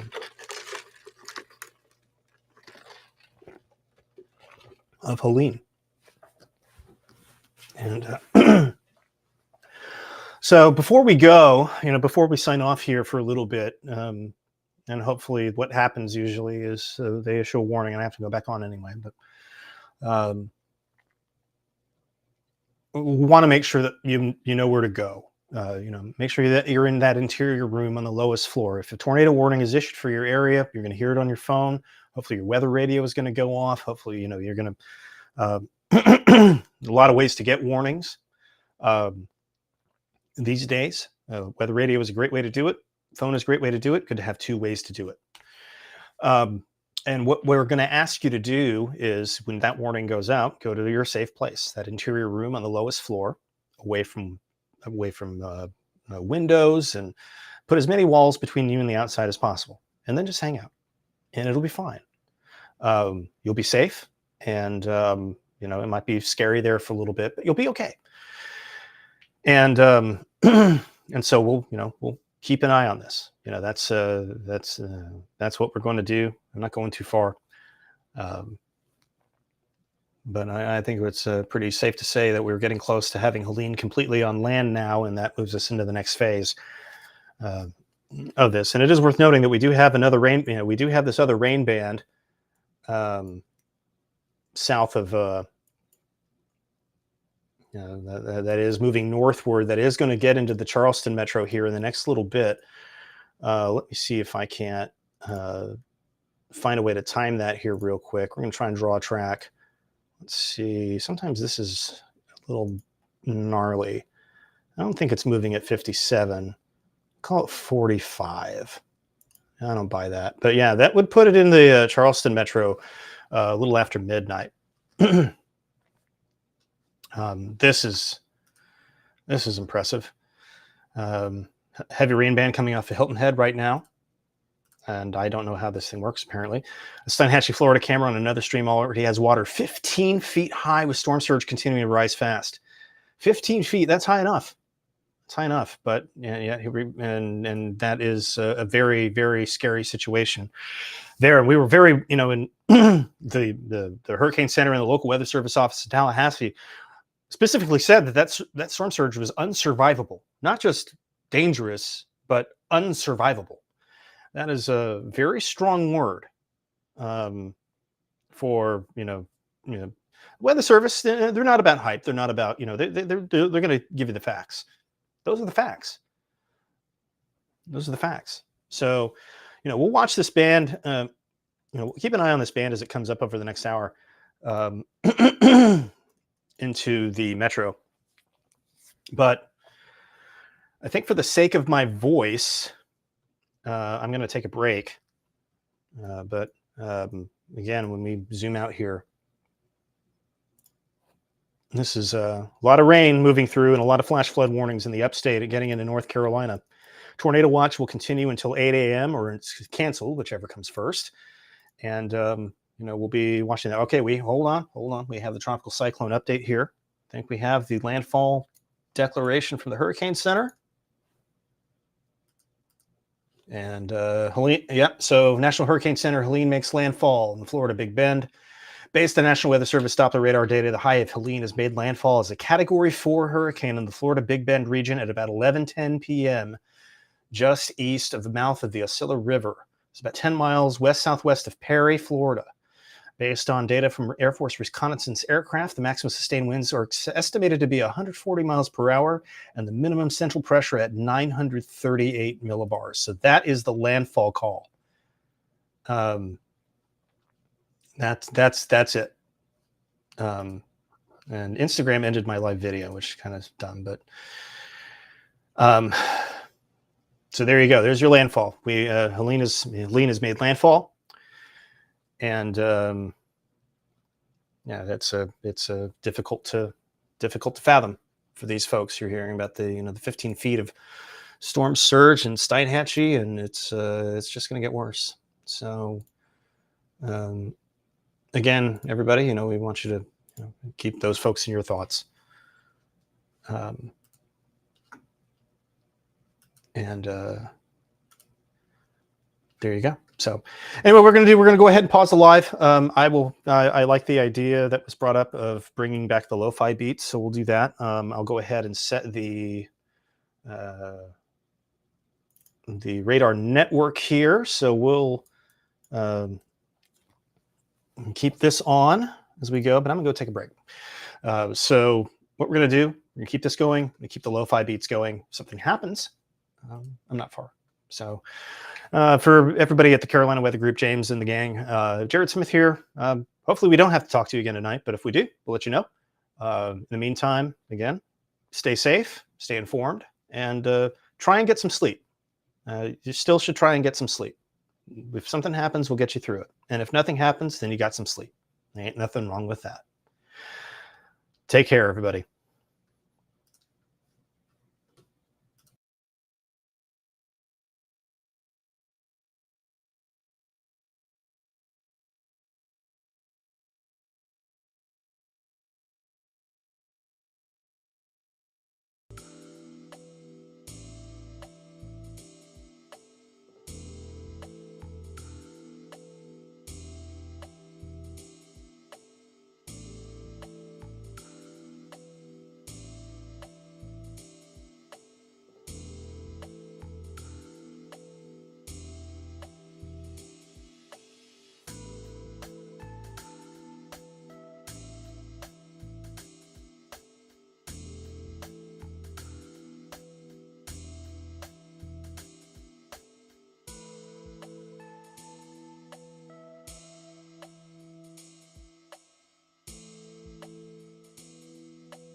Okay, everybody, Jared Smith here again, Charleston Weather, Carolina Weather Group. We have a new tornado warning to talk about, and that is going to be near Seabrook Island.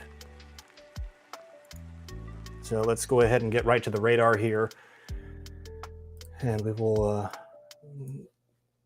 bring that down, and let me put myself back up in the corner here. Hello, everybody, we're back. Let me get the link I needed here. We have a new tornado warning out. This is for Seabrook Island. We've had a very strong spin up just get together just in the last few minutes. Let me put the reflectivity on. We can kind of show you what's happening here. So there's the circulation right here, just coming on shore of Edisto Beach, very near Seabrook. This is on course for places like Adams Run and things like that. Let me get the ETA there. So again, this looks like this is going to stay west of Charleston proper, but right now we have so we have this tornado warning that is going to be for Edisto Island, and it looks like and it's coming ashore at Edisto Beach right now. Let's let me go get my radar analyst here, wherever I put it. A long night, folks. All right, there it is. And so let's talk about this. Let's take a look at the various products here that we use. So if you want to let folks know that we're back up on here, and let them know that we are here going to do this. I'm not going to be able to go back onto Instagram, I don't think. I can try. Let me try. Actually, let me try that real quick. We're going to do live here.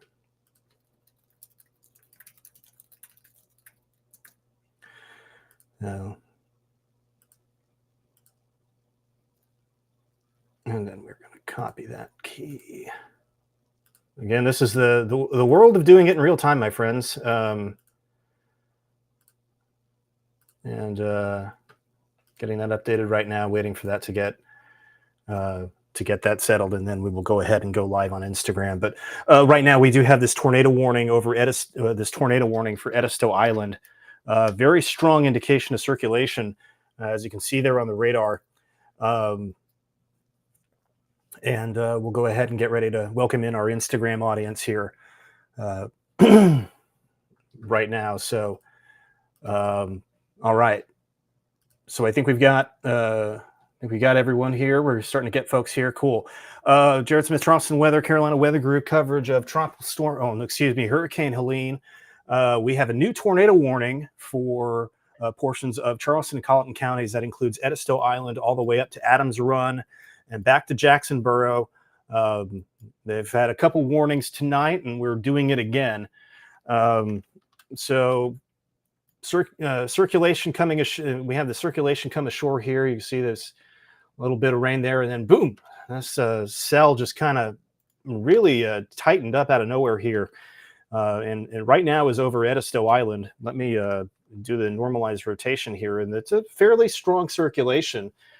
This is about the threshold at which we've seen stuff get warned tonight. Right now, there's no indication that it is causing any damage or anything like that. Again, we're not seeing any evidence of a lofting of debris there, but we are going to have to keep an eye on this for that reason. Let me just do something here real quick. Okay, cool. Cool. All right. I just needed to get a link real fast, and we're going to get that out there on the toots, and we will go from there. So again, once again, I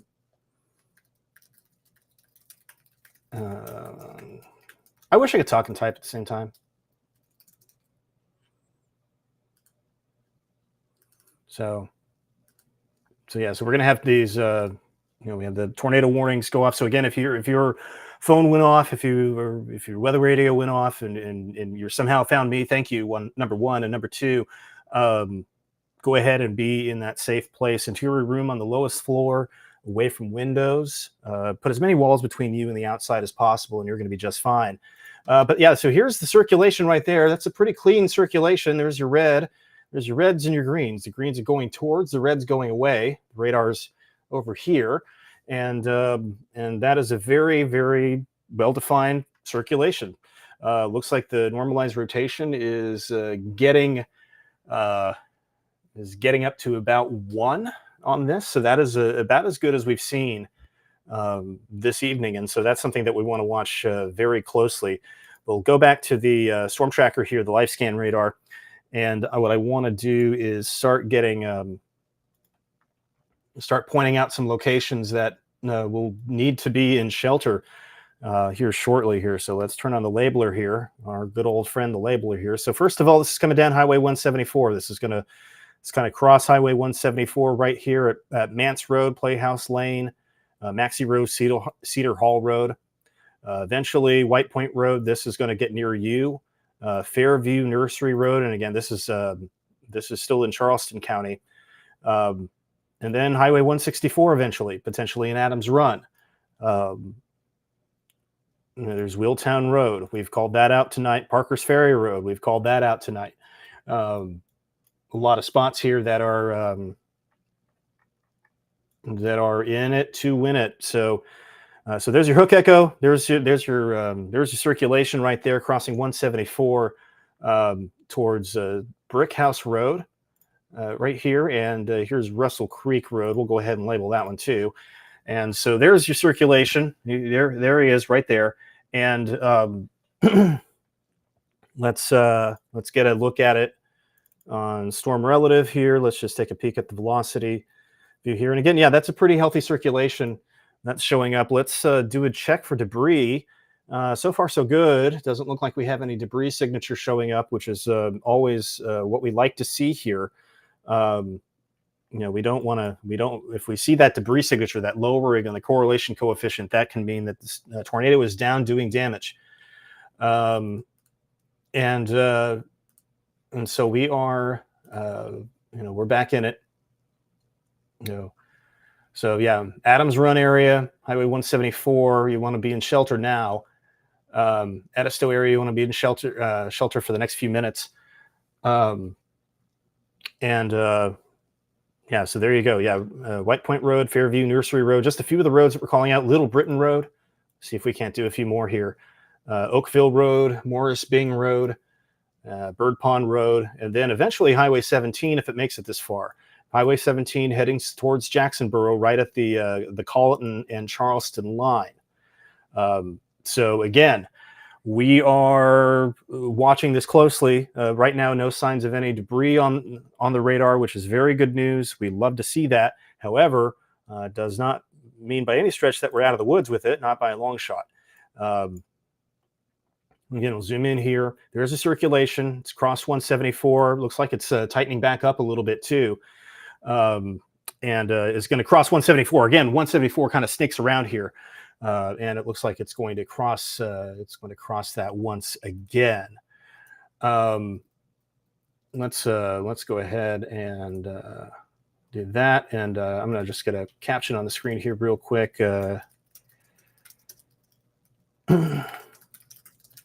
And again, this tornado warning is primarily for Edisto Island. Right now and entering into western Charleston County. So there's Adams Run, there's Jacksonboro right on the line. And yeah, this is moving northwest at 56 miles per hour. So this thing is hauling, my friends, and again, we're going to see more of these. These are going to start going faster and faster. Once the circulation center of Helene gets closer, we're going to see this actually, the rate of these cells is going to speed up. So the So the latest from the Weather Service here just came out a minute ago at 12:16 a.m. Severe thunderstorm capable of producing a tornado was located 5 miles northwest of Edisto Island, and it's moving northwest at 55 miles an hour. Still a radar indicated tornado, but if you're in Meggett, Jacksonboro, Adams Run, Parker's Ferry, Beck Landing, Kennedy Landing, and Parker's Ferry Landing, be in shelter now. Interior room, lowest level, away from windows. Put as many walls between you and the outside as possible, and we will get through this just fine. In the meantime, so there's the circulation right there at 174 crossing Russell Creek Road. Looks like it's that's an unnamed, like a private road, maybe Jehasi Road. I'm sorry, I'm not saying that properly. Probably Rosa Scott Road. Right there. There's Fairview Nursery Road, Moffett Road, Ernestine Road, and then of course we've got Willtown Road and State Highway 164. Called out here, Parker's Ferry Road, Highway 17, as we get into Adams Run. And again, this is pretty much right around the Edisto. So again, if you're in that area, we need folks to be taking shelter. Need you taking shelter right now. And again, you know, that's something that we've got. That's a big spike in the velocity there. I don't know if that's an artifact or what. Let me confirm that real quick. This is why we have multiple sources of radar, my friends, just to make sure that we're not going insane. And yeah, it looks like that's an artifact, but still, it's an indication that it's a pretty strong circulation right now. So again, you're on vacation on Edisto. If you're on Edisto right now, yeah, you should. It's a threat for a few more minutes. We'll keep you posted on when that is going to be. If that is going to be safe. So yeah. So again, it's going northwest at 55 miles per hour. 55 miles per hour. So again, folks, I know some of you are waking up again. Some of you have been woken up. Again, if you're in the one thing I'll point out here, as we'll zoom out a bit. See the tornado watch here, that goes until 8, but this is the only tornado warning on the board right now. So we're going to be able to concentrate on this. Charleston metro area proper, you're just seeing some rain, and the winds are going to get gustier. We're going to see some winds start to pick up here, especially as Helene gets closer and closer. The gust to 60 miles an hour could be common. So again, make sure you do have batteries in that weather radio. Make sure that you do have a flashlight nearby. Keep your phones charged. Just make sure that your devices are charged. You may need that as we go. Second circulation might be trying to get going here south of Edisto Beach. We'll keep an eye on that. No warning on it yet, but I have a feeling that we will probably, if this persists, we'll probably see one. As it heads towards Highway 21 in Beaufort County near Frogmore and Beaufort proper. So we'll need to watch that very closely. But the main event right now is tornado warning in Charleston County and in Colleton County. Again, this is western Charleston County. Downtown, you're not affected. Downtown, you're fine. West Ashley, you're fine. Mount Pleasant, you're fine. You're fine right now. No concerns from this particular storm.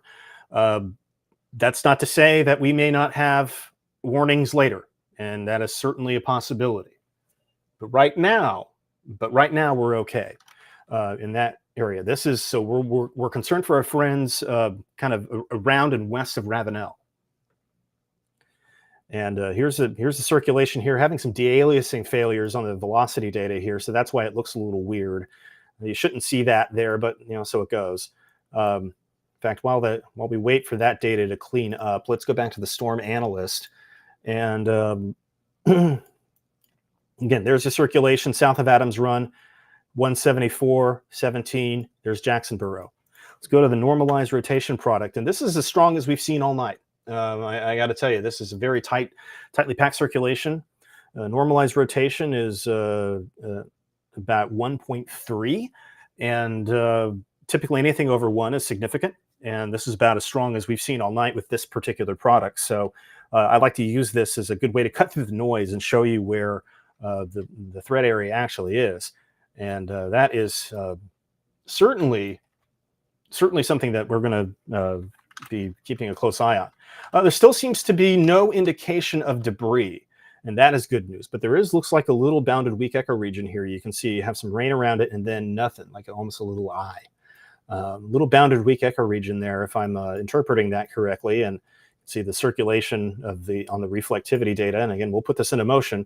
It was raining briefly, and then boom, then this cell crawled up off the ocean and started doing its thing. So we're watching this very closely. But again, that cell moving northwest at 55 miles an hour. That is not cheap. that is booking it. So again, if you got this warning, it's time to go. You know, I think that's the most important thing that we can tell you here. We have some additional showers, you know, in the area, but this is the one that we're really concerned about right now. And then there's a second one near Frogmore coming ashore that I think could be a problem as well, but we'll cross that bridge when we get there.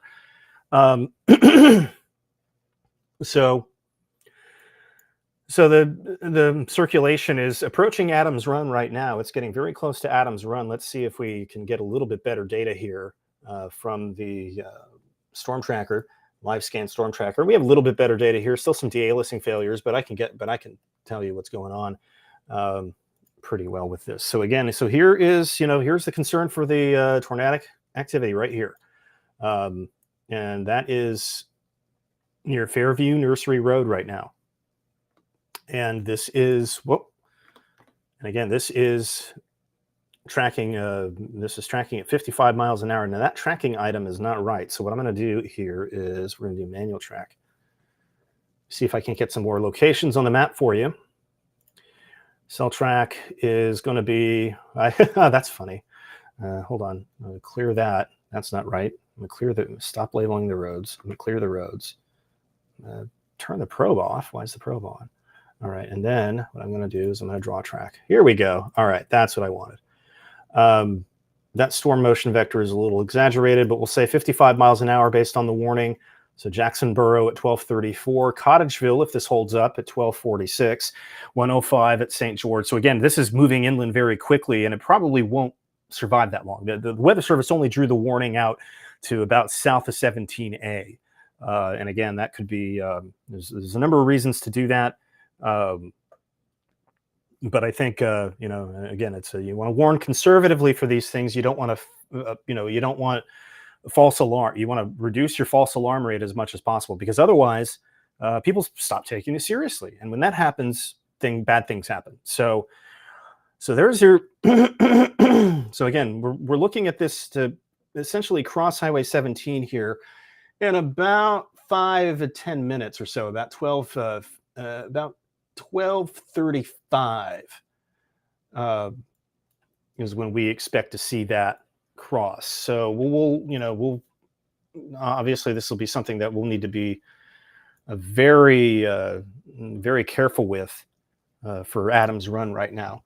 And looks like I'm getting an update from the Weather Service over here in the media chat. Okay, so that's a briefing. All right, we can deal with that later. So again, Jacksonboro, you're in the line of fire for this one. Jacksonboro, you've had a couple close calls. This one is kind of right down the middle for you. And we may need folks in Jacksonville to take cover. In fact, we do need folks in Jacksonville to take or Jacksonboro right there. Sorry, it's been a long day, my friends. It's been quite a day, and it's not over yet. So the radar data keeps messing up on me. So let's go back to the velocity data is not very clean right now. So let's go back to the radar analyst. This one does a better job. Now it looks like we have a TVS, tornado vortex signature here. This is the radar diagnosing. Basically, the radar is saying that there could be something here. Now, the million-dollar question is that there any debris? And I still don't see any evidence that there's any debris signature here, which is a very good thing. If we see debris being lofted on the radar, that means damage is being done, and we don't want to see that, and we're not seeing that right now. So that is good news. This is again, this is approaching Parker's Ferry. We'll zoom super in here. Beck Landing, Kennedy Landing, Jacksonboro proper. This is heading your way. This is looks like this is going to skirt just to the west of Adams Run, which is So a little bit of a reprieve here shortly, but stay where you are, stay in shelter for the time being in Adams Run, just in case. Edisto, you are all clear. It looks like you're done. So if you're on Edisto, I know we had some folks that were writing in from Edisto saying, hey, what's going on? Edisto, you're good to go. At this point, I'm feeling fairly confident that you're okay at the moment. There are additional cells out there. There's more to come. So here's a loop of the last 120 minutes or so, and you can see, this we've had one band lifting up. We have another round of cells lifting up, and then we can start to actually see Helene's eye wall. Now we can see Helene's eye wall on the Charleston radar. So there you go. We have a new tornado warning. All right, so that's interesting. All right, so let's talk about this. So we have a new tornado warning now. Because I think this one was about to expire. I don't know. That's interesting. Okay, well, the Weather Service has reissued the tornado warning. So we have a new tornado warning west of Adams Run. This is approaching Jacksonboro right now. You can see the tornado vortex signature, that little triangle there. Very, very clearly defined rotational couplet here on radar, and that's a little bit too zoomed in. Let's do that. Let's just do this here. So again, we're going to be in Jacksonboro within the next few minutes here. It's going to approach Cottageville in the next 15. Let me get an updated track for you on that. Yeah, that thing again. These things are really getting into the portion of the night now where these things are going to be moving fast. So there's your ETA. So 12:35 Jacksonboro, just a few minutes now. You need to be in Jacksonboro. You need to be in shelter there. The previous tornado warning is going to be allowed to expire. This tornado warning is replacing a previous tornado warning. So again, Edisto, you are all clear. Adams Run, you're going to be there soon, but you're not there yet. But you see the old polygon has just dropped off the screen. And there is your center of circulation right here. And this is heading into Jacksonboro. This is going to stay to the east of Walterboro. And again, Walterboro, you are not in this polygon. You're not in this tornado warning. Zoom in there. Downtown Walterboro is not in this tornado warning. Locations, now we keeping in mind that some locations, to the east there, down 17A towards Cottageville. Cottageville, you are in the warning. Jacksonboro, you are in the warning. Let's, let me go to, I have additional source here. Gloverville, Round O, Hyatts, mostly rural there. But that being said, there's still people there, and we still need folks to be taking it seriously. So there's your rotation here. Here's your, let's go to the analyst once again, because we can cut away from the noise there. We can see that the rotation here, which is about as strong as we've seen all night, as I mentioned there, and the TVS icon is lagging a little bit, but we'll sort that out when we need to sort that out. So there's your circulation right here. This is about to cross 17 right at Jacksonboro. So again, this is the second time that we've had a circulation cross very close to Jacksonboro here. So they've been kind of in the line of fire most of the night. Yeah. So there's the update from the low level scan right here. Yeah, that's right over Jacksonboro, right over Parker's Ferry, just a click east of the Edisto and the Colleton County, Charleston County line. So there's your tornado right there. That's if there is one, which we don't know. There's no evidence that we have any debris being lofted right now, which is excellent news. No evidence of debris, but that could happen at any point. So you need to treat it as if it is on the ground and take cover if your phone went off for this warning. And you're somehow finding me, which thank you. Glad you're here. I'm glad we can help. And that is important. So again, this is the old, and as far as tornado warnings go, again, when we zoom out to the Carolinas real quick here, that's the only game in town. So this is the main thing.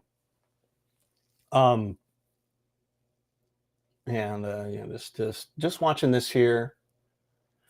Should be getting an update here on the radar here shortly. Again, we're in sales 3. We should be getting another ping from the radar here shortly here. But yeah, there's a circulation crossing 17. This is traditional radar view. And again, the way that we find these things, green is towards the radar, red is away from the radar. So if you have those really close, that's your circulation. That's where things are spinning and where the possible tornado is. So yeah, right here. And that is that's going to be pretty much right on top of Jacksonboro right now. So again, there could be if you know anybody in that area, make sure that they're in a safe place. Give them a call. This is the time of night. We're past midnight at this point. This is the time of night where we start. People go to bed because that's what you're supposed to do, not stay up streaming the weather like this guy. That's what you're supposed to do, and that's what and we want folks to do that and feel comfortable doing that. But we also want you to be safe, and that is why we are here. So new scan coming in. Yeah, again, we have that tight rotational couplet around Jacksonboro. Let me just continuing to we're going to do what we need to do here. Let me get the all right, so let's update the storm track here. And again, Jacksonboro right now, pretty much. This is pretty much right now in Jacksonboro. So that's the ETA. That's the issue. Pretty much right now in Jacksonboro, and this is going to head through rural parts of Colton County. It's going to leave Charleston County soon. We should be able to kill an all clear here shortly for those of you in Adams Run. The Weather Service should be able to trim that warning back. It's going to cross 17A near Cottageville. Looks like, so Cottageville is right in here. Looks like it's going to cross 17A near Cottageville. So if you know people in Cottageville, this is a little bit more real for them. So we'll zoom in and you can see there's a circulation right there. There's Cottageville. You can't see, my hand doesn't go that far. I could work on that, but that's the situation that we find ourselves in here. So again, Cottageville, we're looking at probably 12:47 a.m. based on this track, 12:46, 12:47, when we can start to expect the potential for a possible tornado. So again, you have a few minutes, about 10 minutes. Make sure you're in your safe place. Interior room, lowest floor. Put as many walls between you and the outside as possible, and you'll be fine. Again, this is there's nothing to it. We'll be just fine. So again, I'm watching it closely. We'll see. Let's go back to the analyst here, and this will help us understand. And we look at the debris. We look for debris. We're looking for those things. I am not seeing any signs of debris being lofted, which is excellent news. We don't want that, but that circulation now is just north of Jacksonboro. It's crossed the Charleston County and Colton County line, and now is on course for Cottageville.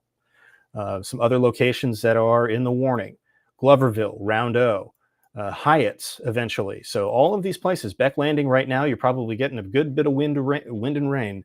Beck Landing, Kennedy Landing, those locations. So that's the situation there. This started on Edisto Island. Edisto Island, you are all clear, at least for now. We can't rule out another warning at any point tonight. Again, we have a tornado watch until 8 a.m. or it's canceled, whichever comes first.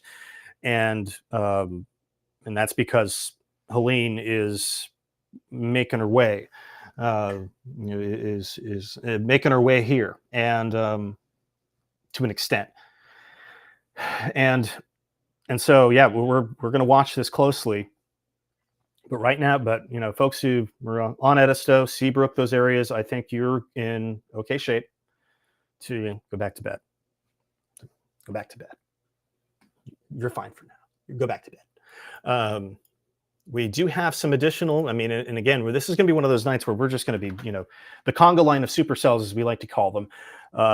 We have additional supercells developing to the south that are going to move closer to shore.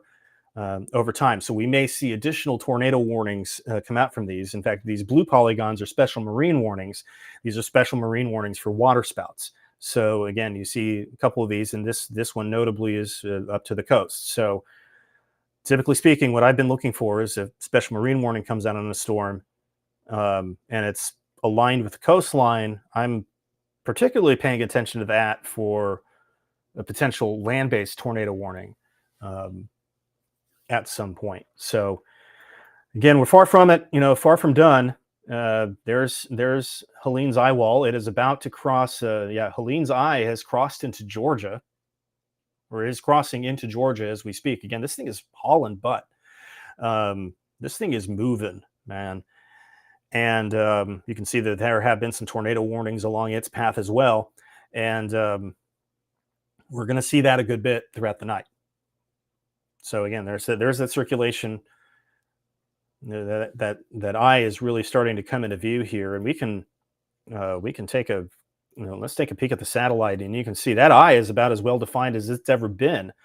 Right now, that is that eye is really moving along, and it's still got an easterly component of motion. So this is interesting. That it is expected to turn more northerly as the upper low in the Arklatex picks it up. But right now, it still has that easterly component of motion. So this will be interesting to watch. And again, this is one of the concerns that we had for potentially additional wind impacts. But it is still expected to make that more northerly turn, and should do so. So go back to the radar now, and we are continuing with our coverage here. Again, we're here for a tornado warning that is now exclusively in Colton County. So if you're in Charleston County right now, there is no tornado warning anywhere in Charleston County. You're good to go for now. You're still under a tornado watch, so keep an ear out. But if you're in Charleston County, you're probably okay for the moment. Right now, what we're concerned about is the Cottageville area, north in Jacksonboro, and Cottageville. And so again, we have evidence of rotation, still decent rotation. Maybe has elongated and weakened a little bit. We're not quite seeing the deep reds that we were the reds that we were seeing, indicating the higher values of normalized rotation. Again, anything over 1 is something that really is going to have us, perking up. So this is now south of Cottageville, and is going to be making an approach there fairly shortly. Let me just place the track. And again, this is gonna get fairly close to Cottageville. And so so right here, there's Cottageville. There's that rotation. It's going to get close. So again, we need folks at Cottageville and shelter. There shouldn't be any travel between Walterboro and Cottageville right now on 17A. That should be pretty shut down right now. I hope you're not out there. And if you're out there somehow and you're listening to me somehow, I don't know how, but if you are, that's great. Please try. That's desolate. It's tough, but you don't want to be in a car if there is something that is trying to develop down there. So again, there's your circulation. There's circulation. We'll go back to the storm tracker here. Let me to the live scan tracker. There it is one more time. We can get you an updated estimate here. So again, Cottageville around 1247. So that is coming up in about 6 minutes or so. I know there's a little bit of latency. There's a little bit of lag that happens on the stream. So please do understand that as well, is that, these times, not completely exact. So another thing to keep in mind there. So again, we're still seeing the rotation here. It is looking a little bit less well-defined, which I like. We like to see that. And we hope that trend continues. But for now, still is a dangerous situation south of Cottageville. So let's go get you some roads. Again, these are the roads that we're going to ask folks to be monitoring. I'm calling out these roads, somebody on these roads, they should be doing the thing to get into shelter. So Round O Road, 17A, again, between Cottageville and Walterboro. Probably don't want to be traveling on it right now. Those are the best landmarks there. This is pretty much right over Jacksonboro Road at this point. Bodison Memorial Drive, pretty much right there. Impala Lane. Just a few here. Let's see. Some of these are private roads that don't get updated in this. Burr Hill Road. There's Crawford Lane, Ernestine Road, Mulsenia Lane, and Wesley Grove Road. So we've just had another update to the tornado warning here. You can read that. Yeah, so they've got it moving northwest at 50. It is they now are positioning the possible tornado near Cottageville. And again, downtown Walterboro, you're not in the polygon, but if you are, eastern side of Walterboro, further up 17A, closer to Cottageville, you should stay in shelter. Round Oak, Gloverville, Hyatts. Those are the locations that the Weather Service has called out for the potential for tornadoes. Now, we do have, we've had questions come in. We have a good question here. Is the worst expected to come through around 3 a.m.? And I think that's still the case. So we want folks to be, monitoring that closely. I think, my understanding based off of the modeling, which has been fairly consistent, is that we should see some of these main rain bands from Helene start to affect the area over the next couple hours, and we're getting to that point. We are absolutely getting to that point. So we'll need to, again, we've got a lot going on that we need to be monitoring here. And here's what I'll do. Here's the latest run of the high res model guidance, and again, you can see these supercells. This is 3 or 4 in the morning right here. There's perhaps this is the model showing kind of what's coming through right now.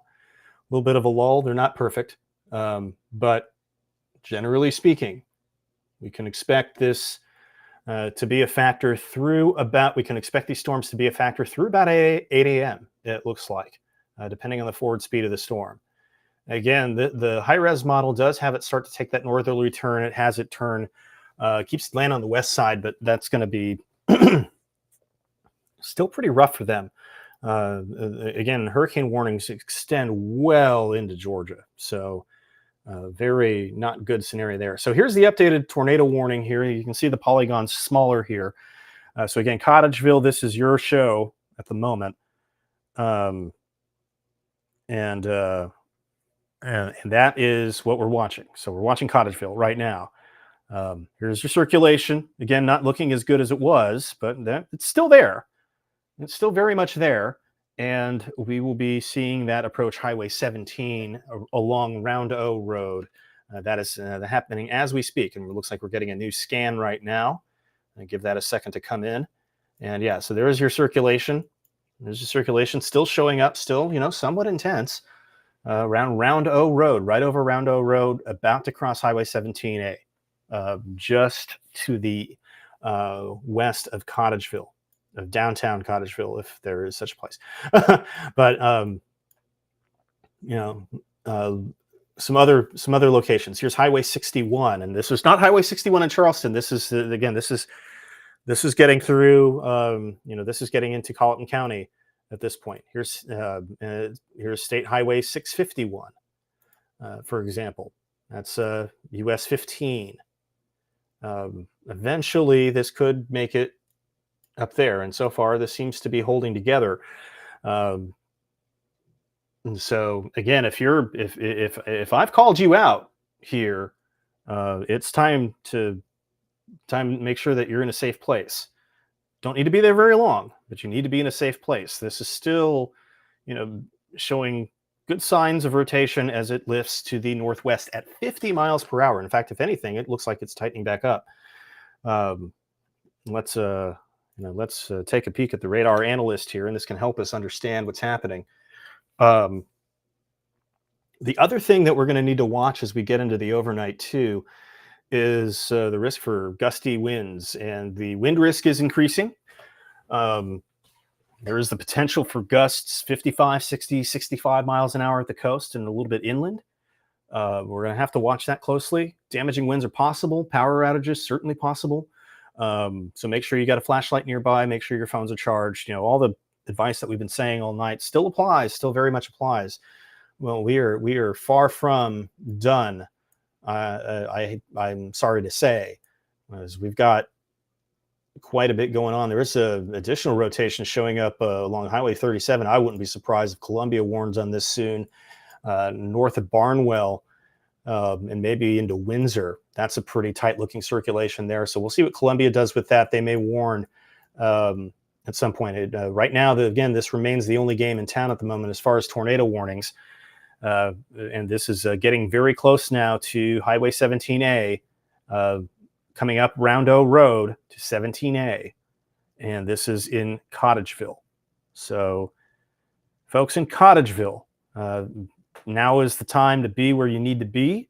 Hang out for a few minutes. We'll let you know when it's clear. We'll let you know when, we'll let you know when we know. So again, just watching that carefully, and it's been rough. Well, we'll take a second. Let me take a second here, and we're going to continue to watch this tornado warning. But I wanted to show you, wanted to come into the Tallahassee radar here and show you kind of where we're at as far as the eye of Helene. It has come ashore. So the eye made landfall at 11:10 as a Category 4 with 140 mile an hour winds. It's now pushing inland. It's now pushing, and it's going to spread hurricane conditions well into Georgia. So there's your eye. It's north of Perry now, and it's moving into Valdosta, Georgia. So there is the eye wall is moving through Valdosta, Georgia. That is insane. This is a very, it's moving very quickly. So it's not winding down very fast. It's going to make it a good ways inland. Crossing, it looks like it's just crossed Interstate 10, heading into Valdosta, Georgia. So that's where Helene is. That's where the center of Helene is right now. And again, there's numerous feeder bands that are developing around it. It's still getting a little bit of a fetch from the Atlantic, so it's not going to decay right away. And so yeah, that's the situation there. Let's get back to our tornado warning. And here's circulation here. We'll zoom in a little bit more. It looks like it's crossed 17A. So we've got this here. Let me just drag this back a little bit so I can point at it for you. Not that far.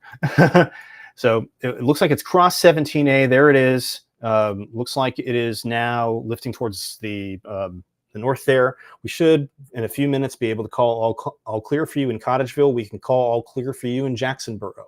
We can clear all call for clear all call. Yeah, is it late or is it late?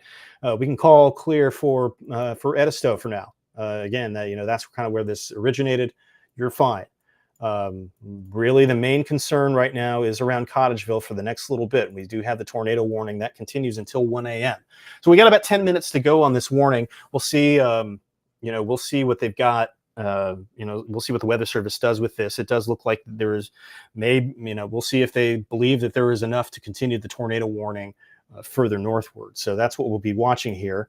I'm going to go ahead and clear the roads real fast. Clear the roads. Did that work? Clear the roads. All right. And clear the roads. Thank you. All right. So again, we're going to see what they do with this tornado warning here very shortly.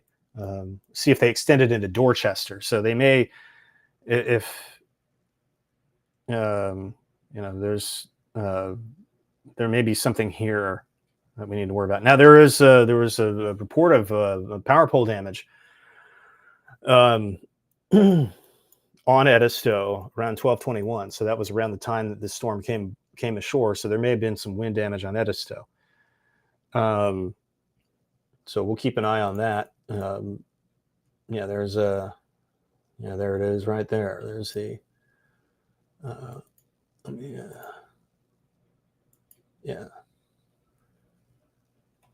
So power out on 100 Palmetto Boulevard. Power pole damage due to Hurricane Helene. So there you go. So that's a recent report from that storm that came through. The FSU stream is down. That wouldn't surprise me. It wouldn't surprise me. That would not surprise me. So let's see. Just kind of just peeking around. Again, if you all have anything, and if you're wondering why I bend over like that sometimes, it's because this guy wants to be in my lap. So that's what we're doing here. That's what we do. We do tornado coverage with our dogs, because who wouldn't want to do tornado coverage with your dogs? Now, so let's see what they do with this warning in a few minutes. Looking off of the Beaufort County coast, again, we're seeing some noise in the velocity data here, but these are areas that we're going to need to keep an eye on for maybe folks on Hilton Head or in Beaufort proper over the next hour or so to see, let's see if these hold up. Definitely possible that in an hour or so we may be talking about these as they relate to Hilton Head and, give me back my radar, and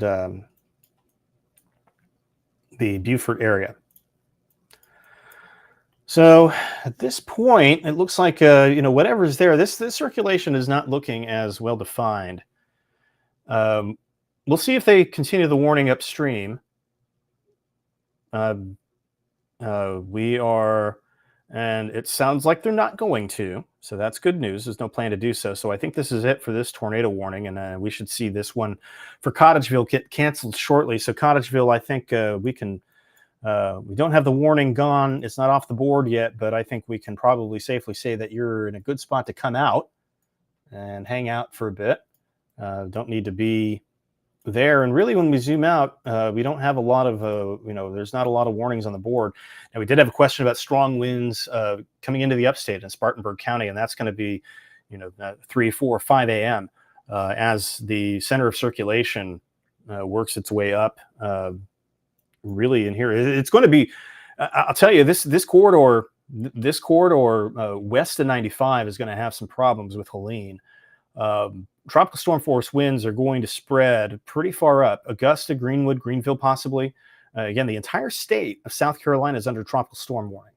Last time that happened was with Matthew in 2018. And I can't believe Matthew was 2018. Feels like it was yesterday. But that's the truth. So, the entire state of South Carolina and a lot of the mountains in North Carolina, which is crazy to think about, under a tropical storm warning. But yet here we are. So that is, these are the times we live in. But yeah, we're watching. I think the next storm of interest is this one that's south of Hilton Head. It looks like it's going to come up, into Beaufort County, probably north of the Broad, if I had to guess. But you can see that this is a very tight circulation. Let's stick the analyst on it, and the tornado warning has been expired for Colleton. So all clear in Colleton County. No tornado. The tornado warning is not being extended up, and it has been allowed to expire. So Colleton County, you're good to go and come out. We're going to keep an eye on now this one in Hilton Head, and this one has now taken the crown for the strongest one we've seen all day. And I have a feeling that we're going to, hopefully we don't eclipse that too many times. But yeah, so this is about a 1.6 NROT. Normalized rotation, and that is a pretty significant bit of shear. That looks like noise. This looks real. This looks legit. And again, this is here's Fripp Island right here. There's Land's End and Scott. Paris Island is here. This is going to be Land's End, Fripp, Scott, Frogmore. Those areas. I would be keeping an eye on this. I think it is a worthy thing to be monitoring the progress of this, because if this continues, they're going to need to warn on it. This is very, this is pretty good. This is pretty solid right here. So we'll keep an eye on that. There's other areas of normalized rotation that are showing up as well. No land-based tornado warnings right now. I don't know how long that's going to last. And yeah, we have the TVS on this too, the tornado vortex signature, right here, indicating some vertical correlation. So again, if you're Land's End, Fripp Island, in those areas, if you're out there vacationing, I would advise to, if you're in Beaufort, for that matter, if you're anywhere in Beaufort, I would advise to start thinking about where you're going to go. Start thinking about your tornado shelter, because you may need to put that into practice here before too long. So, but while we don't have any land-based tornado warnings, let's take a wider look at this. And here's Helene. Here's the satellite picture. There's the eye. It's crossing into southern Georgia. Tropical storm and hurricane warnings extend all through Georgia. Hurricane warnings extend almost to Atlanta. So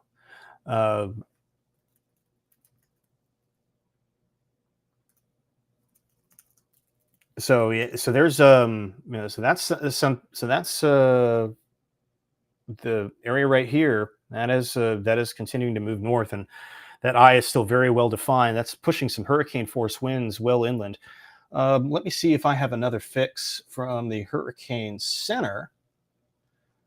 Should have gotten one. I don't know if they. We should get another one here shortly. Actually, they'll give another update here. Here shortly. So again, yeah, that satellite picture is menacing. It's almost more menacing now than it was, which is something crazy to think about. Yes, and yeah, these typically do fall apart on land. Okay, we have a new tornado warning for Beaufort County. Confirmed water spout 7 miles east of Folly Field. Let's see. Okay, all right. This is a new tornado warning for Beaufort. So let's go ahead. Let's get back to the radar. This one has been confirmed. This is a confirmed water spout. So we saw that this was a pretty tight-looking circulation. That's a very tight-looking circulation, and that has been confirmed. That has a water spout with it, and it is approaching Land's End. It is approaching Frogmore. It's approaching. It's going to get close to Paris Island here. Let's get you the locations from the Weather Service. That's the best thing that we can do.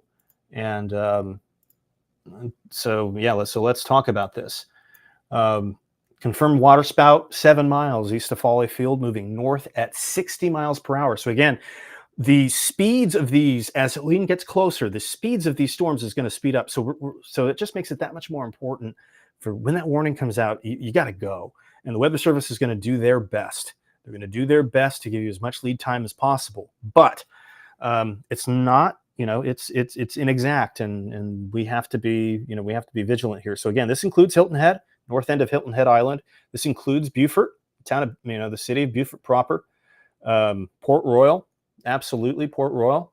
Let me get you some additional locations here. So Paris Island, Port Royal, Fripp Island, you're kind of at the edge of this. I think this is going to miss you on Fripp. Looks like this is going to miss Fripp, but Laurel Bay, Lobico, Sheldon, just south of Sheldon here. That is a very, very solid circulation setting up right here. And again, we have some de-aliasing failures for some reason, but yeah, that is a very solid circulation that's set up here that is going to lift inland before too long. This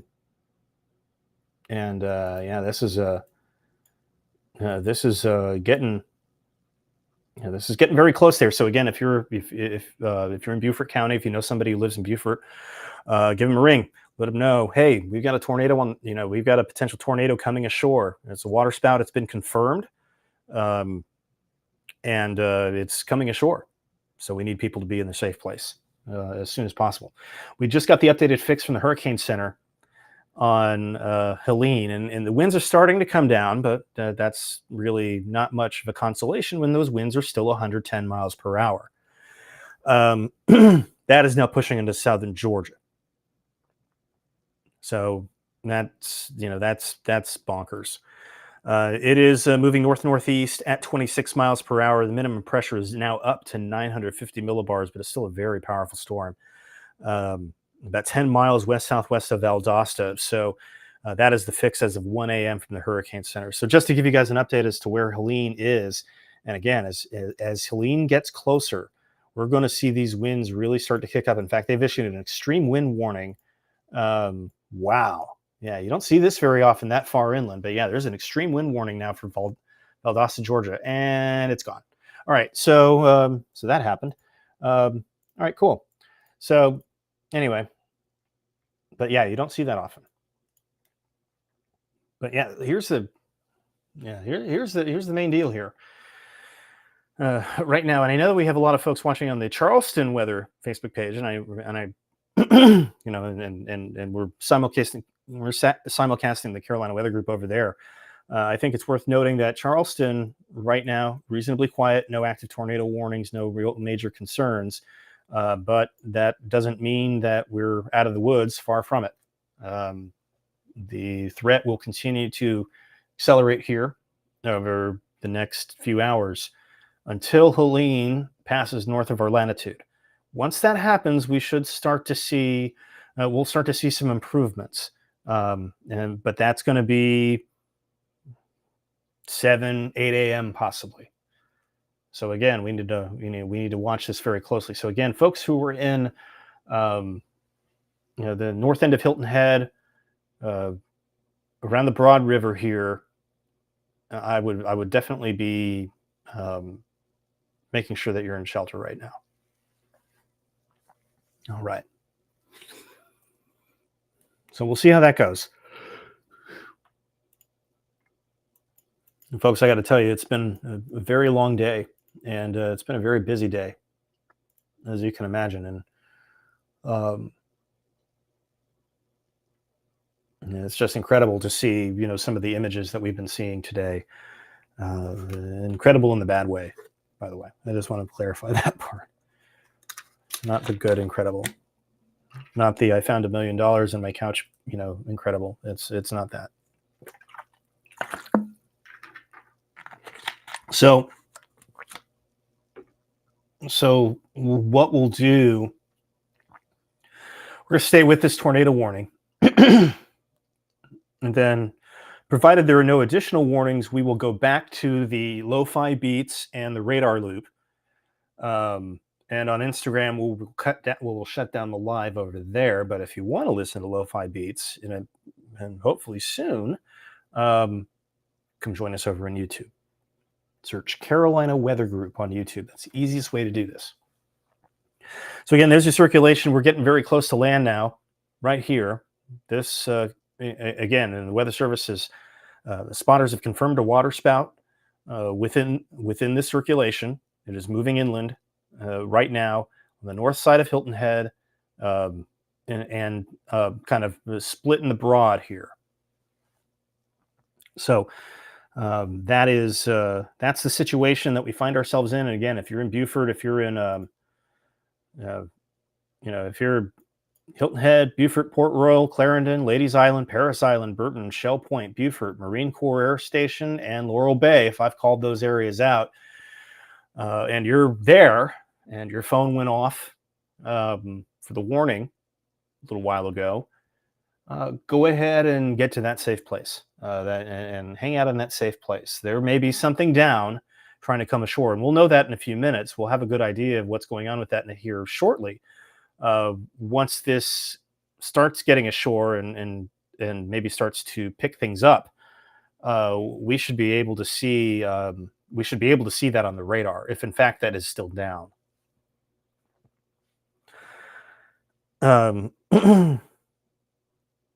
Yeah. So, and again, this one has been on the radar, pun not intended, for a while. This has been something that the Weather Service has been watching closely. Pretty much for the past hour or so, and we've had marine warnings on it. It's been, we've seen the special marine warning that came out on it a while ago. So, all right, I have to relocate the dog again and stretch my back. I'm wrenching.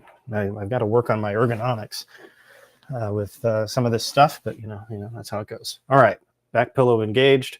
Maybe I need a heating pad at some point. So anyway, so here's your circulation. Hilton Head, getting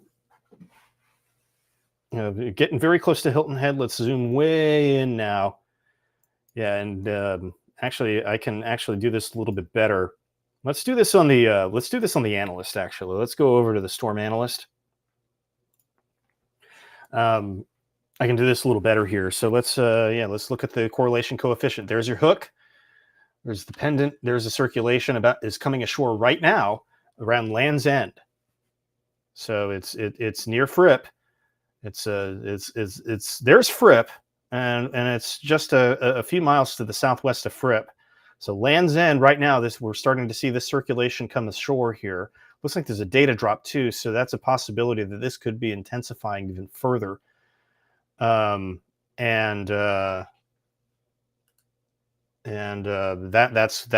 what we're doing. That's what we're watching here. So again, let's give it another scan or two, and then we'll know if this is down. If it is still down, as we believe it may be, then we should start to see debris being lofted, and we'll be able to see that on the radar.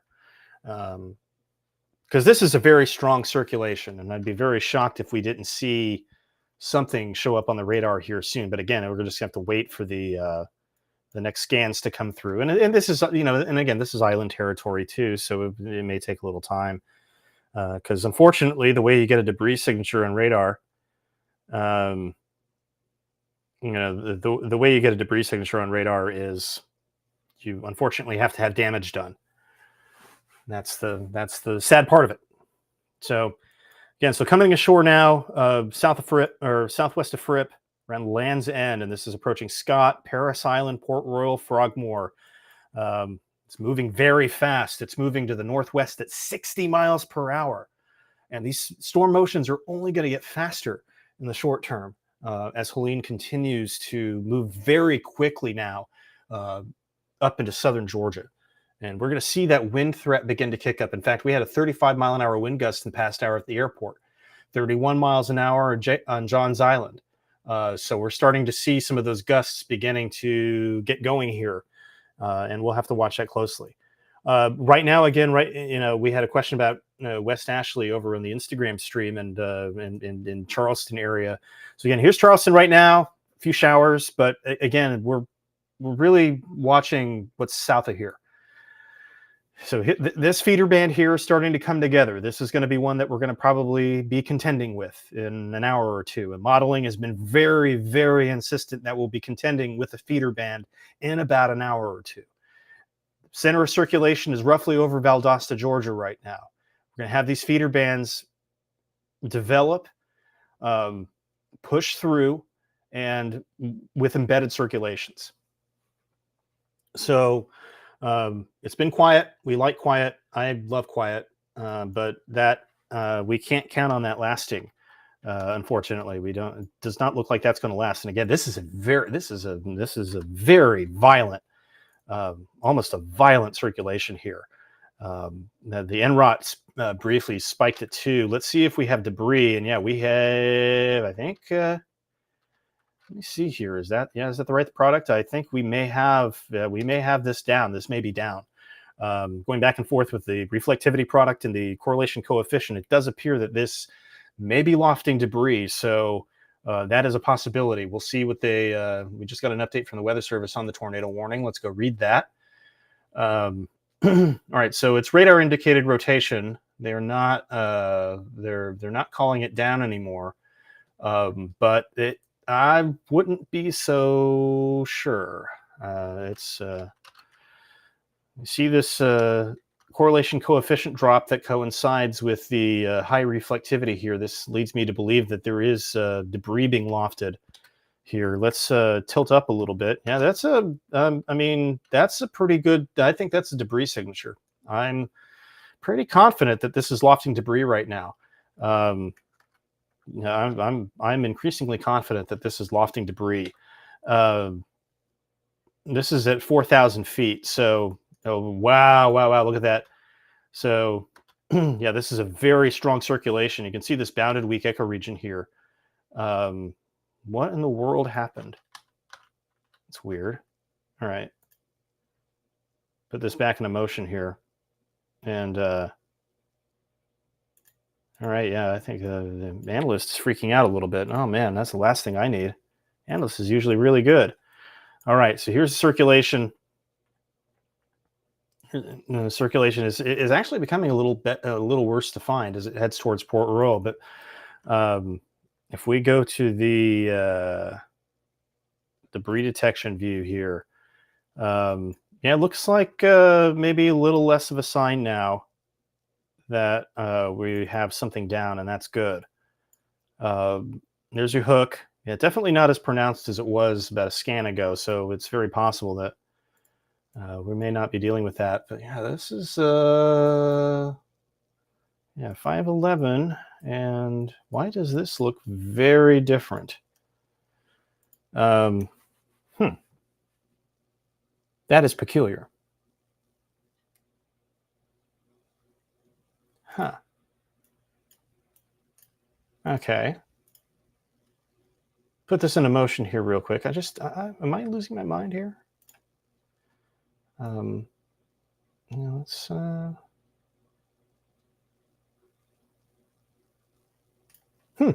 okay. All right. So again, circulation's there. All right. I think we're combobulated a little bit better.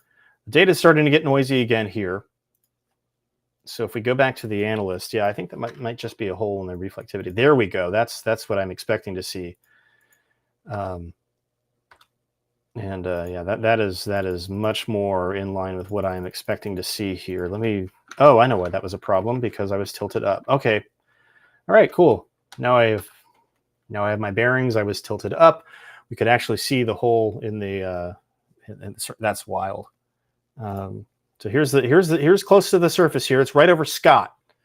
Town of about 4,841. It's right over Scott right now. There's the tornado. Frogmore. There's that. Looks like, I don't know if that's noise or if that's debris. I'm not confident in that. I think that's noise. I think that's actually noise. Down radial. I don't think that's trustworthy. So there's the circulation right there. And again, yeah, it looks like we're getting a lot of noisy data. We're close to the radar site, and sometimes it can get a little noisy. But yeah, we're right here, south of Frogmore, and we just got another update. Because again, we're getting updates at the low levels every minute or so. And now this is kind of splitting the difference between Port Royal and Frogmore. So this is heading right into Beaufort. So again, if you're in Beaufort proper, it's time to take cover. If you know somebody who lives in Beaufort, it is time to take cover.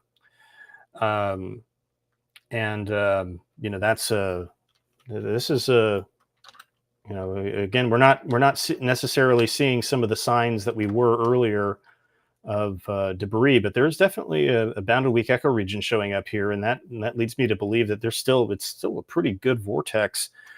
Let's do the normalized rotation. It's not as strong as it was coming ashore, but yeah, it's definitely splitting the difference between Port Royal and Beaufort. All right, so a bunch of people earlier in the chat talking about Nickelback. So to quote Nickelback, "Are we having fun yet? Yet? So if any of them are still around, there you go. Gets a little weird here. Of that. So I have a good question about Laurel Bay. And again, if you were in that warning, if you got pinged on that, you did get pinged on that warning. It's going to get very close. It's going to get close. So we got Winter here on Facebook. Laurel Bay. So I'm looking at it right now. So there's Laurel Bay. Here's the circulation. Your circulation is around Port Royal. A little too close for comfort. You're in the polygon. I would say take cover. Get into your safe place. Path of least regret. You'll be fine. That will ensure that you're fine. I think is the way that I would frame that. So again, Laurel Bay, Grays Hill, Beaufort proper.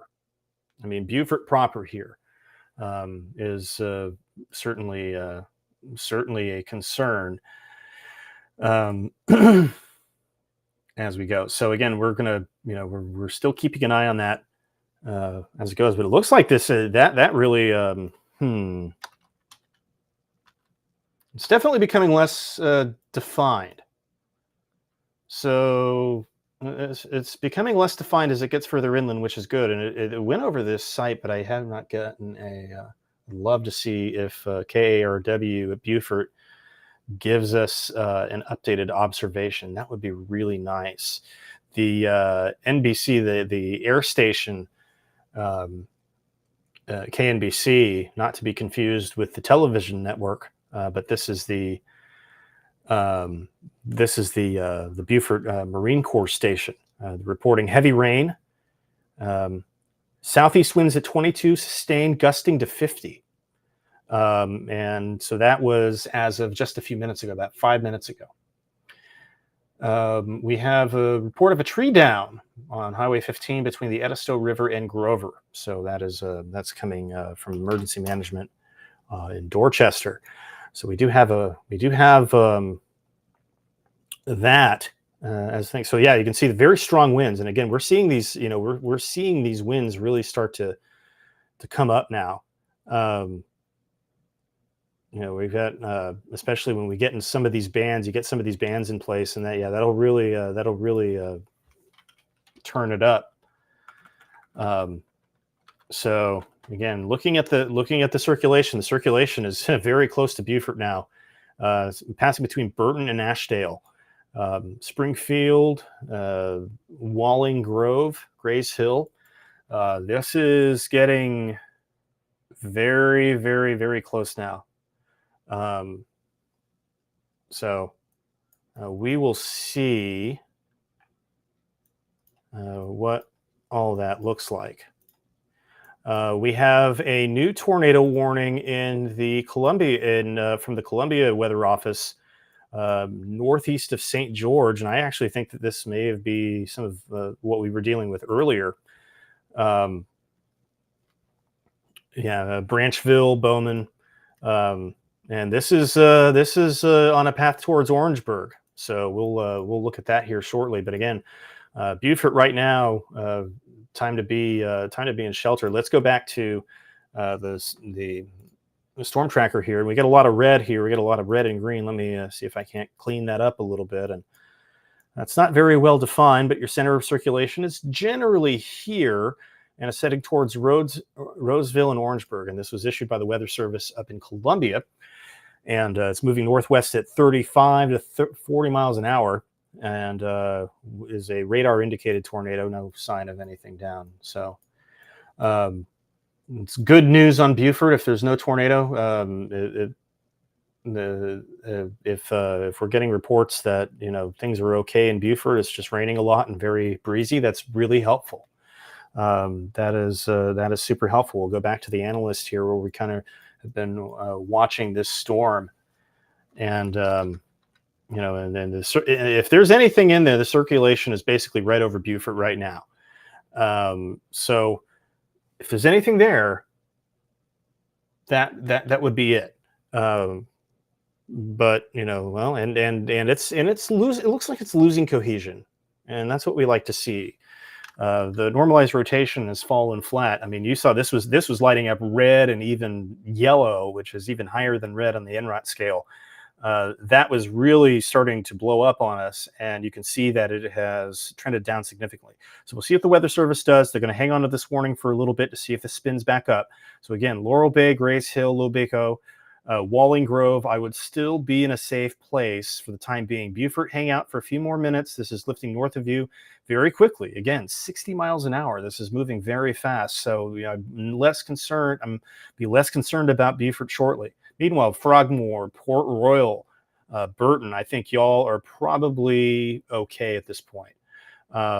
So again, this is going to be moving. This is moving very fast. Grays Hill, Lobico, Walling Grove, maybe Springfield. But again, we'll watch to see what the Weather Service does with this. This has the ability to spin right back up and you don't want to be caught off guard if it does. So again, yeah, so it's 2 tornado warnings that we're watching now. One south of Orangeburg, one south of Bowman here. And so here's Bowman, here's Roseville. That's a pretty tight looking couplet. Normalized rotation and rot is around a little over 1.3, 1.4 in that range. So that's a pretty stout circulation. This is headed towards Roseville. This is this is very close to Bowman, but is going to pass just to the west of Bowman. Bowman proper is not in the tornado warning polygon. So Roseville, and then Orangeburg, south side of Orangeburg, is in the tornado warning polygon, and so we're going to need to watch that very closely. So we're having reports of powers flashing on and off in Ladies Island and Beaufort, so that's also very helpful. That's very helpful information for us to have as we monitor this. So let's go back to Beaufort here. So again, we're going to be bouncing between a couple of these. Go back to Beaufort. The circulation is lifting towards Grays Hill now, and is looking less and less defined over time. We go back to the normalized rotation. It has definitely lost cohesion. You can see that this is what it looked like when it was coming ashore. It was a very strong circulation, and then it just it's kind of fallen apart a little bit. We'll tilt up and just see, and try and take a look at, some of the higher tilts, and we can still see that there's still rotation aloft with this. It may not be as well defined on the ground, near the ground at this point, but there is certainly rotation aloft, and as long as that's there, I think the Weather Service is going to hang on to this just to make sure it doesn't spin back up. So we'll tilt back down. We'll remember to do that this time. But you can see that supercell thunderstorm is headed right to Lebeco and eventually Sheldon. But again, we'll see if the Weather Service decides to extend the tornado warning that far up. So again, we're bouncing between two. We're bouncing between two, and we're gonna go back to the storm relative velocity here out of Charleston, looking at the Orangeburg area. And again, this is there's Roseville, Cordova eventually, and those are the things that we're going to be watching for very closely. We're going to keep an eye on this to see, if it does decide to drop something, and to drop a tornado. We'll do that. So good news, all good in downtown Beaufort. Great news there. Happy to see that. Getting updates to the radar here. Again, we're getting them fairly frequently, which is great. Weather Service has just updated the tornado warning for Beaufort, so let's bounce back to that one real quick. It is, so it's basically right over the air station at this point, and I really, really, really would love to see an observation from there. It's basically right over the Beaufort Marine Corps Air Station at this point. Continues to move very quickly northwest at 60 miles per hour. So again, it certainly reduces your reaction time, your possible reaction time there. And as we look out into the ocean to try and see what's next, there might be a little something trying to go just east of Tybee. We'll keep an eye on that. Meanwhile, let's switch back to our storm closer to Orangeburg. Here it is, the Roseville area. What I'm going to do is I think I'm going to switch to Columbia real fast here. Let's do that. Let's switch to Columbia. That'll give us a different look. And we'll get the data in from Columbia here shortly. Yeah, still dealing with some aliasing issues here. Let me see if I can't tweak something real fast. I'm going to try and let's see, where is that? Am I looking in the wrong place? I guess I'm looking in the wrong place. Okay. Oh, that's weird. I thought it was there. Oh, there it is. All right, let's go to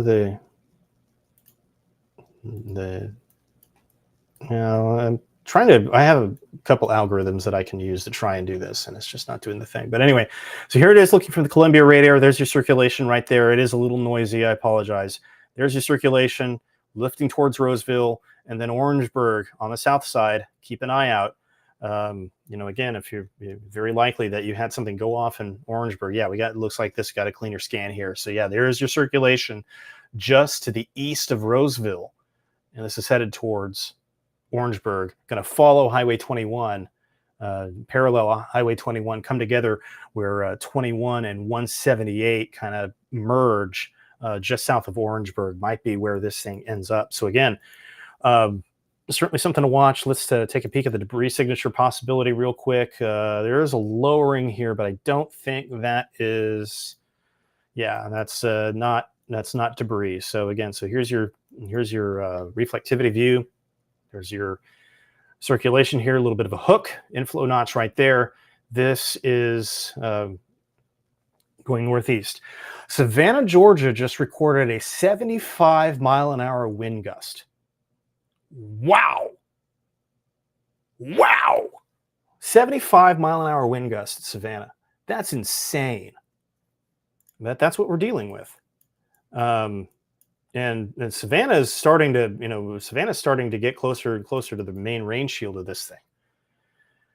But yeah, they measured 51 miles an hour sustained with 75-mile-an-hour gusts. That is hurricane force. That's a hurricane gust. Solid hurricane gust. That is impressive. We have questions. We've had some questions around Helene and the track too, and that has been interesting. It does look like it will turn. It should turn more west, but right now it certainly certainly has that look that it's continuing to move northeast. But over time, as there's an upper low over the Arklatex that's going to pick this up and start turning it more north, and so again. That eye is still very well defined. It's still doing a good job wrapping around. The convection is doing a very nice job wrapping around that center of circulation. Feeder bands coming in. Honestly, still a fairly healthy storm on land, and this is what we were expecting. This is not out of the question of what we were expecting. We were thinking that it was going to look like this or something like this, and it's turning out. Again, there's hurricane warnings all across southern Georgia, which is just unbelievable to think about. I mean, it's just really wild, and not in the fun way. So yeah, I mean, it is really wild. But yeah, when we look at the let's actually take the radar network. Let me go back to Carolina's radar. We can kind of reset with this a little bit real fast, but we can start to see here now. We're starting to see Savannah's now getting into that main. Savannah's starting to get in that main event here. So again, the winds are going to kick up here fairly soon in the South Carolina coast too. So not over yet by a long shot. We got to get Helene out of here. And 75-mile-an-hour wind is, well, that's significant. That's nothing to shake a stick at there. So again, you see the extreme wind warnings that we're pushing inland. Those I think the winds are dropping to the point where those are no longer warranted. But again, just a lot here. Yep. So this is interesting. Actually, this is good. The wind is seeming extra nuts on James Island all of a sudden. And is it anything? And so yeah, this could be exactly what we're talking about here. We're starting to get closer and closer to that center of circulation again. This thing is hauling. It's moving northeast at 26. The storm itself and the individual cells are moving 60, 70 miles an hour. So it's very possible that we're starting to see some of that mix down. And we'll see what happens. So again, folks along the coast, the winds are going to start kicking up, and it's going to be, it's going to be a very interesting few hours, and not in the fun way. So yeah, we'll so I'm gonna send out a tweet real quick, make a post, send a tweet, send an X. Is that what they call it? And, I don't know. Who wants to talk to their ex anyway? So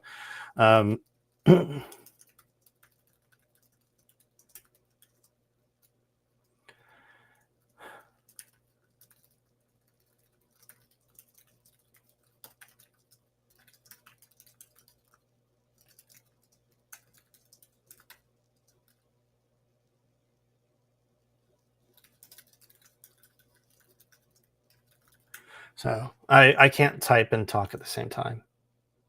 So there you go. All right, so let's get back to our tornado warnings here. We do have these tornado warnings that we're talking about, and let's get back to that. We may have let's see, is this noise? That's noise, I think. I don't think that's real. I think that's spurious. Tornado warning continues here. Looks like for mainly Sheldon, Lebeco here. This is starting to weaken. We'll see what they end up doing with this here in a few minutes. I believe this is going to expire shortly, as I recall. So this ends at ends in about 15 minutes. Now we do have a question about Western North Carolina from folks. I apologize. I've been kind of bouncing with lots and lots of things, but we do want to talk about Western North Carolina real quick, and then we're going to go back to the Orangeburg storm. So Western North Carolina, this is a mess, and it's going to get messier. Heavy rain is moving back in. We have a lot of heavy rain moving back in, and flash flood warnings all over the place. The green on green is a little hard to see the flash flood warnings, but I promise you they're there. In fact, we'll turn that off, and I'll just show you numerous flash flood warnings in effect all over the upstate into Western North Carolina. It is significant here, and it's not going to get any better. We have a tough day tomorrow in North Carolina, especially in Western North Carolina. We may see additional you've been dealing with flash flooding there, for the better part of the last goodness. I mean, better part of the last couple days because of a cold front, and now we're getting Helene moving in here, and that's just going to really start to exacerbate the situation. So again, Western North Carolina, you're going to be in for a rough go here, and I really hope that you can get to, if you have to work, I hope that you can get there safely. I really do. Don't cross a flooded road. It's going to be windy. It's going to be rainy. And we could be seeing some fairly significant rain totals come out of that. So again, I really want y'all to be safe. I think that's the most important thing. And, we would definitely need y'all to be safe. So, sorry, the yawns, they happen. So we still have two tornado warnings, although I think this one in Beaufort is about to go away. And we have the second one here for Orangeburg, for approaching Orangeburg here. So let's get a little bit of higher resolution data on here. And we're going to go back to the Columbia radar, I believe. I think this is going to get us back to the Columbia radar. Yes, it is. So there's Orangeburg. Looks like it's right over 21 right now. Let's set the storm relative velocity here. And yeah, there still seems to be a fairly decent rotational couplet moving into Orangeburg right now.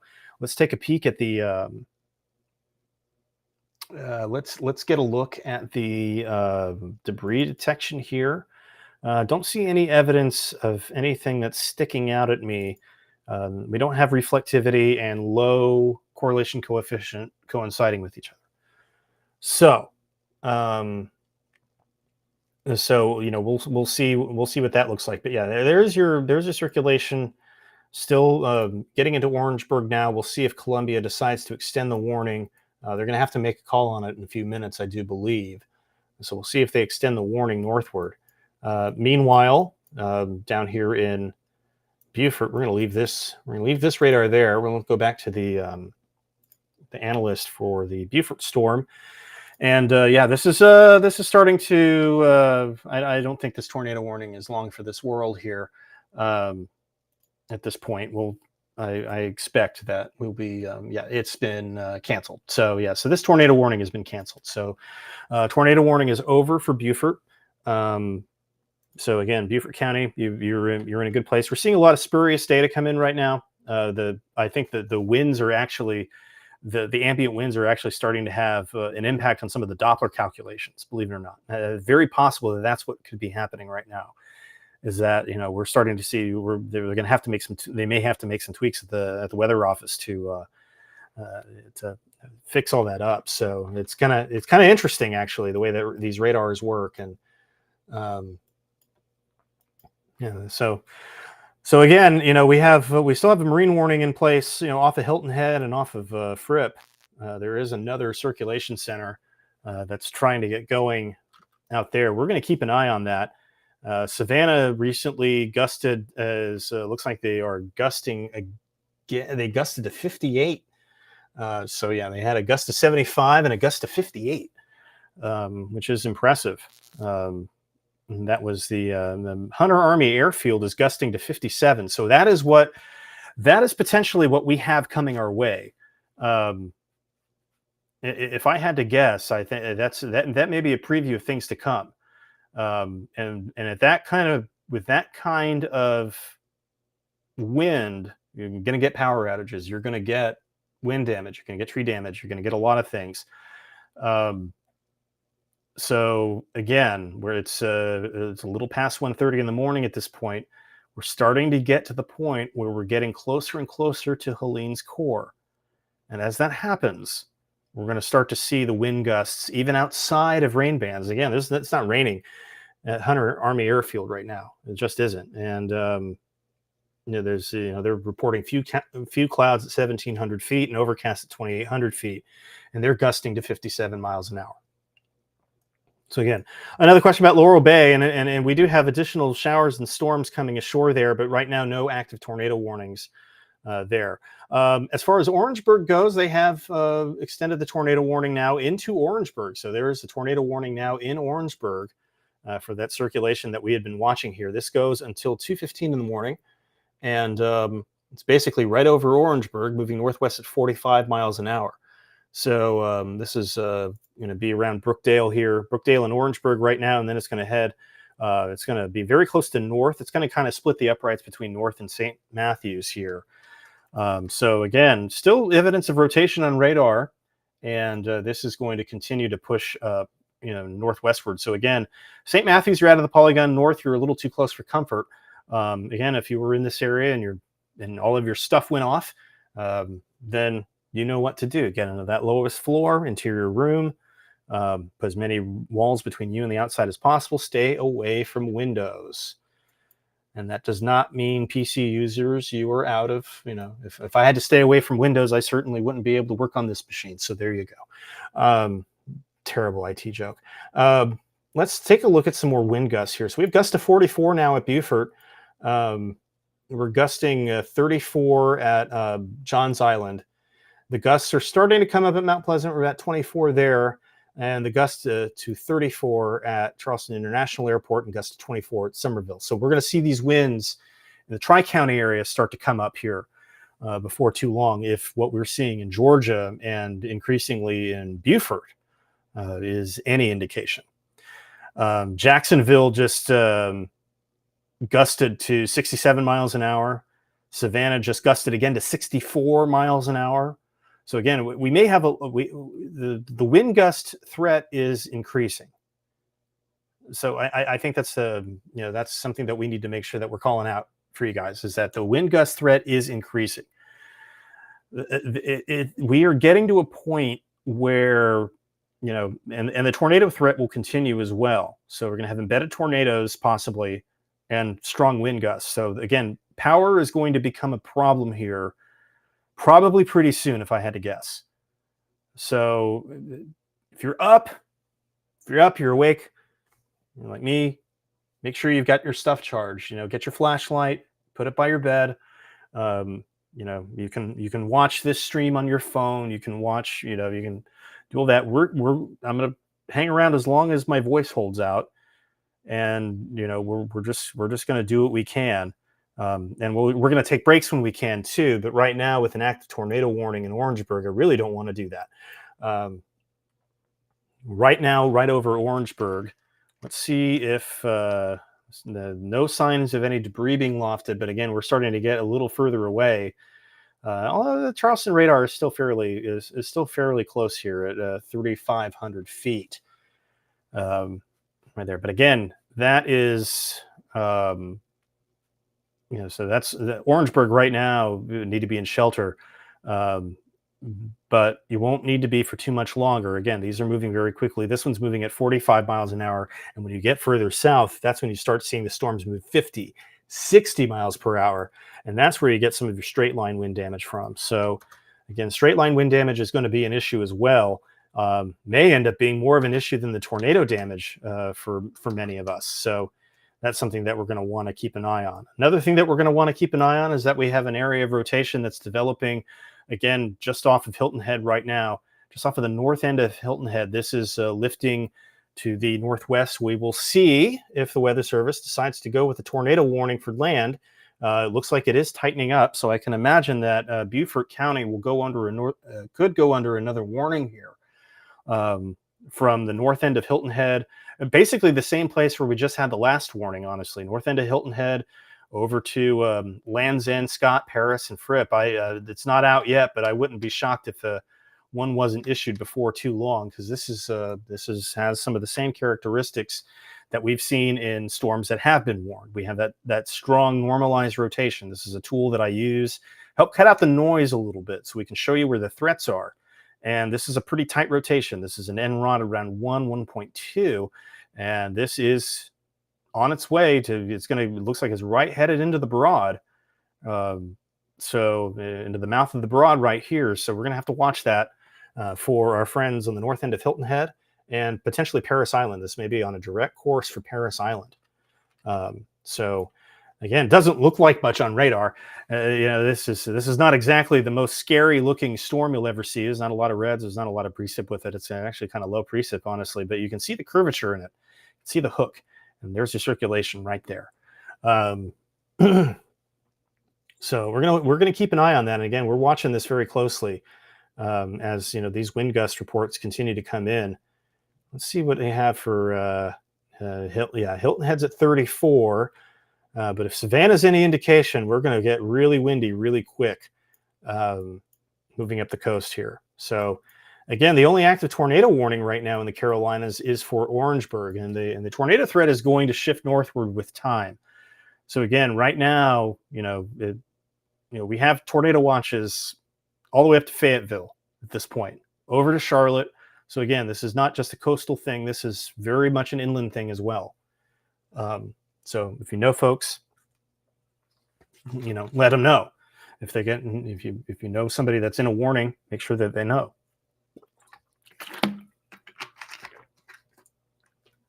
But let's see here.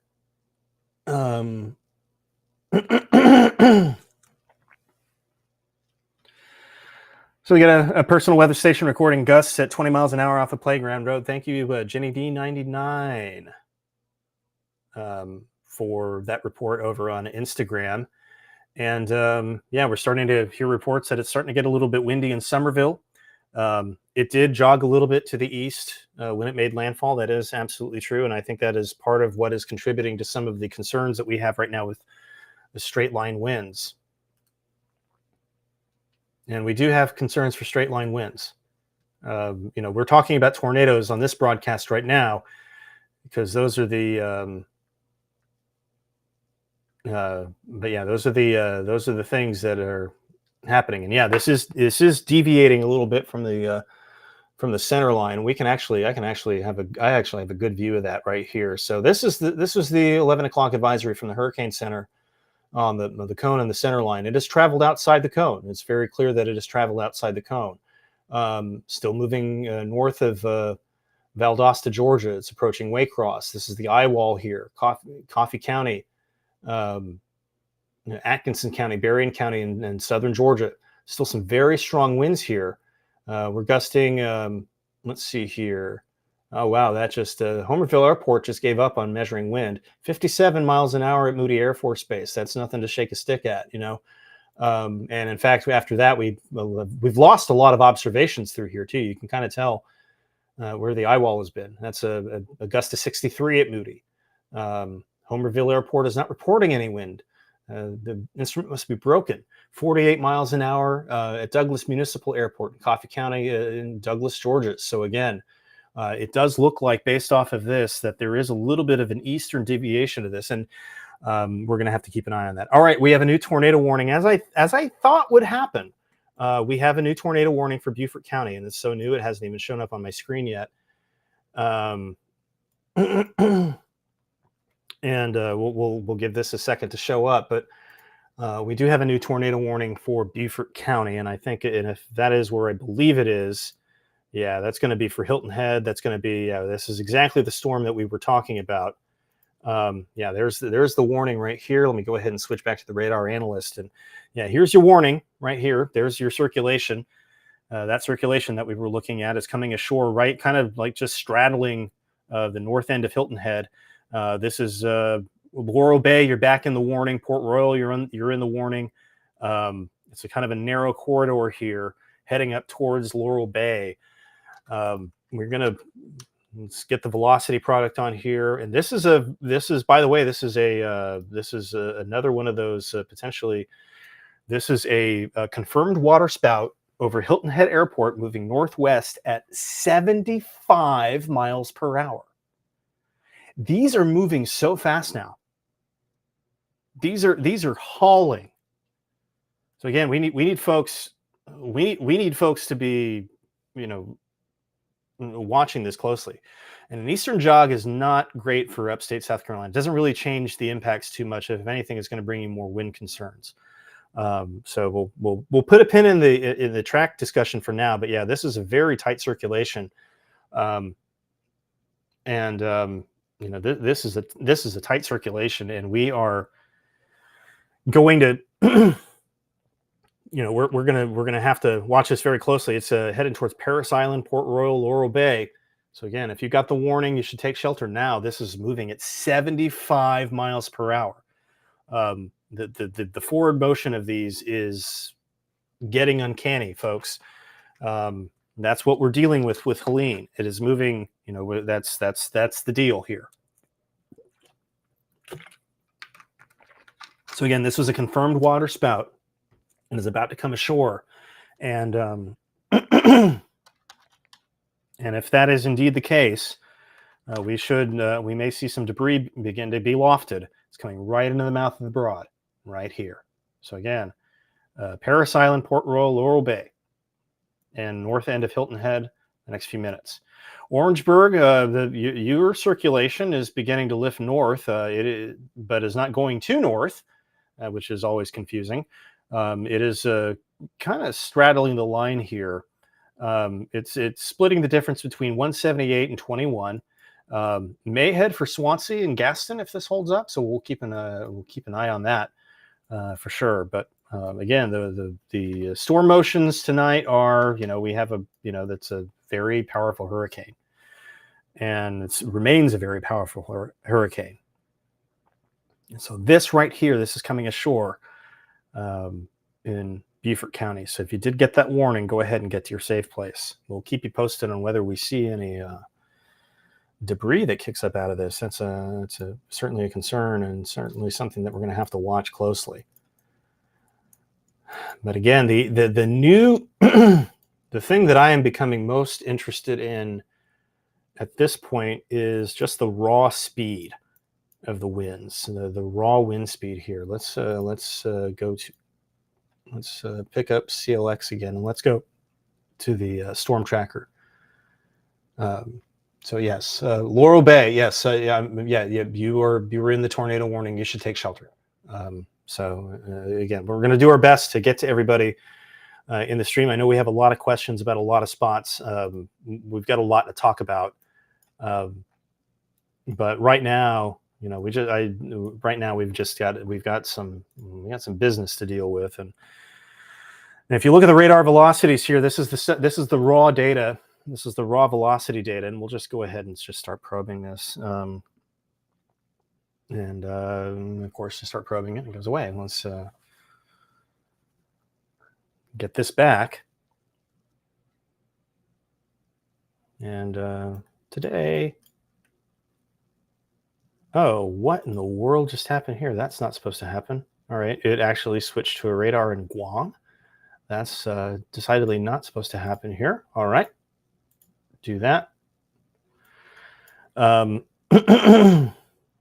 it's completely understandable. But yeah, these are winds aloft. These are winds aloft here, and we can measure from the radar here as well. We'll use that. So we're looking at about 7,700 feet, and that's where, essentially the storm motions that we're dealing with. And yeah, 100 miles an hour, about 7,000 feet up off the deck over Brunswick, Georgia. So if you understand, so now 89 miles an hour, and that's not very far off the deck. As we get towards Savannah, 86 miles an hour incoming. And again, a lot of this is factoring the forward speed too, but that is important in this situation. That is a lot of wind. And so again, over the next couple hours, we're going to see the wind threat continue to increase.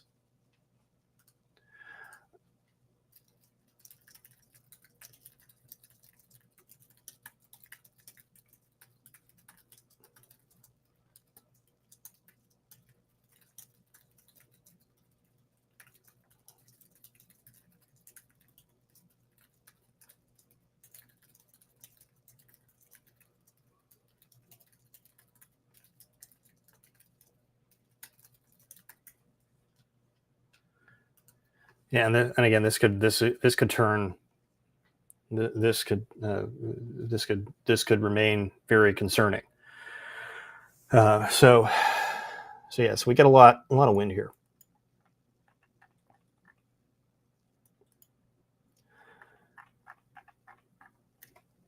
And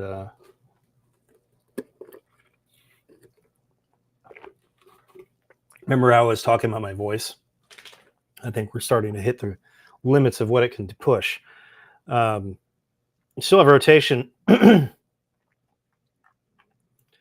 Yes, still have rotation here. Let me kill the probe for a minute and turn on the road labeler. About to cross Highway 172 north of Orangeburg. Orangeburg, you're in good shape at this point for now. State Highway 692. State Highway 6 and State Highway 6. So again, circulation, this is looking pretty good here. ETA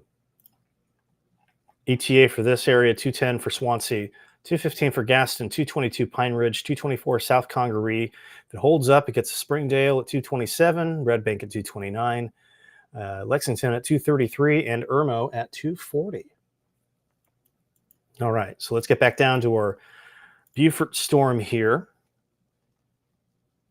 Again, I'm trying to do the best I can there, but again, we've had a lot of questions about Laurel Bay, and you're in the warning, so we need you in shelter right now. It does look like that maybe this is trying to weaken a little bit, but I would not. It's not looking as well defined as it was, but really right now we need folks to be in their safe place in Laurel Bay, because this is going to get very close. It's going to get too close for comfort. We'll turn on the reflectivity here. Again, it doesn't look like much to write home about on radar, but I promise you there's something there. And we may have something new trying to spin up now north of Fripp and Hunting Island approaching Frogmore here. We can see the velocity, the normalized rotation data here. Yeah, this rotation area here is going to come right up the gut into Laurel Bay and Chesterfield. So again, Chesterfield, Laurel Bay, you should be in shelter. There is active concern for a possible tornado in that area. No indication that anything is on the ground at this point. The water spout may have lifted before it came ashore, but strong rotation is still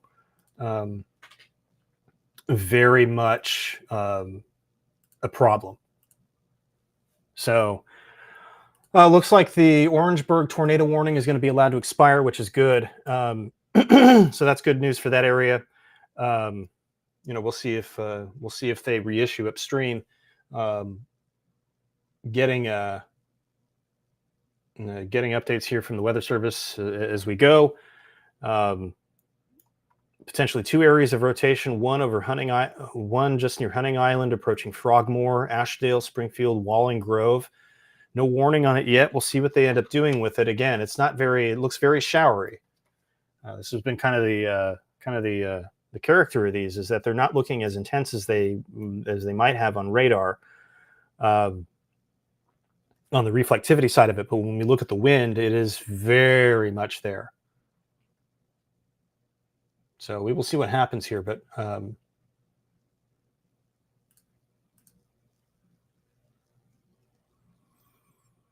yeah, well, let's keep on keeping on. But yeah, power outages are definitely going to be in the cards here. Yeah, here's a rotation there around Frogmore.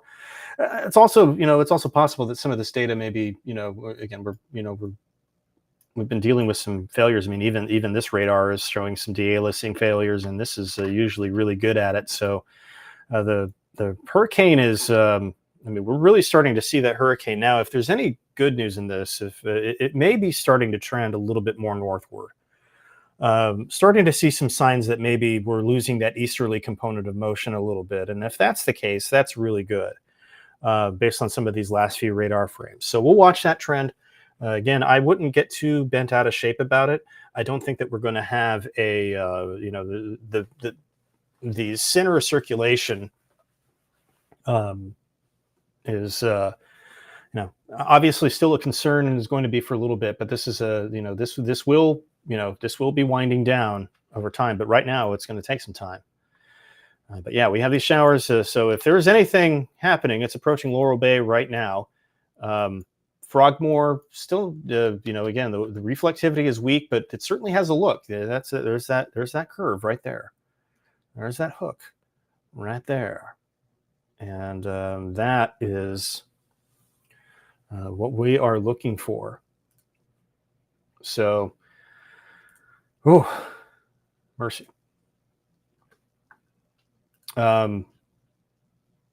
Yeah, busy times, friends. I am in the process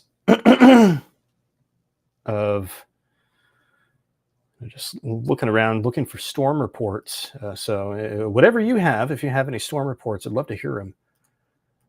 That would be fantastic. And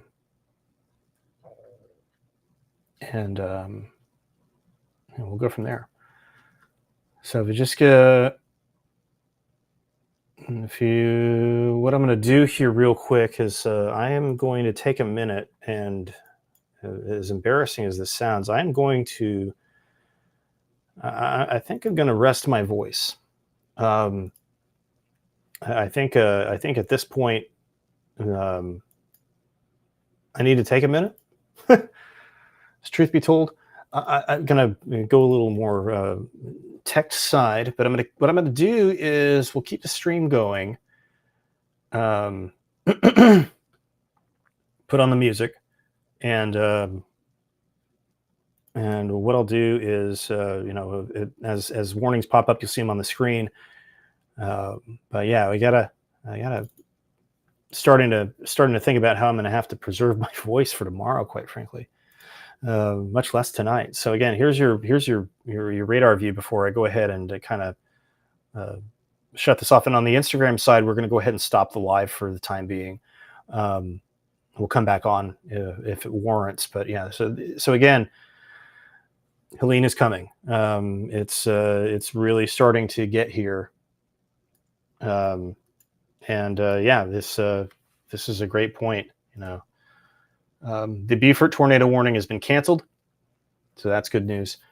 So I'm feeling pretty good about taking a break here now. But yeah, it sounds different out there this morning, and yes, it is different. This is pretty fierce. Helene is going to be one that a lot of people are going to remember for a long time, and not for anything good. I promise you that. So at this point, what we're going to do is we're going to take a break. I'm going to take a break. We're going to leave the radar up here. We'll put the music back on, and I'm going to go take a break. And if it gets a little, if it starts getting nutty again, I'll try and jump in. But we're starting to get to the point. We're starting to get to the point in the night where,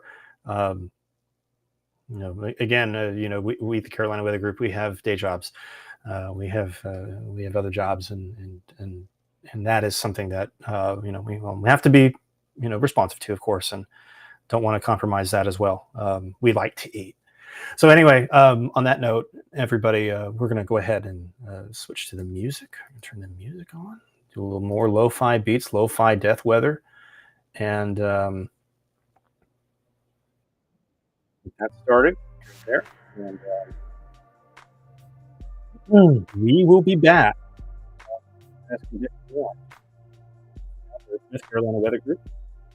Signing off for a little bit.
Thanks for that, Anna.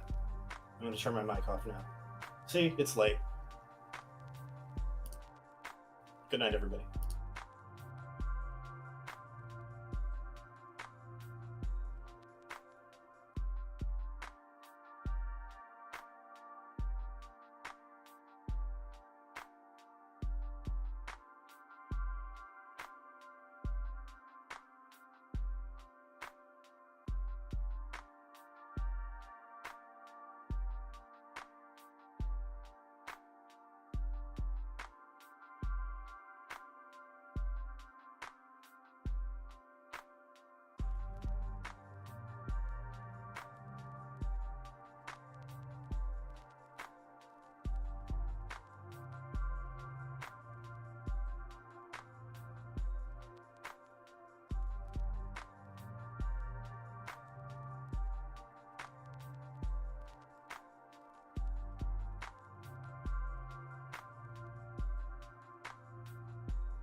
All right, everybody. Here's what we're gonna do. We're gonna go ahead and stop the stream for the night. I am. I think my voice has had it, and I don't think it's coming back. So, so what we're gonna do is we're gonna go ahead and send you over to the Carolina Weather Net, and what that Carolina Weather Net is going to show you is real-time warnings, webcams, radar, kind of like what we've been showing you here, but just way better.